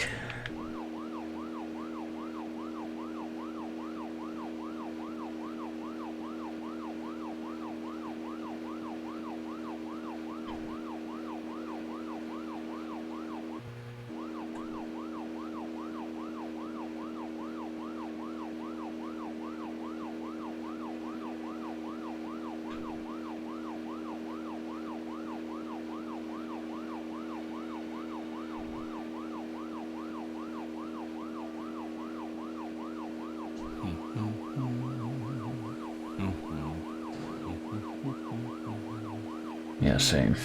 Anyway, well, finally gotten here, and here's Sigourney. And before we actually get out of the car, though, we need to, I guess just inch it a little bit. Oops, evidence claims penalty. Okay, it was a little bit of money because we almost ran her over, I suppose. Gotta make sure this thing is pointed the correct way. I think this does make a difference. And here we are. Hey, Sigourney. I'm glad you're here. My pot, it's getting cold. Please, let's get going. Okay, but just give me a minute. When do you think I'll be friendly enough with the pot? This is the last time. So go! Hurry! What'll you do if my pot goes cold? Did you hear that, Zach? This is the last time. The mystery of the pot shall soon be answered. Cold pot 5. Oh, there we are. Also, hi, Chokakiki. Didn't get a notification. Oh, that's unfortunate, but, well, fortunately we haven't been doing, like, anything plot relevant this time, just side content. Get the car going! My house is over by the lake. 3, 2, 1, go! But like I mentioned a few times, this will be the last batch of side content that we'll be doing pretty much until the end game in bulk. I'm pretty sure. I'm reasonably certain. It's the last chapter replay I'm gonna have to be doing in the entire game, I'm pretty sure, but yeah. Well, her pot is cold and we have to get her home in time. This is the 5th time we've done this. Oh shit. Losing more and more of its warmth. At this rate, my pot is going to get cold. Hurry! Hurry! Step on it! Why do you have to drive so safely? Can't you see my pot is getting cold? Well, we're not driving that safely, obviously, but I have no idea what's going on. Well, yeah, all we did was remember all the stuff that happened. We've been doing this a few times. At this rate, my pot is going to get cold. We also got upgrades for the generic cars, which we're probably not even going to be using anymore. We did the last couple of cooking quests for Emily, which is just like giving her stuff. And why aren't we there yet? we did a few more action levels where most of them are just like replaying the stuff that we already beat before, which goes by a lot faster, so we can get more trading cards. It's losing more and more of its warmth. At this rate, my pot is going to get cold. The first one of those that we did was like a unique challenge that you have to unlock. Oh my goodness. Can't you see my pot is getting cold? And if you beat that one, you get an infinite machine gun, so we've been using that quite a bit. And also, I suppose we make it an effort to listen to the very sort of quiet and subtle classical sounding piece that actually replaces the other driving music when you're driving this car in particular. Hold on. Okay, now that we're finally out on onto the regular road, let me see if I can figure out what the best way is gonna be to get to her house. Here? Yeah, okay, so once we pass the Sewer 65, I was gonna say the milk barn, but no, the Sewer 65. And the milk barn, actually, yeah, turn left after that, and then it should be the same road that we already know. I sure hope we can make it there in time. Looks like with each and every one of these levels, these side quests where we have to drive her home, she spawns farther and farther away from where we're supposed to go. Hurry! Step on it! Why do you have to drive so safely? Can't you see my pot is getting cold? Why aren't we there yet? Could you step on it? If we go this slow, my pot is going to get cold. I also don't want to, I don't want the pulse meter to overfill. My pot is going to get cold. Hurry! Hurry! Step on it! Why do you have to drive so safely? Can't you see my pot is getting cold? This is not good. It's losing more and more of its warmth. At this rate, Oh boy. my pot is going to get cold. Hurry. Oh, we're getting a swelling in the music. Step on it. Why do you have to drive so safely? Can't you see my pot is getting cold? This is not Well, my car is right on top of a, you know, double yellow lines signal, so clearly I'm not driving safely at all. cold. Why aren't we there yet? Could you step on it? If we go this slow, my pot is going to get cold. When it's double yellow lines like this, you're not supposed to go over them, you know. Why aren't we there yet? Could you step on it? If we go this slow, my pot is going to get cold.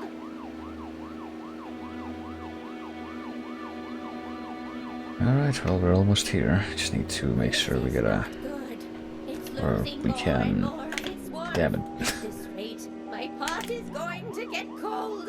Hurry, hurry, step on it. Just need to make sure we can do the turn properly here, and... Oh shit, really? We were there. Sigourney, what's wrong? Don't tell me. It's exactly what you think. Thanks to your slow driving, my pot got cold. Oh, you're just useless.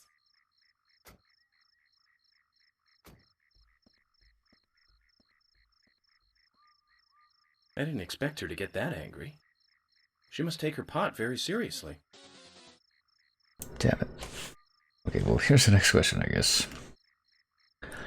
Can we retry that now, or are we gonna have to, like, reload that? Because if we have to, like, reload that, then it's whatever.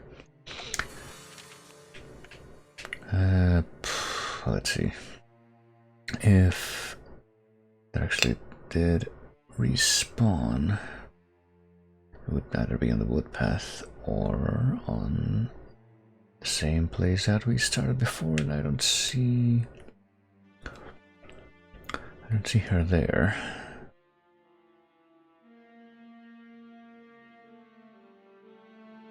Goodness, where's Harry's mansion? It's farther over this way. And if I don't see her at Harry's mansion, then I'm going to assume that I'm gonna have to, like, redo this chapter replay again, but at least... Oh no, she's there again. Oh my goodness. Well, I guess we're gonna have to try that again and assume that we have to use that as the starting point every time. Oh, I guess we have to get out of the car though. Hold on. We're literally right here, but I guess it just didn't count.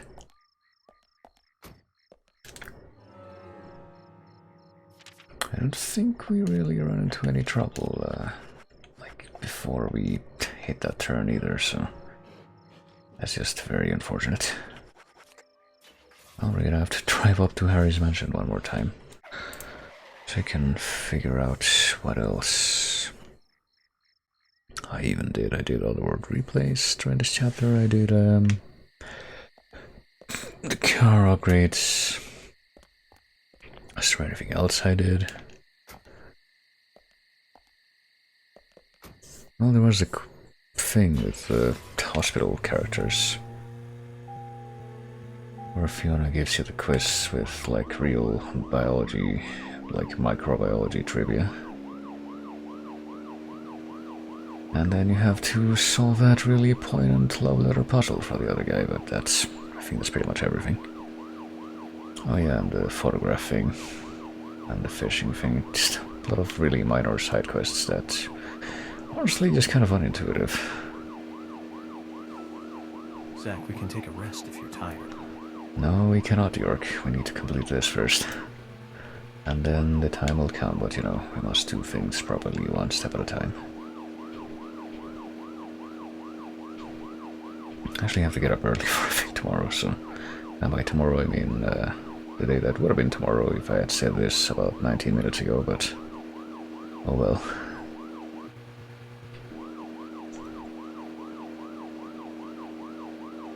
I'm sure it'll work out.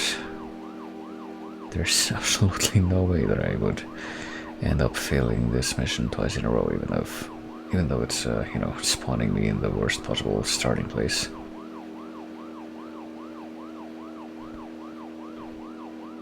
By which I mean the worst of two possible starting places. But I did the same thing before and we managed, so I don't really think there's anything I can do different to go faster down the mountain road. That's here at least.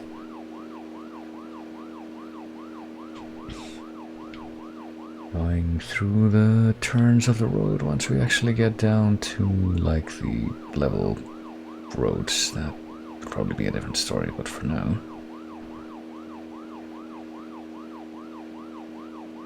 I think this big rock signifies that we're almost at the mansion, at least. I do wish it would spawn you a little faster or a little closer to the mansion when you actually use that, you know, fast travel thing, but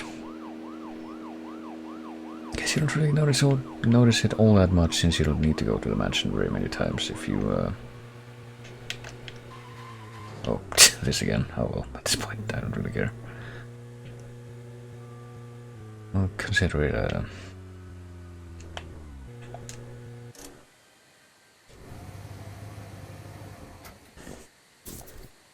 a business expense. I don't know. Well, here we are. Yes, attempt number 2. Hey, Sigourney. I'm glad you're... I'm guessing that's gonna be the same thing. Well, this time, let's not fail. Where's the car going? My house is over by the lake. 3, 2, 1, go! Alright, I am holding the boost and the accelerator. Again. And even though all of these new cars that we've been unlocking have better handling and better speed and all that jazz, I don't know how much that's really gonna help. I mean, apparently... Oh shit, based on some of the stuff that I read in the walkthrough that my notes are based on, apparently this car in particular is the car that you pretty much have to pick if she decides to spawn here in the mansion, because apparently there's a glitch with some parts of this road where in most of the other cars there's just some parts of this road where, I don't know, the top speed or just the general speed of the cars is slowed for no particular reason. No easily explicable reason, and then that can be a big problem for completing this quest in particular, but apparently this car in particular is supposed to be able to circumvent that for some reason. I'm not even sure how that works, but... Why aren't we there yet? Could you step on it? If we go this slow, my pot is going to get cold. I just take that at face value, I suppose.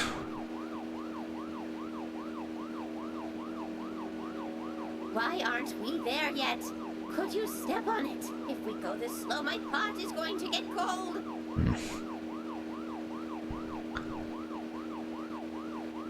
Maybe I should switch to like the first person view that you get, you know, as you work in the driver's seat for this car. I don't think I've done that for like any of the other new cars that I've unlocked. Should probably try that out. Oh goodness. Try that out. I almost didn't realize that my pulse meter was about to fill up.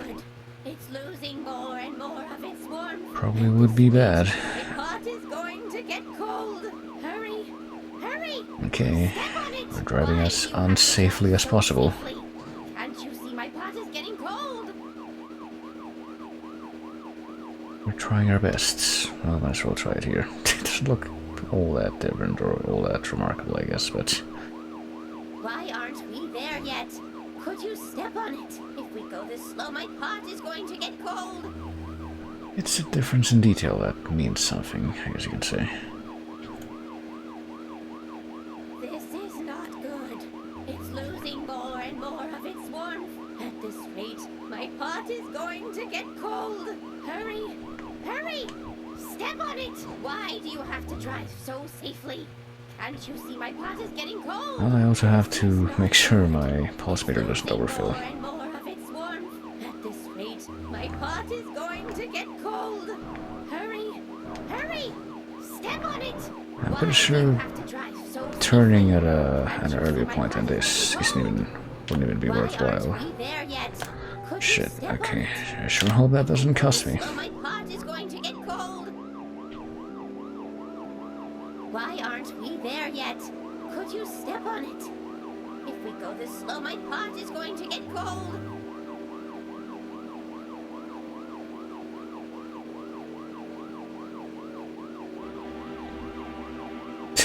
Well, we have this swell in the music besides. I don't know if it happened at this precise moment before, but okay, let's make sure we don't mess up the turn here. If we go this slow, my pot is going to get cold. Or here for that matter. There. That should have counted.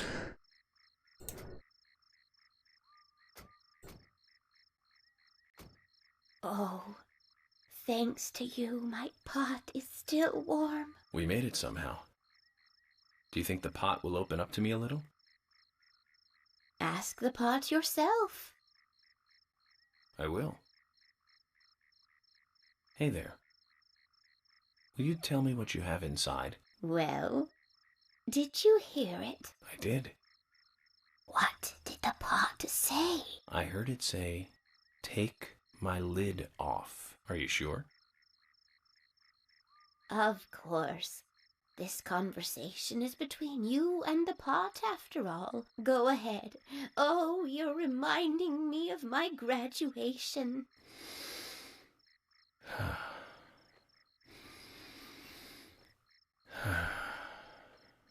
Sigourney. Huh? I'm not going to open it. Mysteries are intriguing because of the mystery.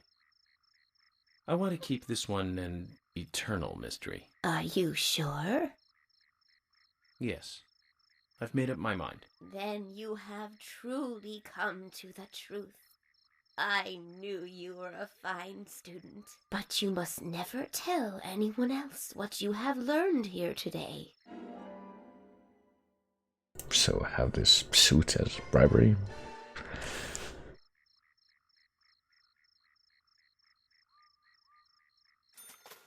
Well, that's done at least. Got the suit, that's the ultimate reward for that mission, and we are done with the Sigourney questline now.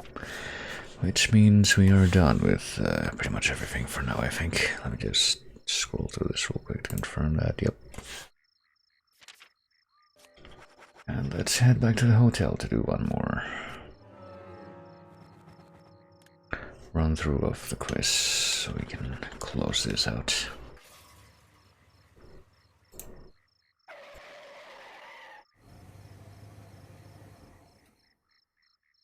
I don't know. I would think that was a pretty weak sauce expression of the whole mysteries are better expressed and kept as mysteries thing. I guess something I can do before I close this out is see if I can actually examine these other cars. Nick's car escaped quite clean. Sight of the owner's earnest nature. With this car, she must have chosen one that would help her drive the twins around. Didn't need to be that large. And this car is a private one, though she also uses it as a patrol car. Looks like a lot of officers do that here. Guess it's easy to just mount a couple of police siren lights into your car. I guess we can listen to this again in full, just for old time's sake, this ending cutscene. I've seen it a few times by now. This is like the 4th chapter replay that we've done.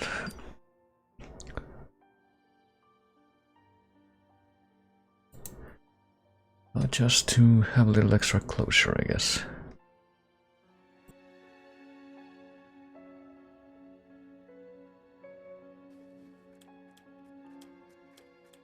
Okay then, Zach. Let's go back over our progress. First, the victim, Anna's death. She was found hanging from a tree in the forest. She was cut open with a knife from her chest down to her stomach. That was the direct cause of death. The strangulation marks and skull fracture were caused after death. Her tongue is also bit off, and I found something inside her mouth. Do you remember what that was, Zach?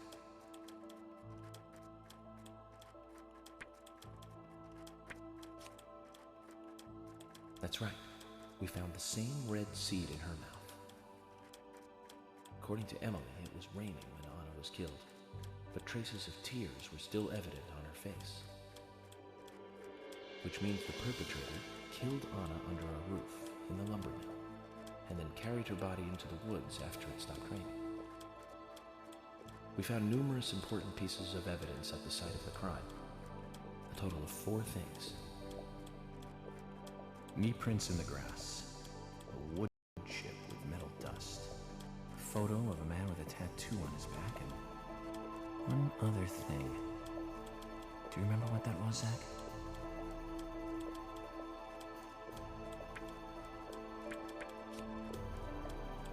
That's right, a broken stiletto heel.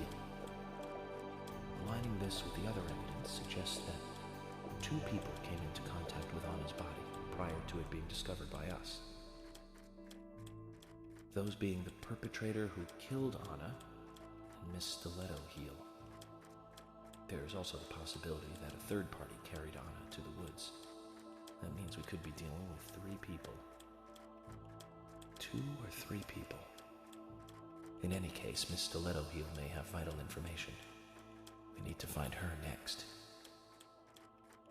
We didn't use forensic methods, but we're still closing in on the criminal.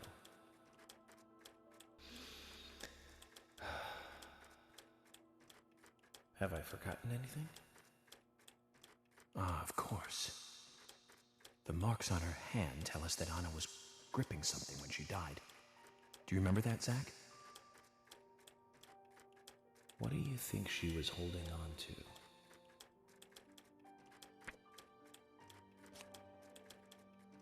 That's right. A round object. The marks on her hand suggest a peace mark. The man in the photo found in the woods had a tattoo of an upside-down peace mark on his back. These 2 could well be related. But we don't know for sure. Next, the townfolk. A few are worthy of special attention. Carol McLean, the singer and bar owner. She's Thomas's sister. Then there's Nick Cormack, the owner of the diner. Both of them seem to be hiding something.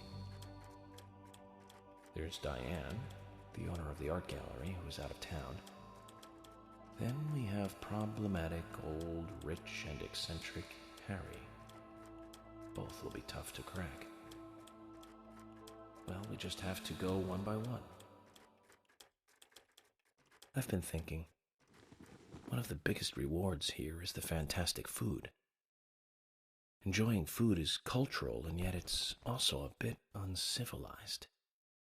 It's interesting how good food motivates me to work harder during investigations. Oh, and on Emily's back, it was strange to me. Hey, don't take that the wrong way, Zach. I wasn't getting all excited or anything. But it did make me feel strange. Nostalgic and sad almost. It's starting to rain. I think this case may take a while.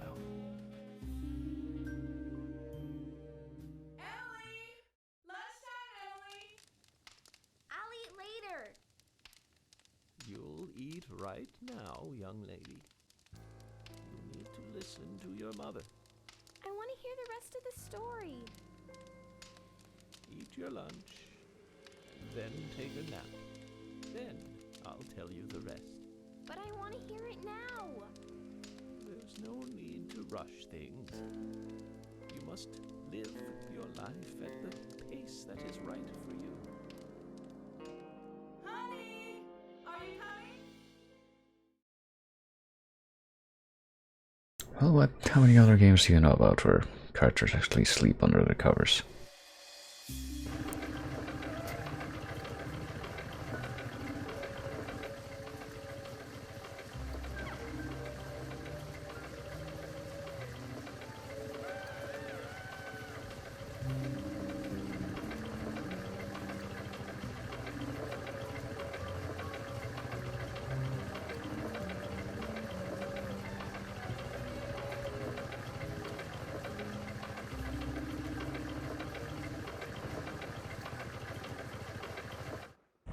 And then there's that cutscene which you're actually pretty much indicated to not skip because for some reason cutscenes that have that environment as the backdrop, the outside of the art gallery, are apparently quite buggy and they can cause the game to crash if you skip it.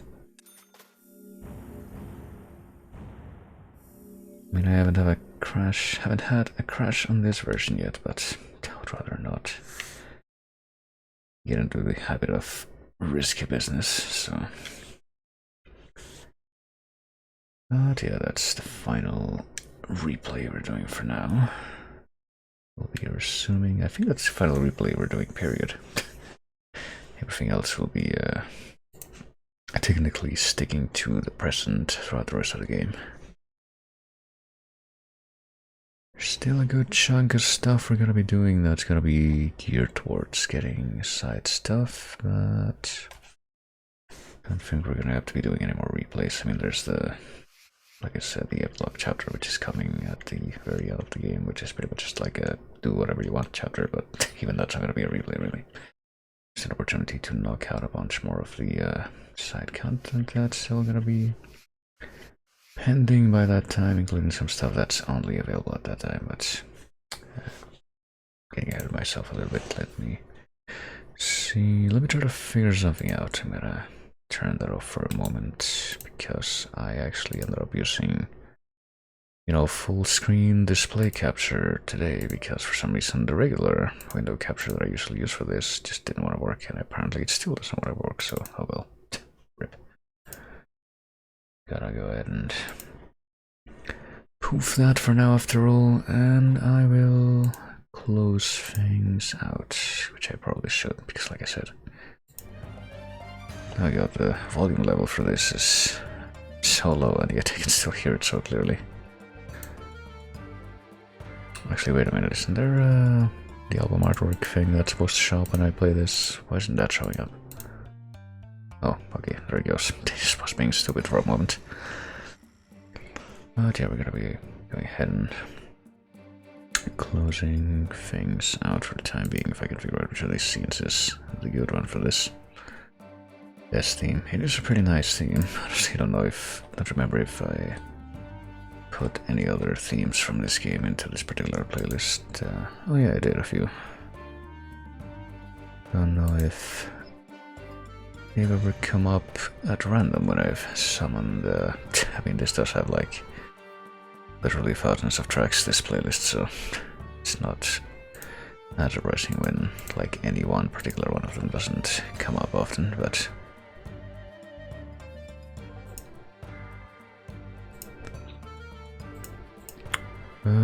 yeah. Just clicking through some more stuff in the background. It was an underwhelming game, but the soundtrack was awesome. I suppose that's one way to put it. I guess the it was a little harder to pinpoint like the underwhelming parts of the game than in the game that came after it, shall we say. I don't know, I guess there were memorable parts of it, but it was,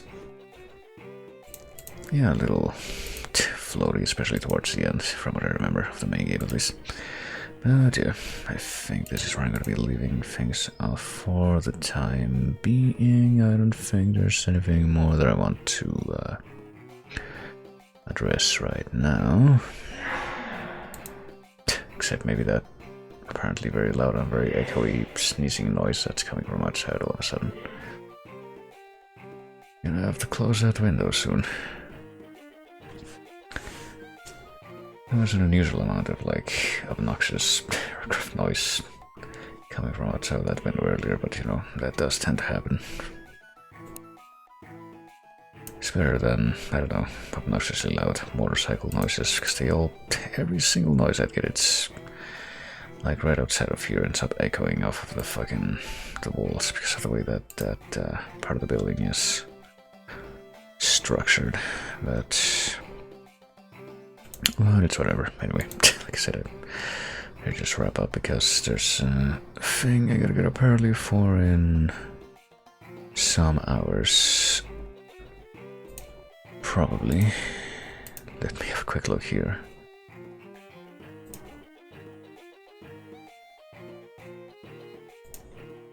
Yeah, I see no difference, so yeah. I'll just go with that. So I will just say, as usual, you'll take it easy. I thank everybody for coming like always. Thanks for chatting. Always great whenever people chat. And I will be seeing you later, quite probably tomorrow, if I decide to do more of this and actually, continue to make progress with this story. Next part of the game is also like one part that's kind of notorious for being kind of glitchy, so I would have to follow special instructions for it, shall we say. Should probably make a save backup after this, just to be safe, but we'll see. But yeah, as I said, I will be seeing you later.